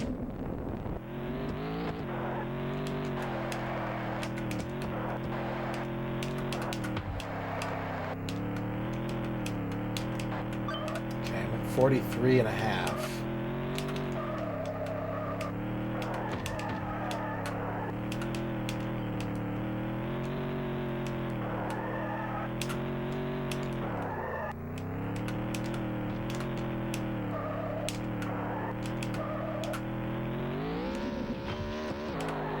Spoon. The second shoe. That was a nice toaster dive. Right, and then we're gonna flip a Yui. And we got small, medium, right. 40 seconds. 41, really. Why did the whole table just shake? Did you all see that? All the objects on the table, like, bounced.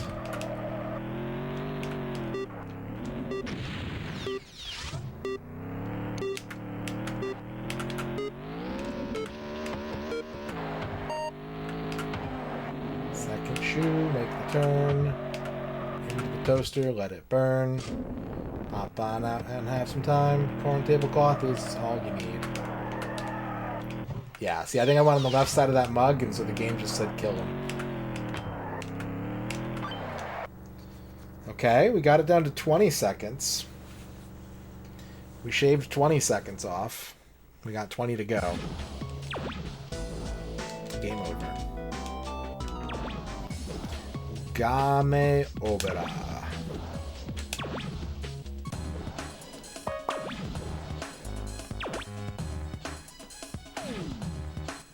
We're getting there, though. That's track 4? Is that track 4 or 3? 4, I think. It's this one, and then the pool table, and then the monster truck, and then, yeah.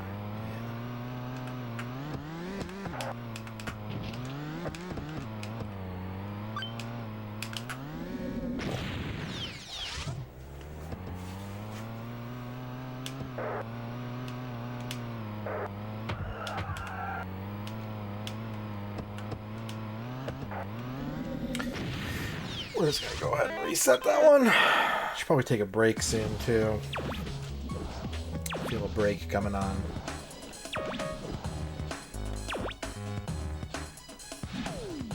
What's the 5th course? I don't remember. Oh, it's a lab. Pretty sure it's a lab.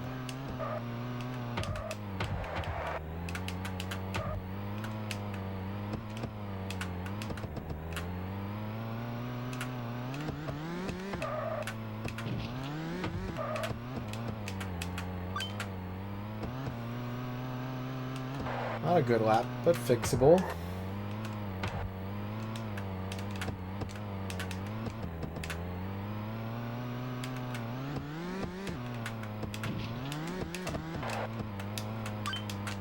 Oh yeah. Whew.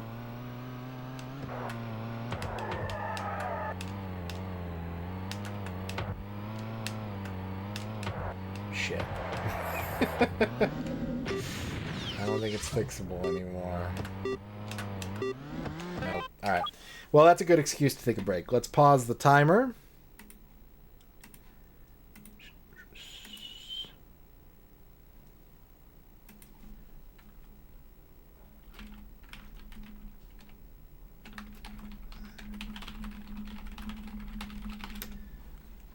Alright.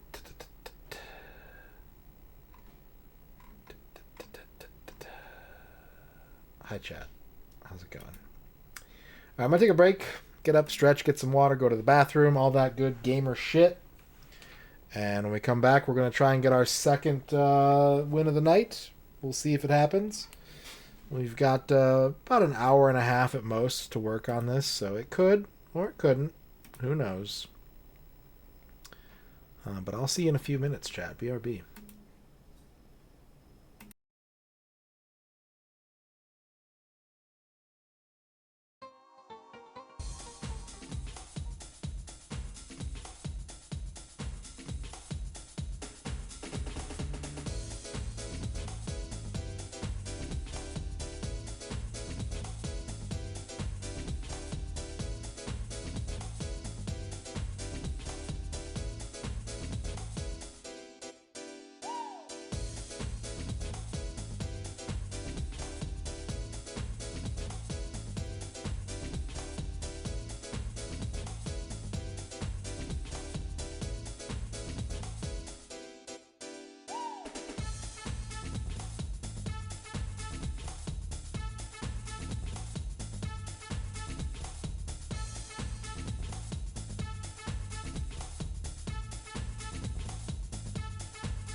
Alright. I'm back. Thank you for waiting.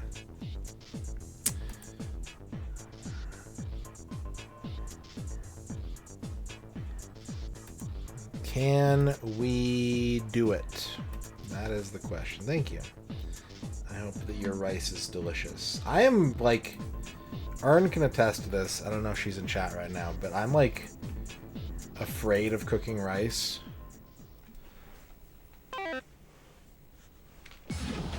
Rice is one of those things that, like, I want to eat pretty much all the time, but, like, I don't trust myself to get it right.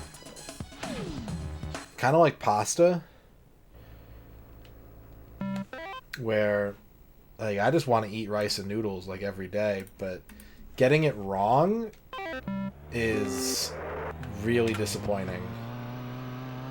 I think most people use a rice cooker. I've watched a lot of videos, and people are like, oh, you want to make, like, the best fried rice? Get your rice cooker. I don't think there's any... I think that's common practice, but... I used to make rice in the microwave. I had a really cheap rice dish that I made that was, like, extremely filling. So there was a point in time where it was like, well, this will keep me fed. I won't go hungry if I eat this rice, and I would make it in the microwave. With some chicken stock and some, like... There was this, like, jarred ragu cheddar sauce that I would pour on top.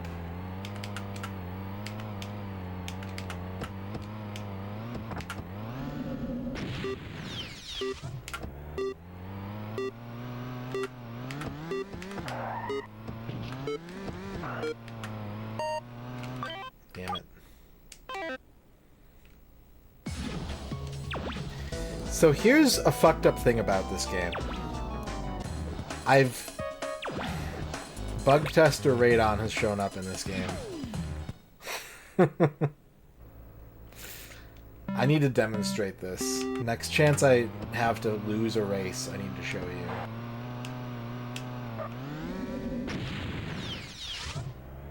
I might just do it here for the sake of showing it off.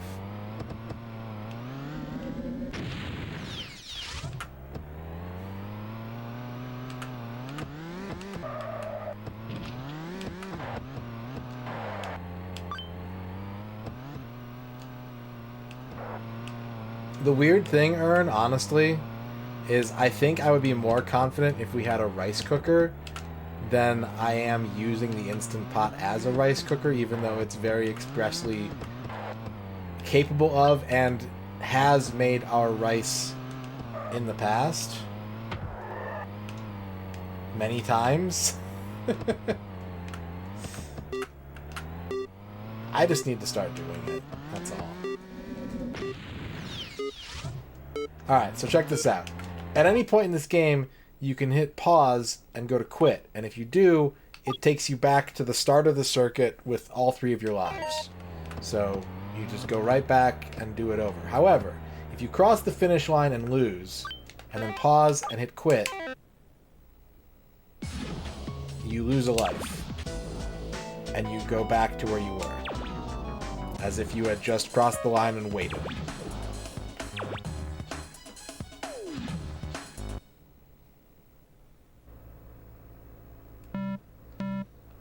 Which is this is what it's supposed to do. You get quit,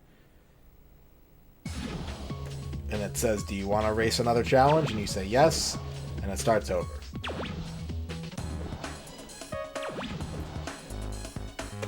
The menu system in this game is very weird. We have a rice cooker. Yeah, I think I know that actually. That doesn't feel like news to me.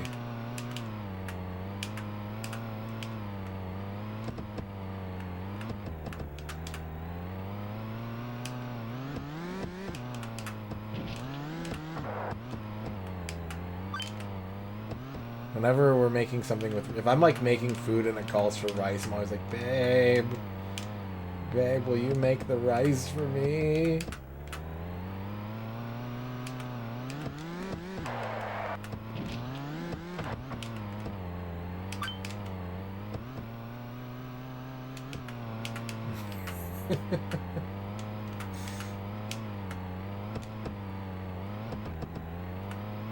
What?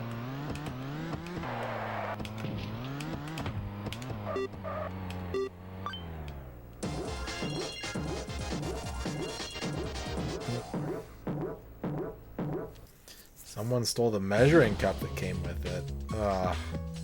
That's why would you steal a measuring cup? For what reason?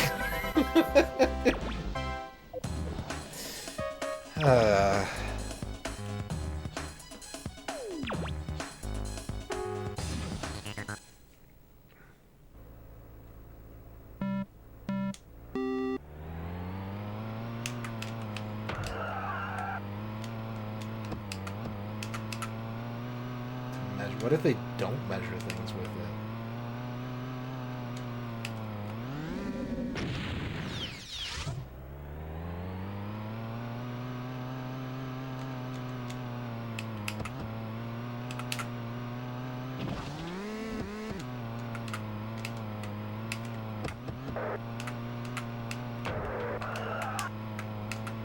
I'm not so sure about this attempt, but we'll try and make it work.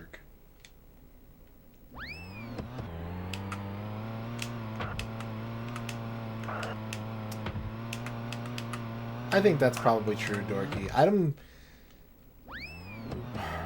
at odds with myself over that kind of approach.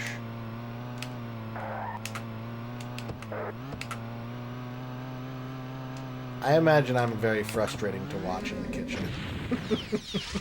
And only Ern can say one way or another if that's true.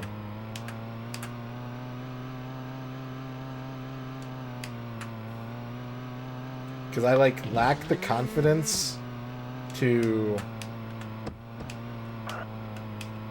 go purely off practice of making a dish.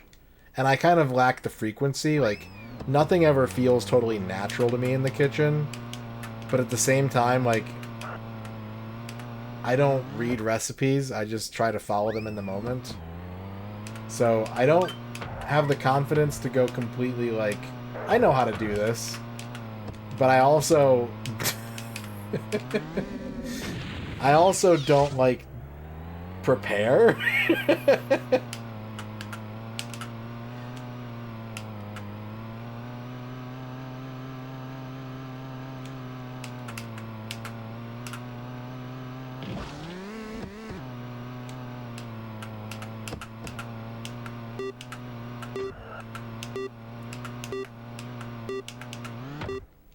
I do have a big book of food substitutions, yeah. I had to read for work. I'm a calorie dumpster. I love food. Food is one of my great joys in life. But, no. No, I'm not technically proficient at making food. I'm not especially practiced at making food. And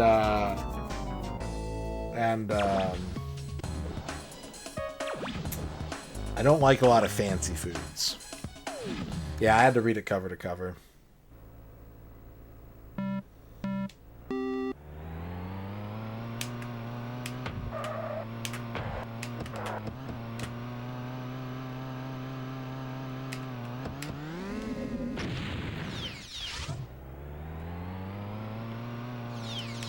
Yep, seriously. That's what they paid me to do.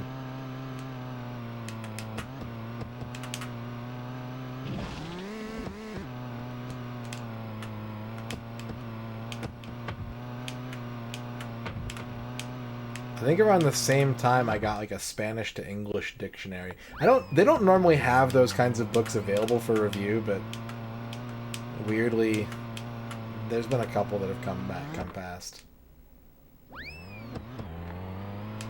Yeah, Ern is telling a true story, and it's my pet peeve about recipes. Recipe writers piss me off when they do shit like that.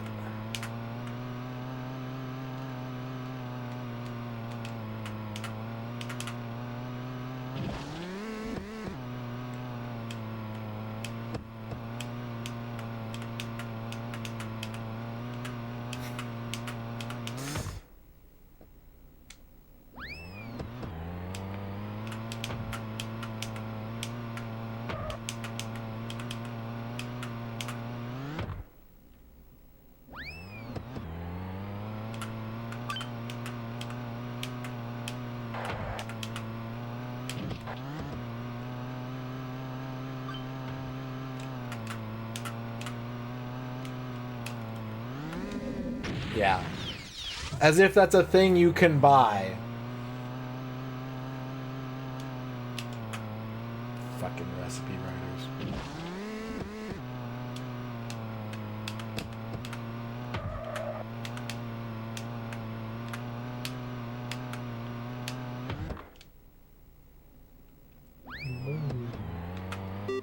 This is probably not gonna work.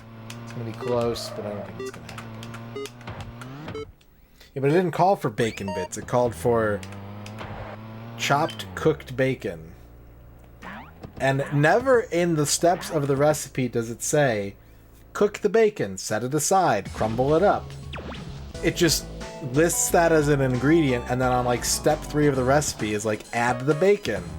And I'm like, but the bacon's not cooked. Why am I adding it now? And I looked back and I'm like, oh, the ingredient it's asking for is cooked bacon. You could have saved everyone the headache if step 1 of your recipe had been cook the bacon, set it aside, crumble it up once it's cooled. Nope. It's Rachel Ray's fault. I mean, it's not her fault, but it's, you know, it's Rachel Ray's fault.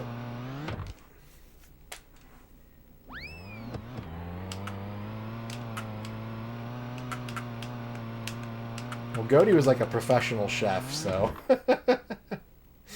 I believe that. That makes sense to me.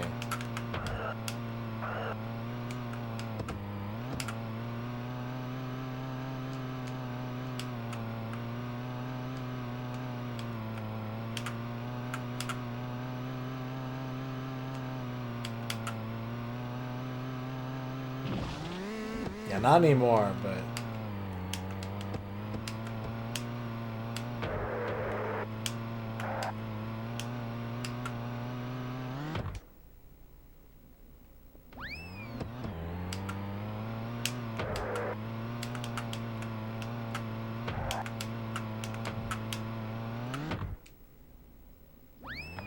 Bake Off. Remember Bacos? I always thought Bacos was a more fun name than Bacon Bits. It's just fun to say. Bacos.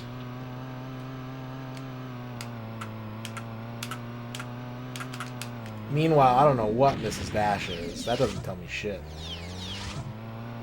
Bacon strips do look good, and so do sausages.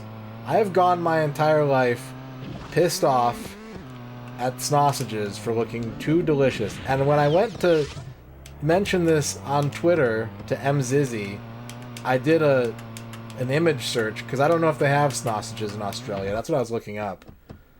And they have sausages brand Scooby Snacks, burgers, and fries.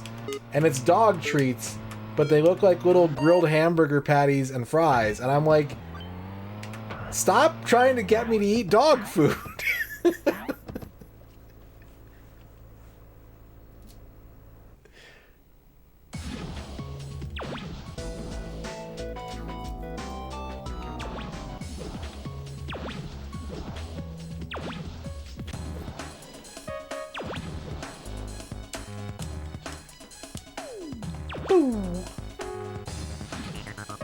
Yeah, Olive Garden dog Zuppa Toscana for dogs, not for humans.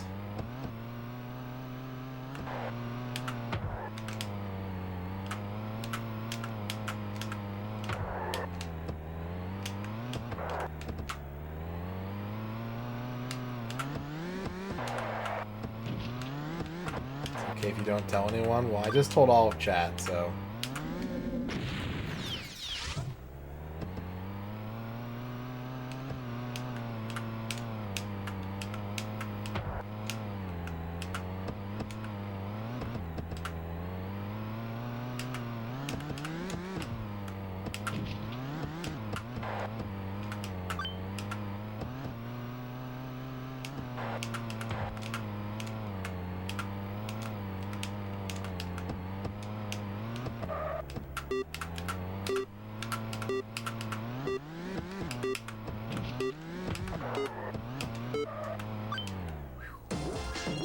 Yeah, can I see your... I mean, I remember as a kid, even the phrase, like, doggy bag, I was like, ew. Why would you want your food in, like, a dog food bag or whatever? And then meanwhile, I'm like, hang on a second. These little pigs in a blanket look pretty good. I think part of the problem, and this is going to tell you a lot about my willingness to just horf down food if it looks good to me, is that the dog food companies don't do a good job of explaining why dog food is specifically dog food. I need to know.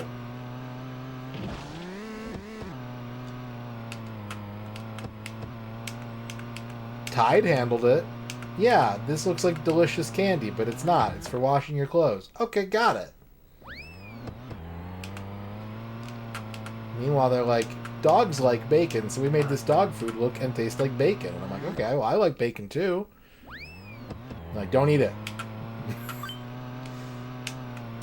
But I like bacon.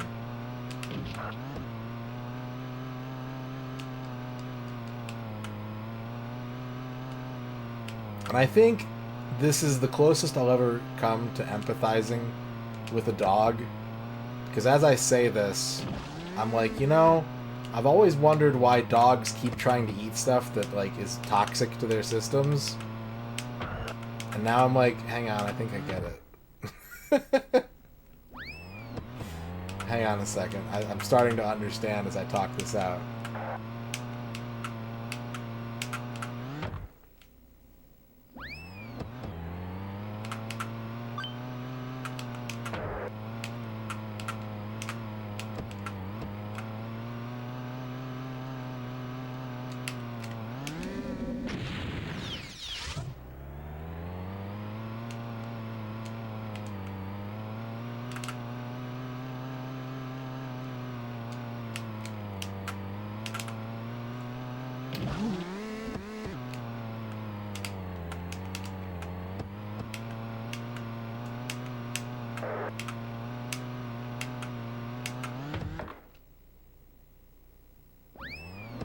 That's a good point, Dorky, yeah. And again, talking about fancy foods, right? They're like, oh, look at this wet cat food. Like, you wouldn't eat that. I'm like, okay, you're right. And then they're like, here, have this pate. And I'm like, isn't that just... Isn't that...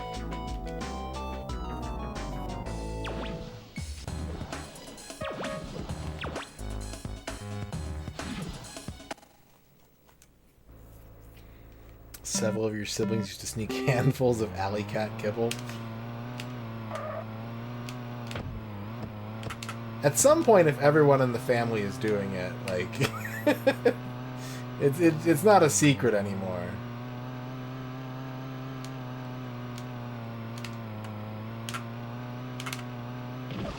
I have only played this version of the game. I've played the, like, 8 and 16-bit versions, but I have never played the other versions of this game before, so I don't know.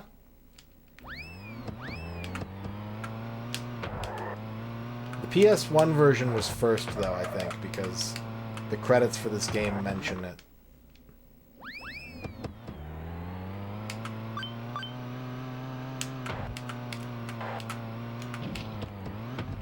Shit.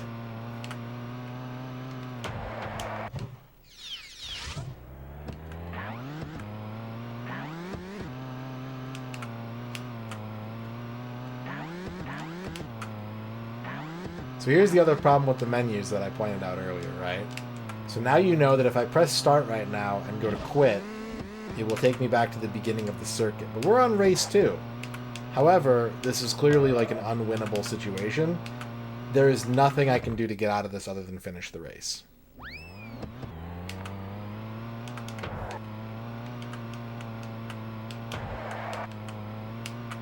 Even though I don't have a prayer of qualifying, I have to finish the race or start the whole circuit over again.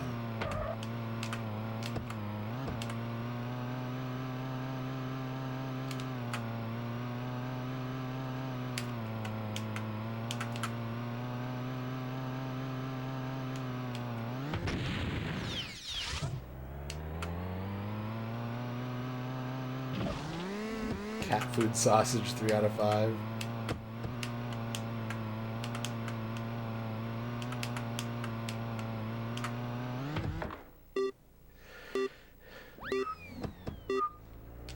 That was weird. I was holding down the go, and I wasn't going.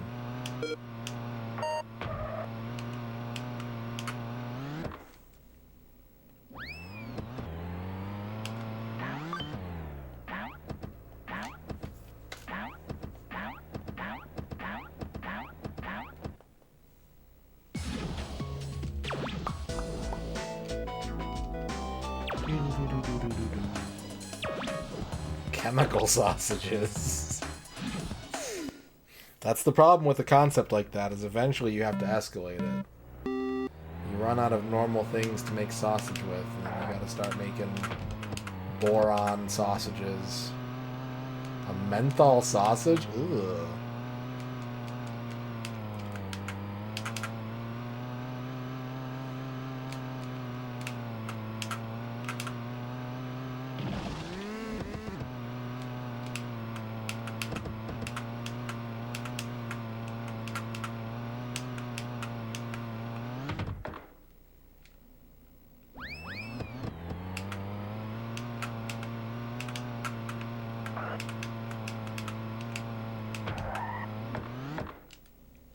Bad time to point out that I'm hungry, though. Not because of this conversation. Just incidentally. I'm getting kind of hungry. I think I'll pass on the cat food sausage. Thank you, though.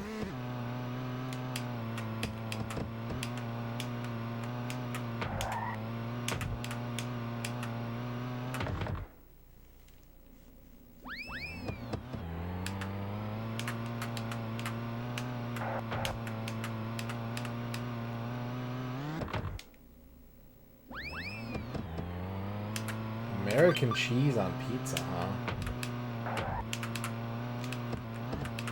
I can think of one instance where that might be good.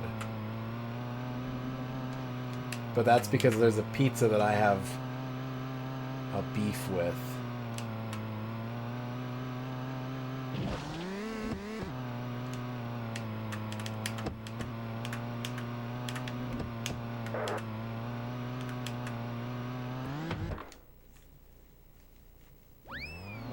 I don't like cheeseburger pizza. And the main reason I don't like cheeseburger pizza is because it seems that the way that you communicate that this is a cheeseburger pizza is by adding pickles. I know some places actually put like burger sauce on the pizza, which is interesting. If you're just talking about like mac and cheese with ground beef added in, that's good. That's a good way to eat mac and cheese. If you're into that sort of thing.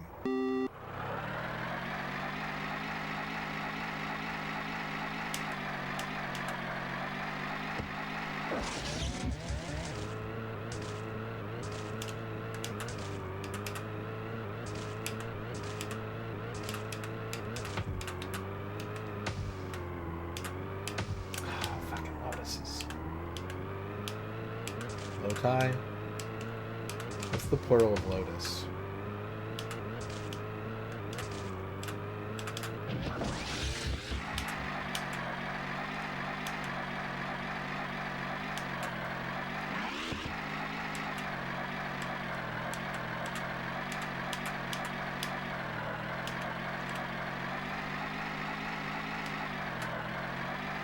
I gotta clean that up. That wasn't good.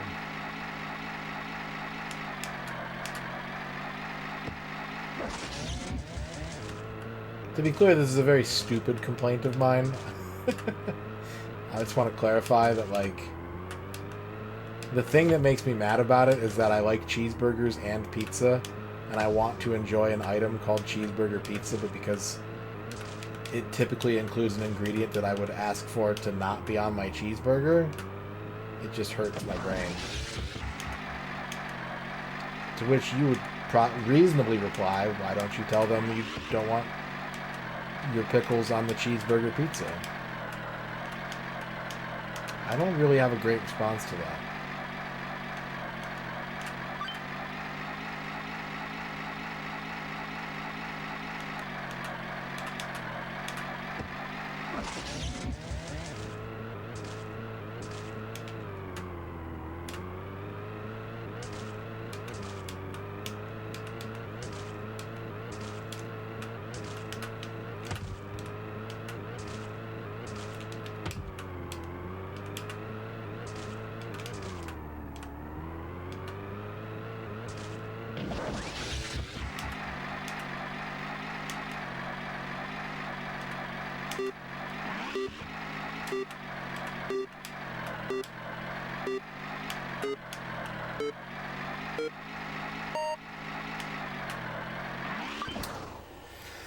Aussie cheeseburger pizza.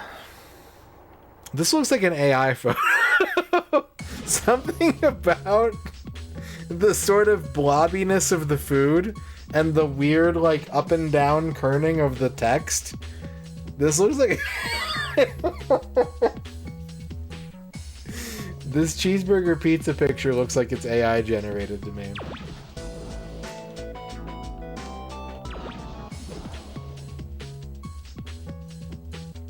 I need to save.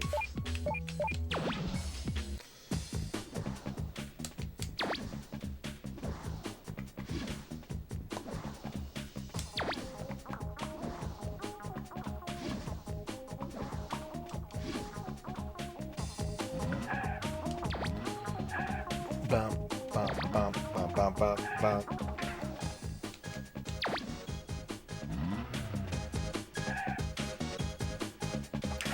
It has me thinking that I don't have the proper perspective to be like, look at this weird American food. Look at this weird thing they're serving at this restaurant. I probably should have the perspective for that, but I don't think I do. Nothing surprises the fast food American anymore. Anything is possible, nothing is sacred.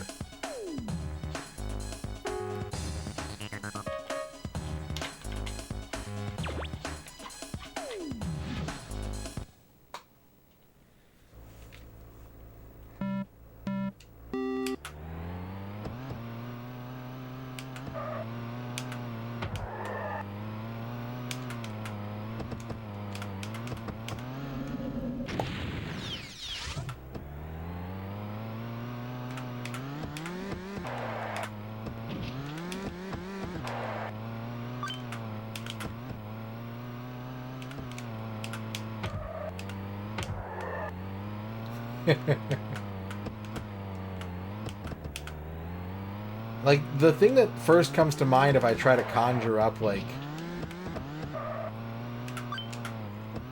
gross American food taken too far is, like, the KFC Double Down. But everyone knows the KFC Double Down, and they serve it in other countries. So, like, it's not a very effective gross out tool.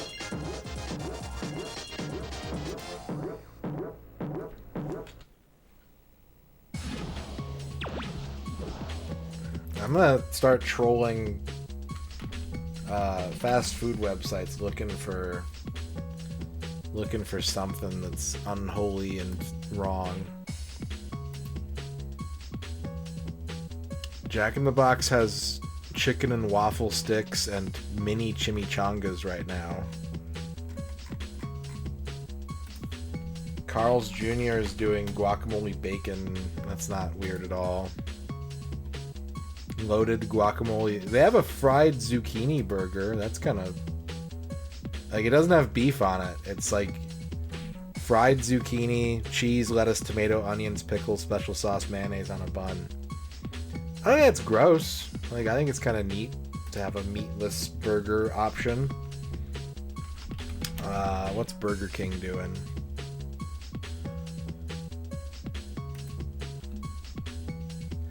Dirty water hot dog on a sweet roll with a fry cup full of sweet spaghetti. I like the dirty water hot dogs. Sweet spaghetti, I need to be convinced about. No, yeah, Jack in the Box egg rolls are like way too fucking good. I agree, Super Ninja Des. Jack in the Box egg rolls are doing way too much than you would think. And I don't even usually eat egg rolls, but every once in a while I'll go to Jack in the Box and be like, an egg roll? An egg roll for me? That I can have? I don't think there's anything like super weird in our fast food restaurants right now. I think it's all pretty standard shit.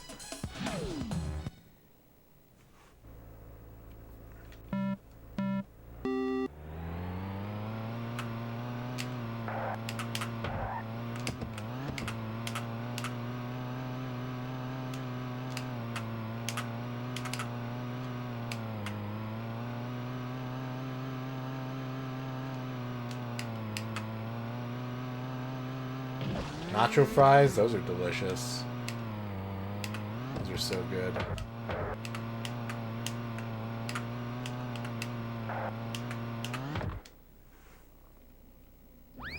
I haven't been to Tim Hortons in like 20 years.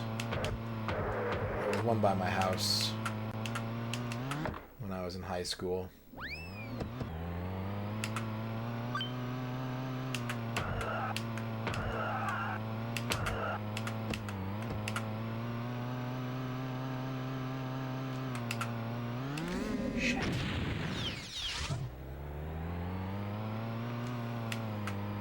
I feel the same way about like when Subway was doing the like...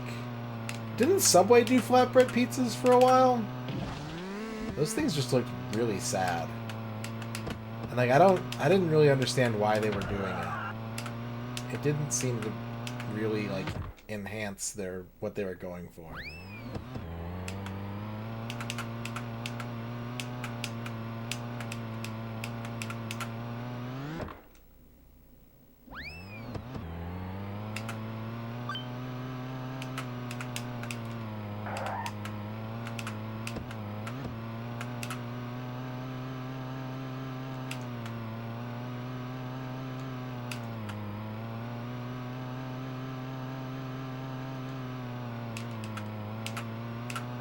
Subway, I think, is the saddest restaurant that I eat from. And I don't eat from there very often, but every once in a while, I want a sub, and I don't want...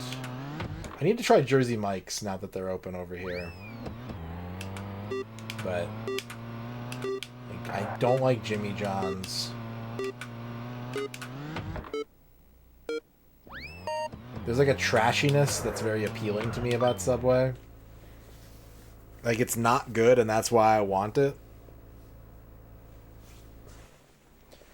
And I think that a lot of the other sub places are like, we got the finest quality ingredients, vinaigrettes, 2 tons of lettuce. And I'm like, no, that's not what I want. I want 3 meatballs and ranch and marinara on some cake.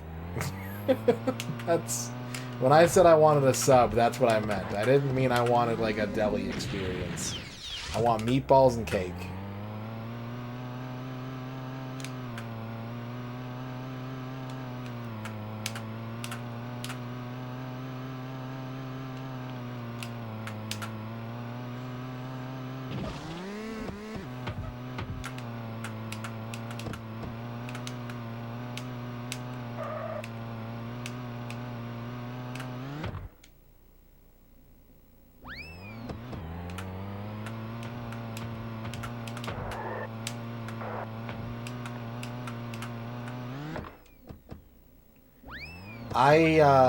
There's a lot of nice local restaurants around here, but I live in a part of town where none of them are, like, convenient.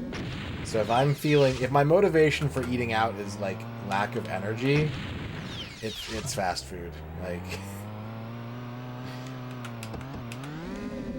there aren't a lot of places that I can go to just, like, enjoy a nice kind of local meal and not have to make like preparations or get uncomfortable to get fed.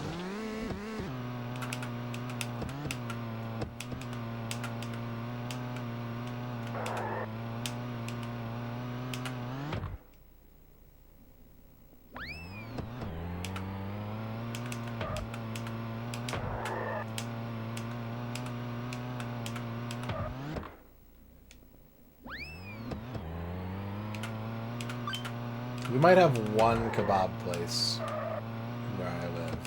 We might.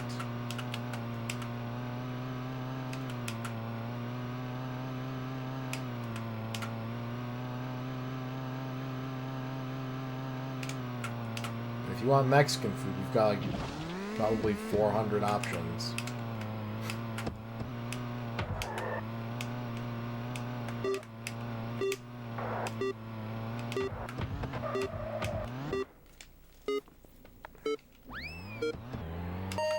Kitchen story with grab and go chicken. That sounds good.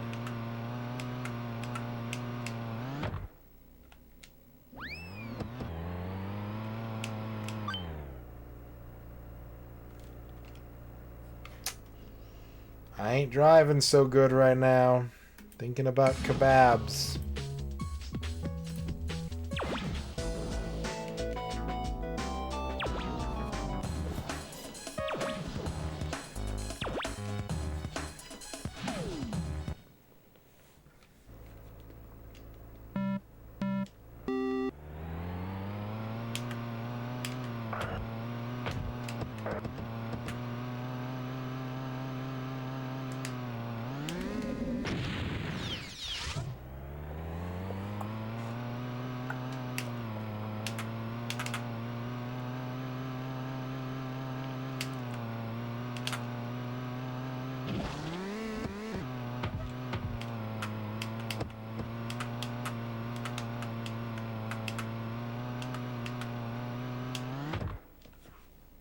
Three little tacos for $28.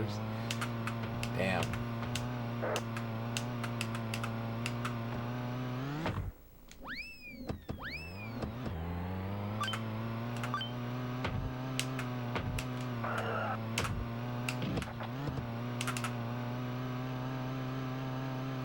We have a Mexican grocery store that has really good takeout food. Like amazing takeout food. But again, it's like you have to engage in a lot of extra effort steps. Like you have to go in, you have to be willing to like drive there, which requires taking like a one-way bypass road and then going farther away and then turning around to get back home. You have to go inside. You have like an 85% chance of having to deal with language barrier. Sometimes they're just like randomly closed because they're like not properly staffed. So like I love the food and I love supporting them. But if I'm eating out because of like I just don't have the energy to do anything else, then I'm more likely to just hit a drive-through. One of the like 8 drive-thrus in my neighborhood.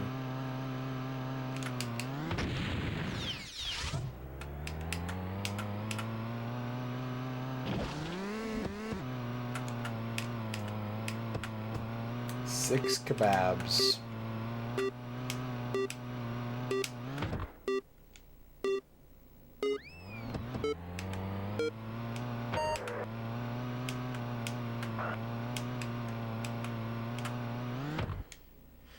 I don't think I've ever heard an order at a drive-thru. I usually can't hear what other people are ordering. So it would probably be one of my orders.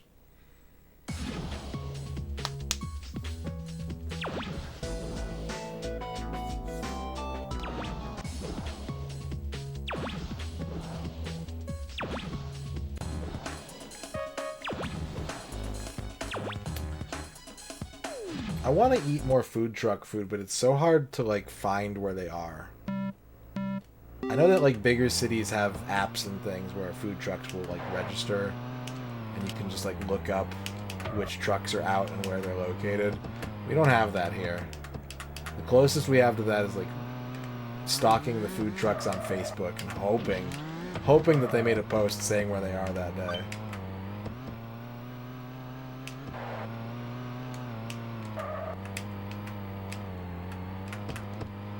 Which stinks, because we have a lot of food trucks in this town.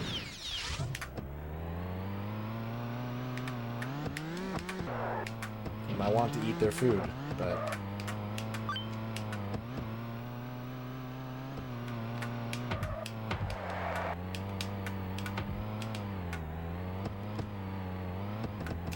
Maybe I gotta get food truck tomorrow. Maybe tomorrow's food truck day.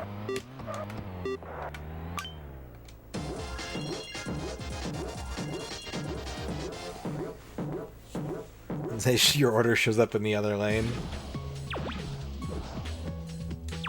I always get like where the previous order stays up on the screen and like, is the screen correct? And I'm like, no. And I just wait for like 2 minutes for my order to pop up for some reason.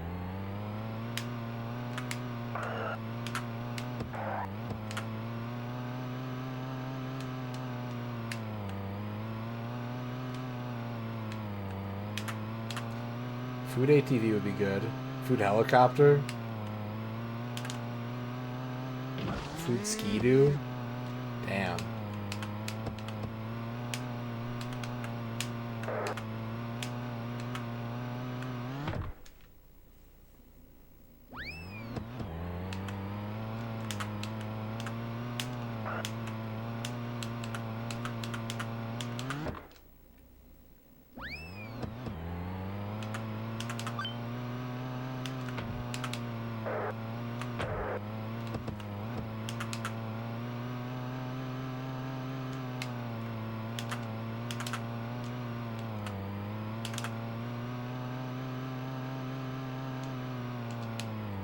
Honestly, I do wonder why we don't have more, like, drone-based food delivery. It seems like we have all the infrastructure needed.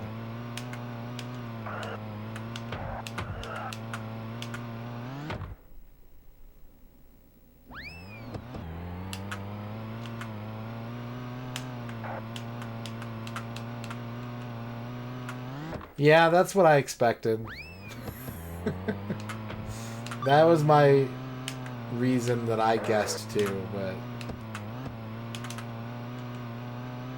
just make that like a, you know, okay, so what we're missing is the surveillance necessary to make that a serious crime that can be punishable with little investigation. Which I feel like we have, but it's a hard sell to get people to be okay with that in order to get, you know, meatballs sent to your house.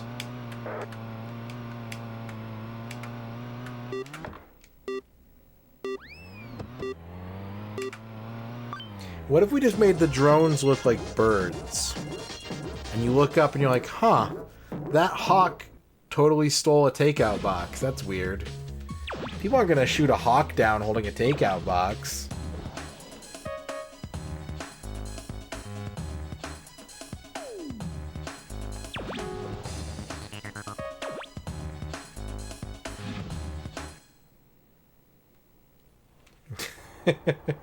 There is an entire YouTube account here that does that. That just like drives into buildings with like a remote controlled car and gets people to put an item inside the car and then check out.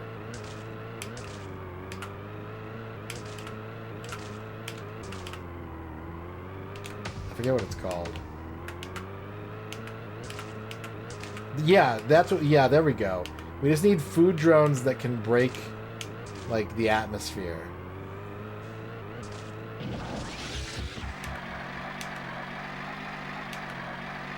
Stratospheric food drones.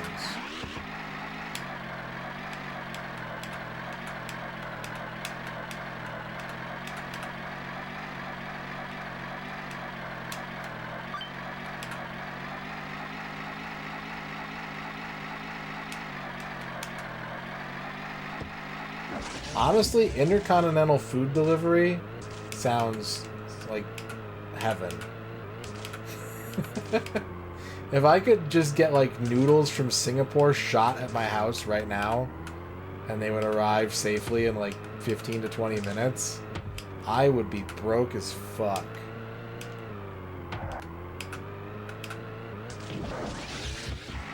Because you don't even need 24-hour food places at that point. You just have to pick a country that's in business hours.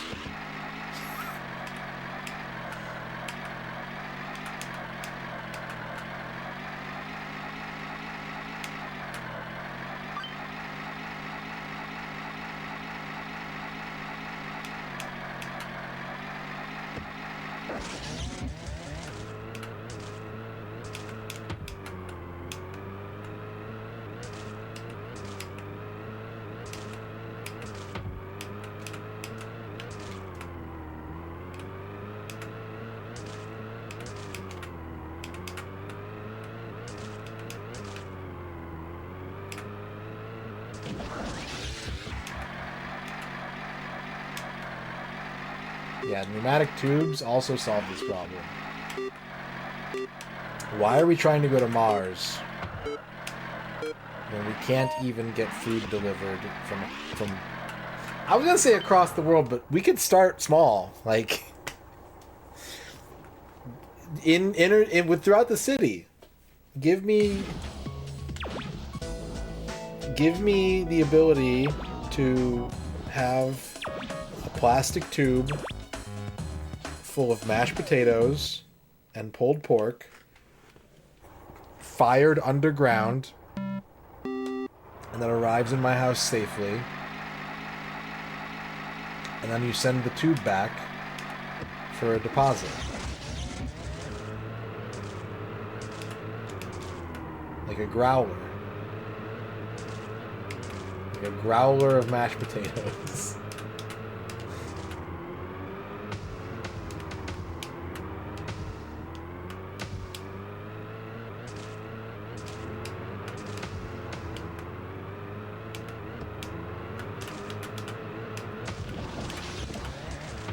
Well.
Yeah, that's pretty common.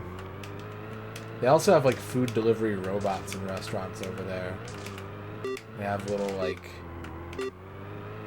just basically a shelf that can drive itself, and then it's got your number and the food you ordered on it. And it comes out, and you take your food off, and then it goes back.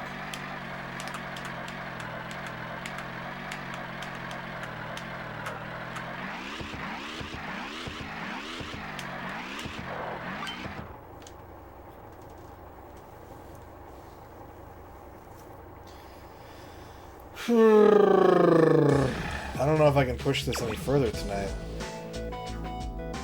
I'm kind of feeling like I'm a bit stuck.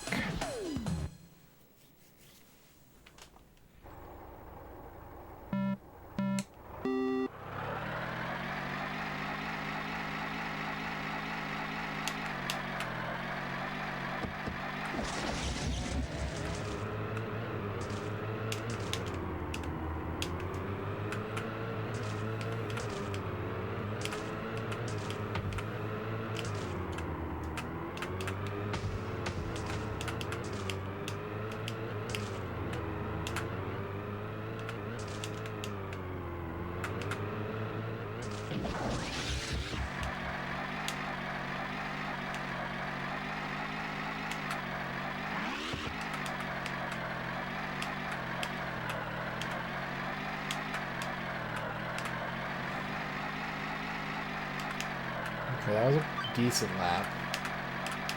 It wasn't technically a good lap, but it was close. Close enough.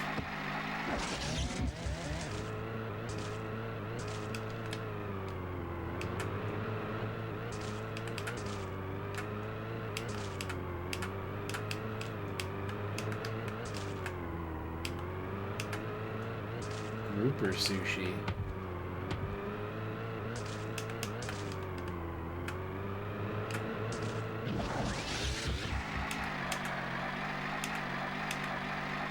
I almost ordered sushi the other day.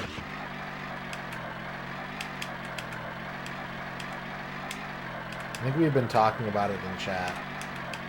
And I wanted to make an irresponsible food purchasing choice. And I wanted something Asian. And I almost talked myself into ordering sushi. But I don't really like sushi. So that probably saved me $40.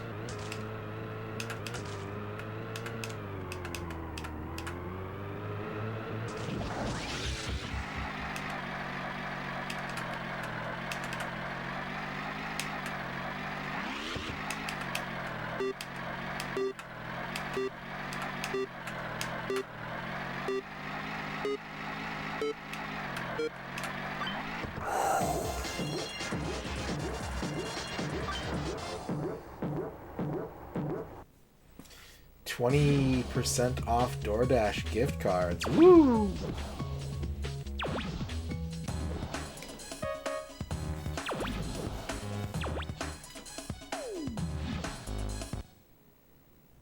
I've never tried eel. I probably never will until I actually get a food allergy test.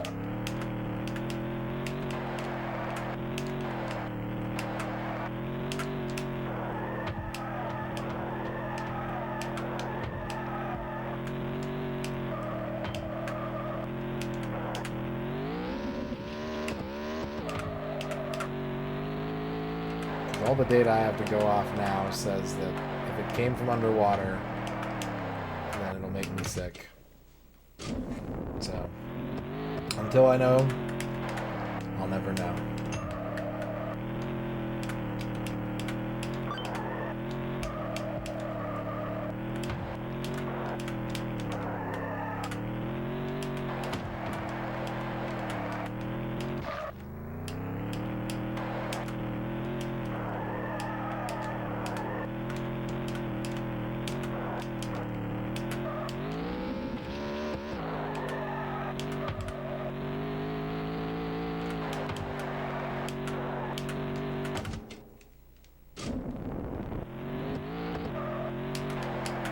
That's pretty sick.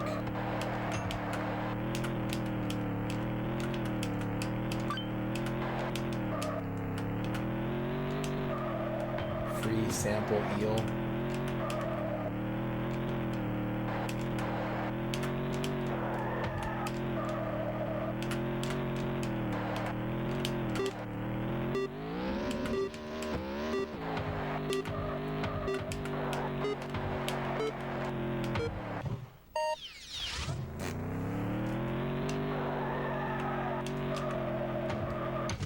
Yeah, even the Japanese restaurant here has eel.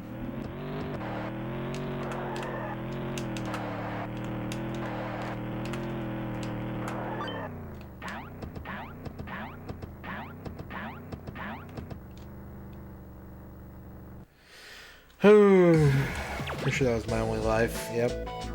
Yep.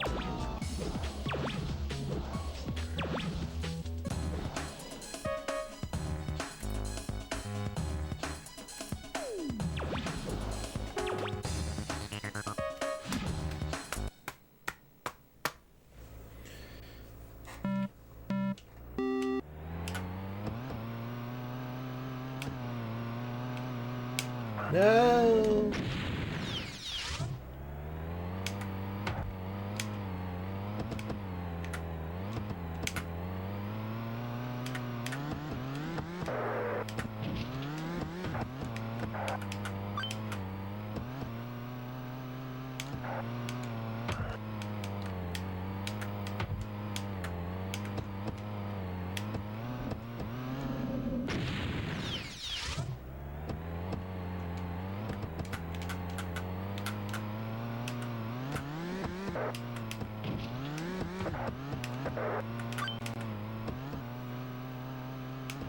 can save this. I just need a god lap.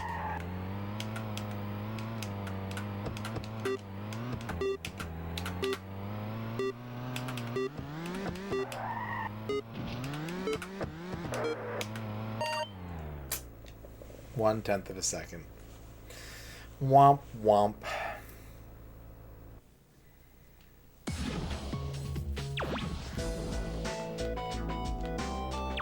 Eel-based aquaculture farms. I remember thinking it was really weird. I had a friend who totally randomly, like I moved here and then like 6 months later, a friend of mine that I like grew up with wound up here to work on a fish farm. And I was like, he became an ichthyologist.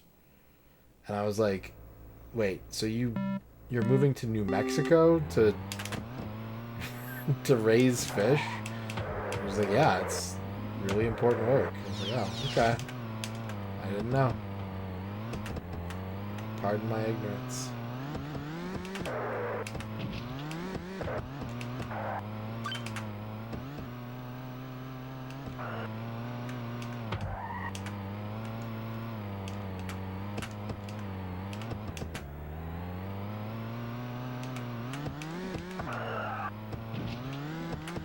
It kind of makes sense when you stop to think about it, because people are going to want to consume fish and there are uses for fish, but at the same time, if they're going to be available here, they need to be in a very controlled environment, because the natural habitat isn't going to support most of them.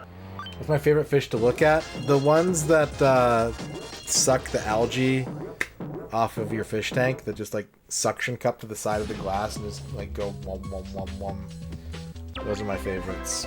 Plecky, is that what they're called?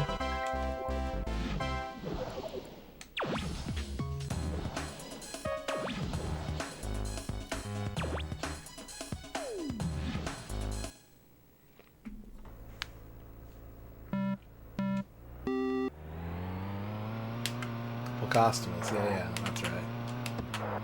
That sounds familiar.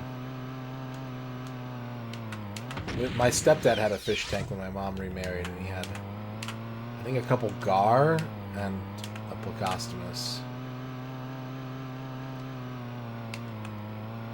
I've thought about getting a fish tank.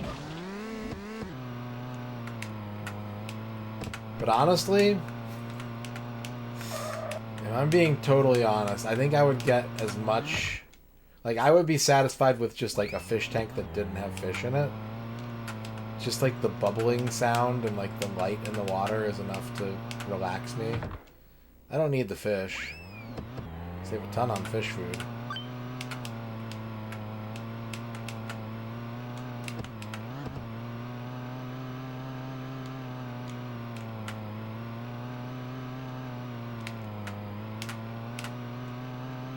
Little scuba guy, yeah. Little treasure chest that bubbles come out of.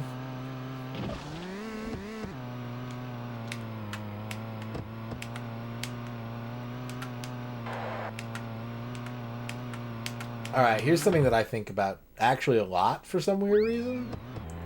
And I want to hear what Chad has to say. Chad, if you had to have an element, like an element that was part of your attunement or attributes or affiliation or whatever. Like, there's the classic 4 or 5 elements, but you can get a little crazy if you want. What would your element be? I'm not sure if I'm water or wind. I might be both. Radon? Yeah, that's fair. I should have seen that. That was right there for me and I didn't even take it.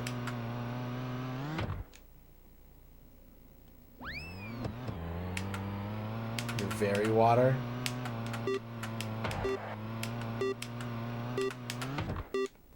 Ice or wind. Tungsten. Boron. Earth. I don't feel like I know a lot of earth people. I think that, like... Maybe that means that I'm wind. Because I don't think a lot of the people that I hang out with would say earth.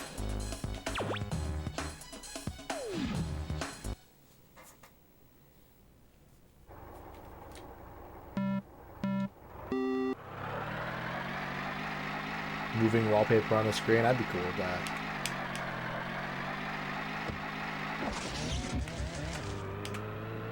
Like, it would be a really dumb idea for me to get a fish tank. In general, but especially if I didn't put any fish in it.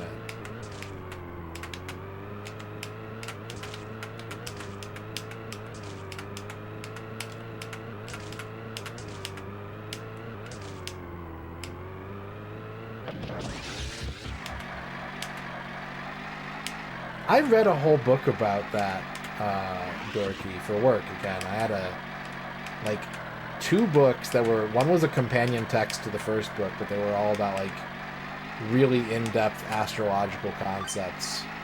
It was kind of interesting.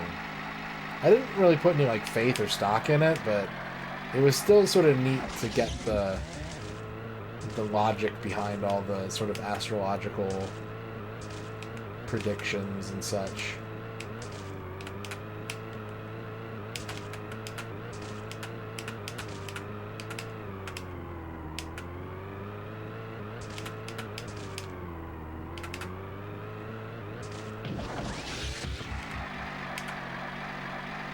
To explain like what your planet is based on literally like what day you were born, what time of day you were born, and what like latitude and longitude you were born in. Tons of fucking charts in that book.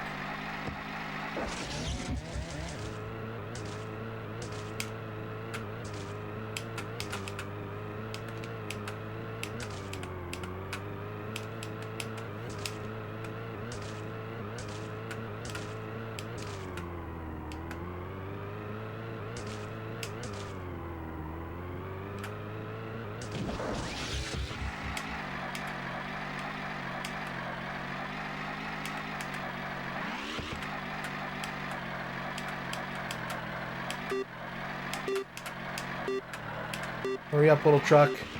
You did it, little truck. Good job, little truck. Metal or wind? What's up, G-Lax? I think about it, the way that I think about this is I think about like what relaxes me, like what makes me feel calmed down and like at peace. And it's water and like heavy winds, but I think it's more heavy winds than water. Just got home from board game night. What'd you play?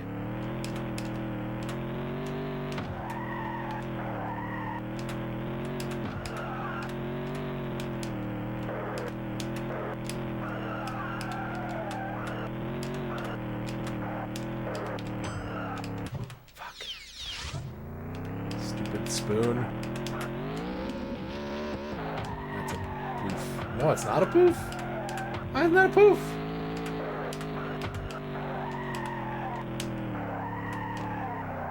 Oh, come on.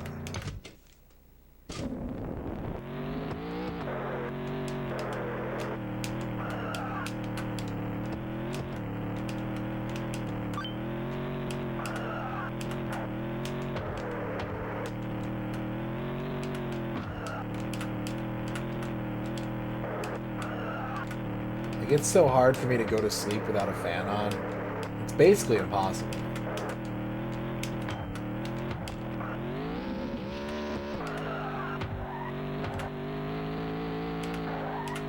Just the feeling of like a breeze on my face. Most desired state.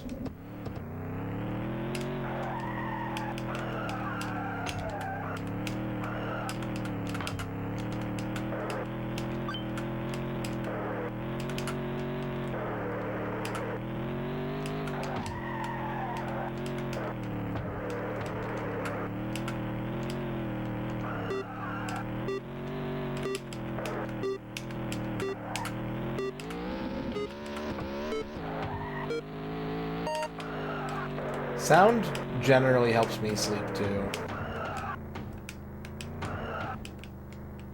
He played Blue Moon City and Biblios, Quill and Parchment. Biblios. I'm not familiar with either of those, but I also have not been keeping up with board games for a very long time. I also can fall asleep to rig streams.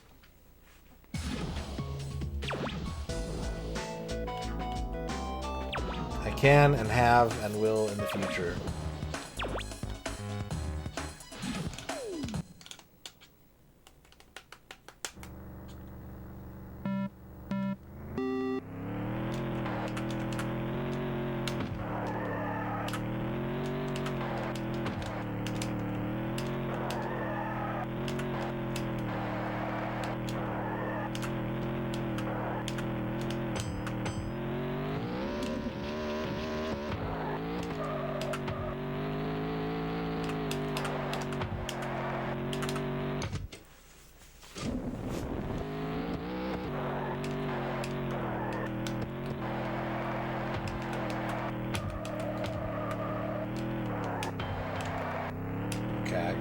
Fucked up the end of that lap. Other than that, it was a pretty good lap, honestly.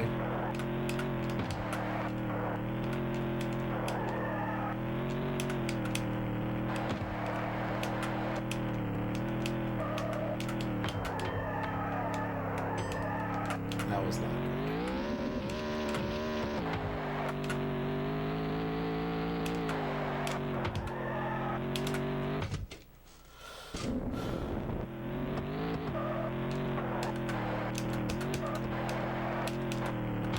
Sorry to hear that, Dorky.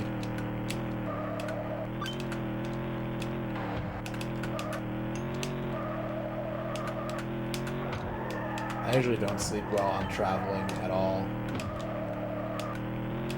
Well, we're not going to win this time. We're starting to put up a better fight.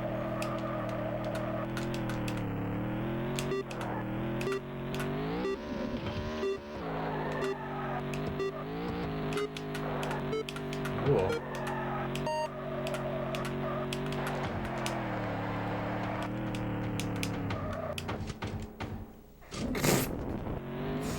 My poor ghost.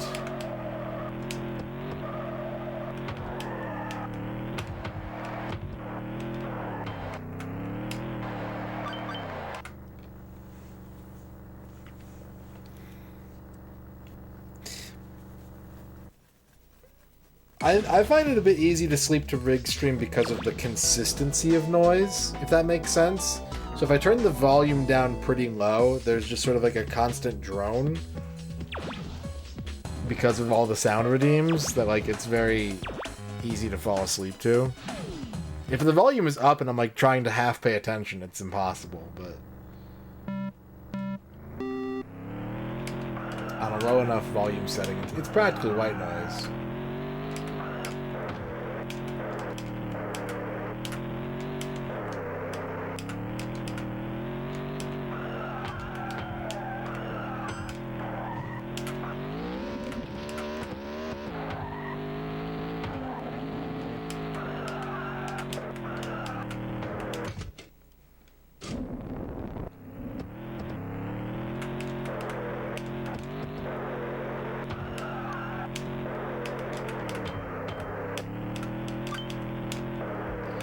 Closer.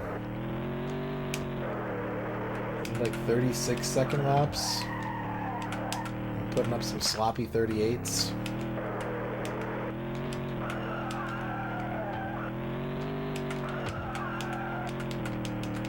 What the fuck?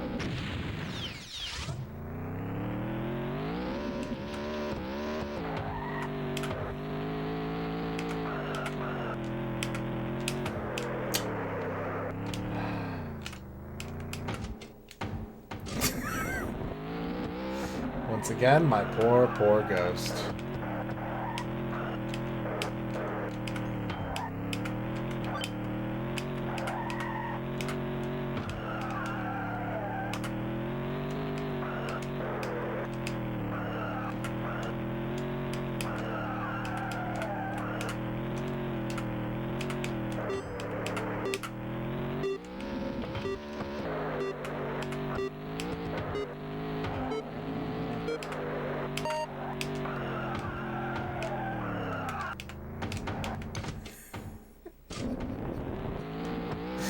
You look so stupid.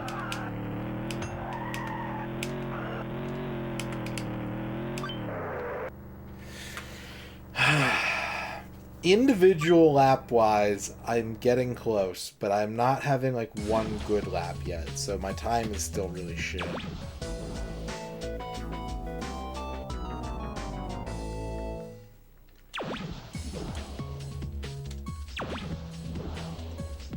TV remote is a coffin, like for the remote, or is there like a coffin button on the remote? Do you have the remote from Click, but it's like the Japanese version, and so it's kind of like Death Note?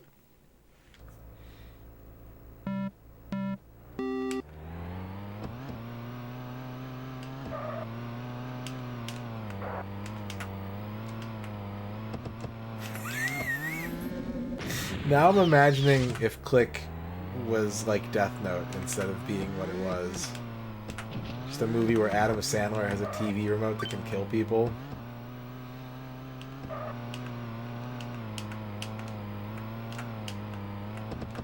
Would you watch that movie, chat?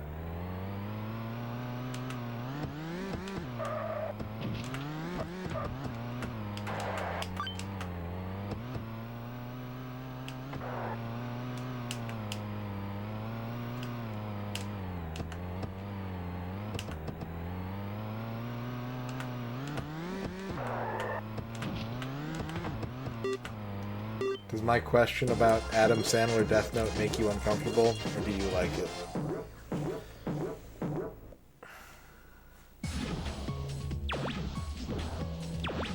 Yeah, we're not going to finish this circuit tonight.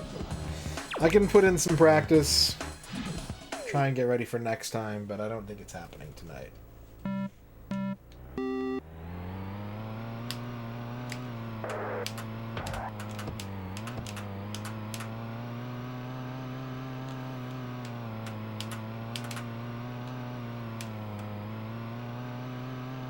He has the Death Note. The Death Note is the remote.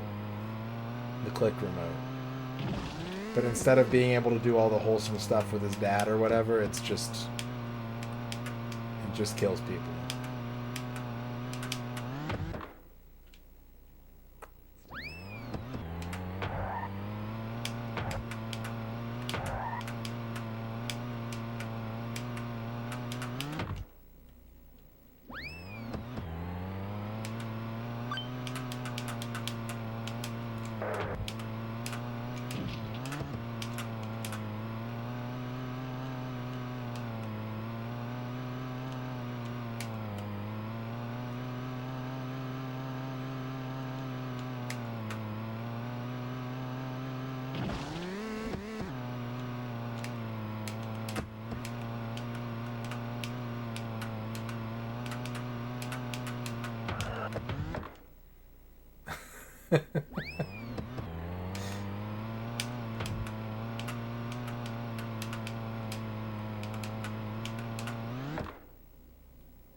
I appreciate it. Thank you, Dorky.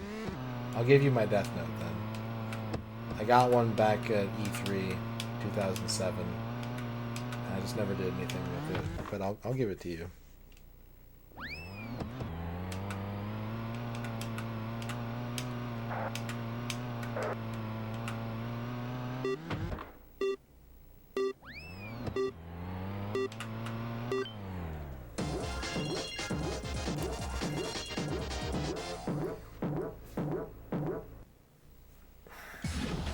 You know, if you think about it, any notebook is the Death Note if you wait long enough. Gotta be patient.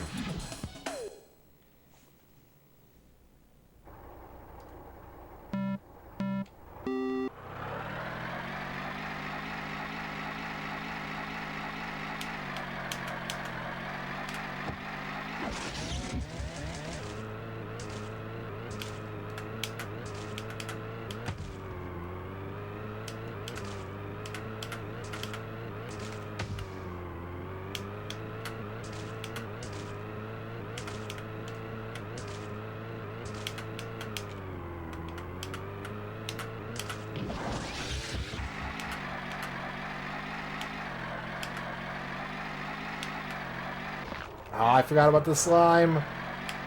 Oh, the slime. I think this is still a good lap, but it would have been better. Yeah, slightly not good. Very, very slightly not good. Would have been an okay lap.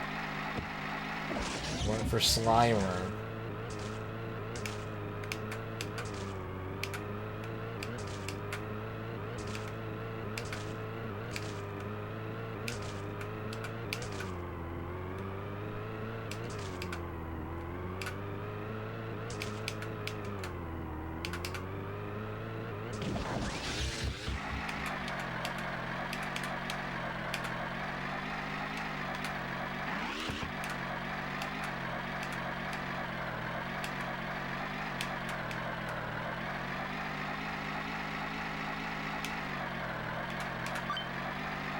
There we go.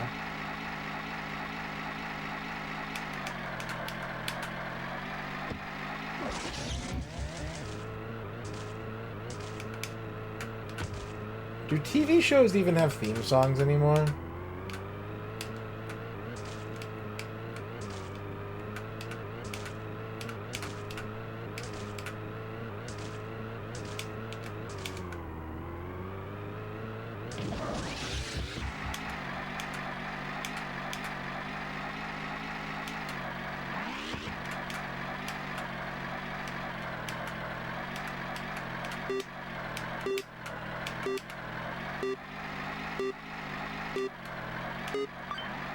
They have intros. Are they set to music? It's kind of a weird concept to think about in the first place. Like, I asked that question, and I'm like, well, why did they ever have them? I always just kind of assumed that it was like a 30-second buffer to like make sure that you didn't miss the first part of the show.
I hate asking questions like that, though, because it makes me risk sounding old, which I, every day I'm a little bit older, but it doesn't feel that different from being like, hey, chat, how come TV shows aren't sponsored by Geritol anymore? What's up with that?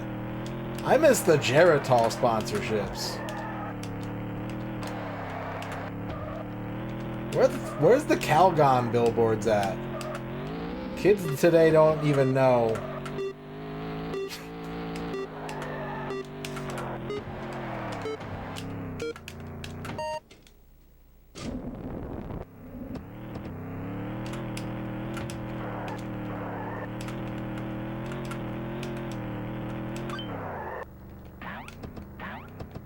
Okay, sub 2 minutes, I think, for the first time. I need to do 10 seconds better, and I clearly had a couple places where I could have done better. I also put up a 36-second lap, which is where I need to be. So, starting to get there.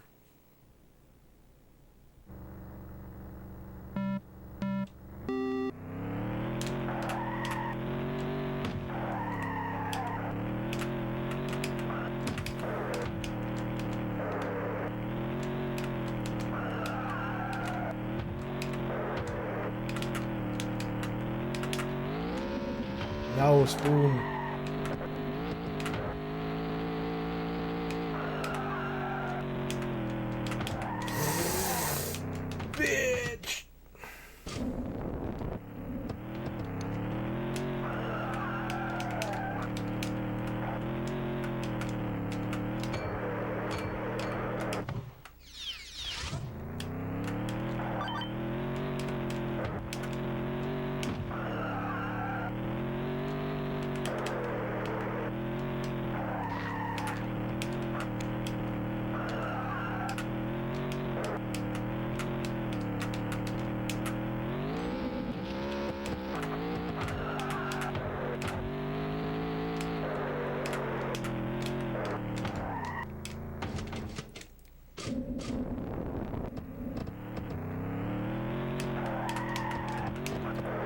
think this has been overall a pretty good race, but I've fucked up the toaster twice now.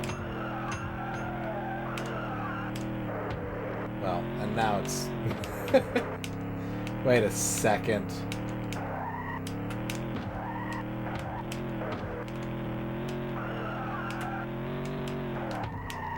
Milk.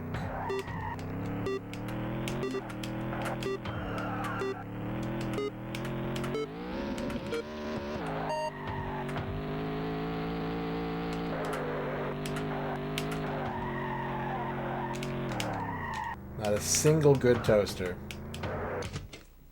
Not a single good toaster. Fucking tragic.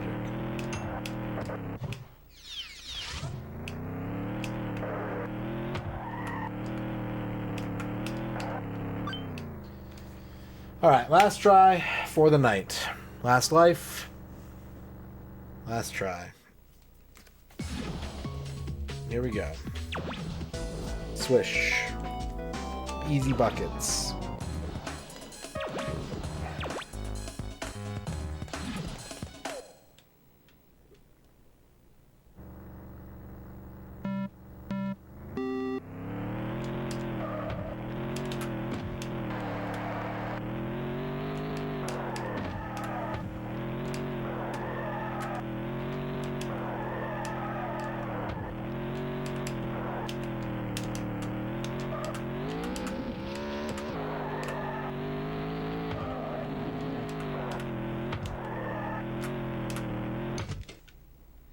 It's true.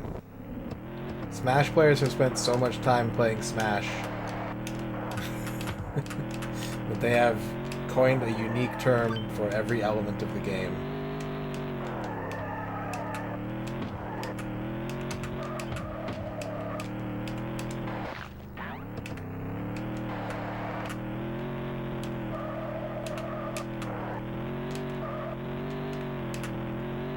That was a good first lap.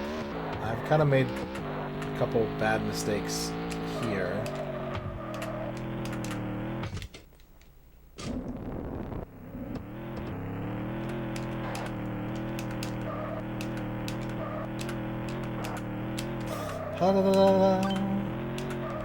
Still not a terrible lap, but not good enough. I need a god lap. Chat, we're gonna need a god lap.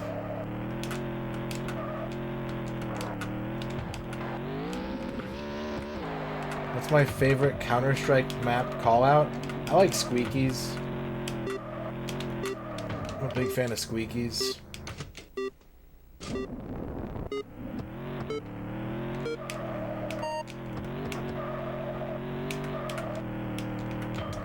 Alright, well, about 5 seconds off.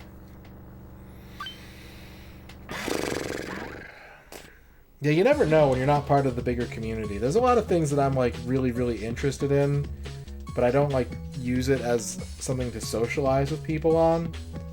And so I always feel really out of touch whenever the subject comes up. And I'm like, oh, I know a lot about that. And like, oh, do you know this person who makes YouTube videos? They're like the most popular person in the hobby. And I'm like, no. Who's that? Marshmallow is pretty good. Yeah, Marshmallow's good. Broom room. Alright. That's it for the stream tonight, chat.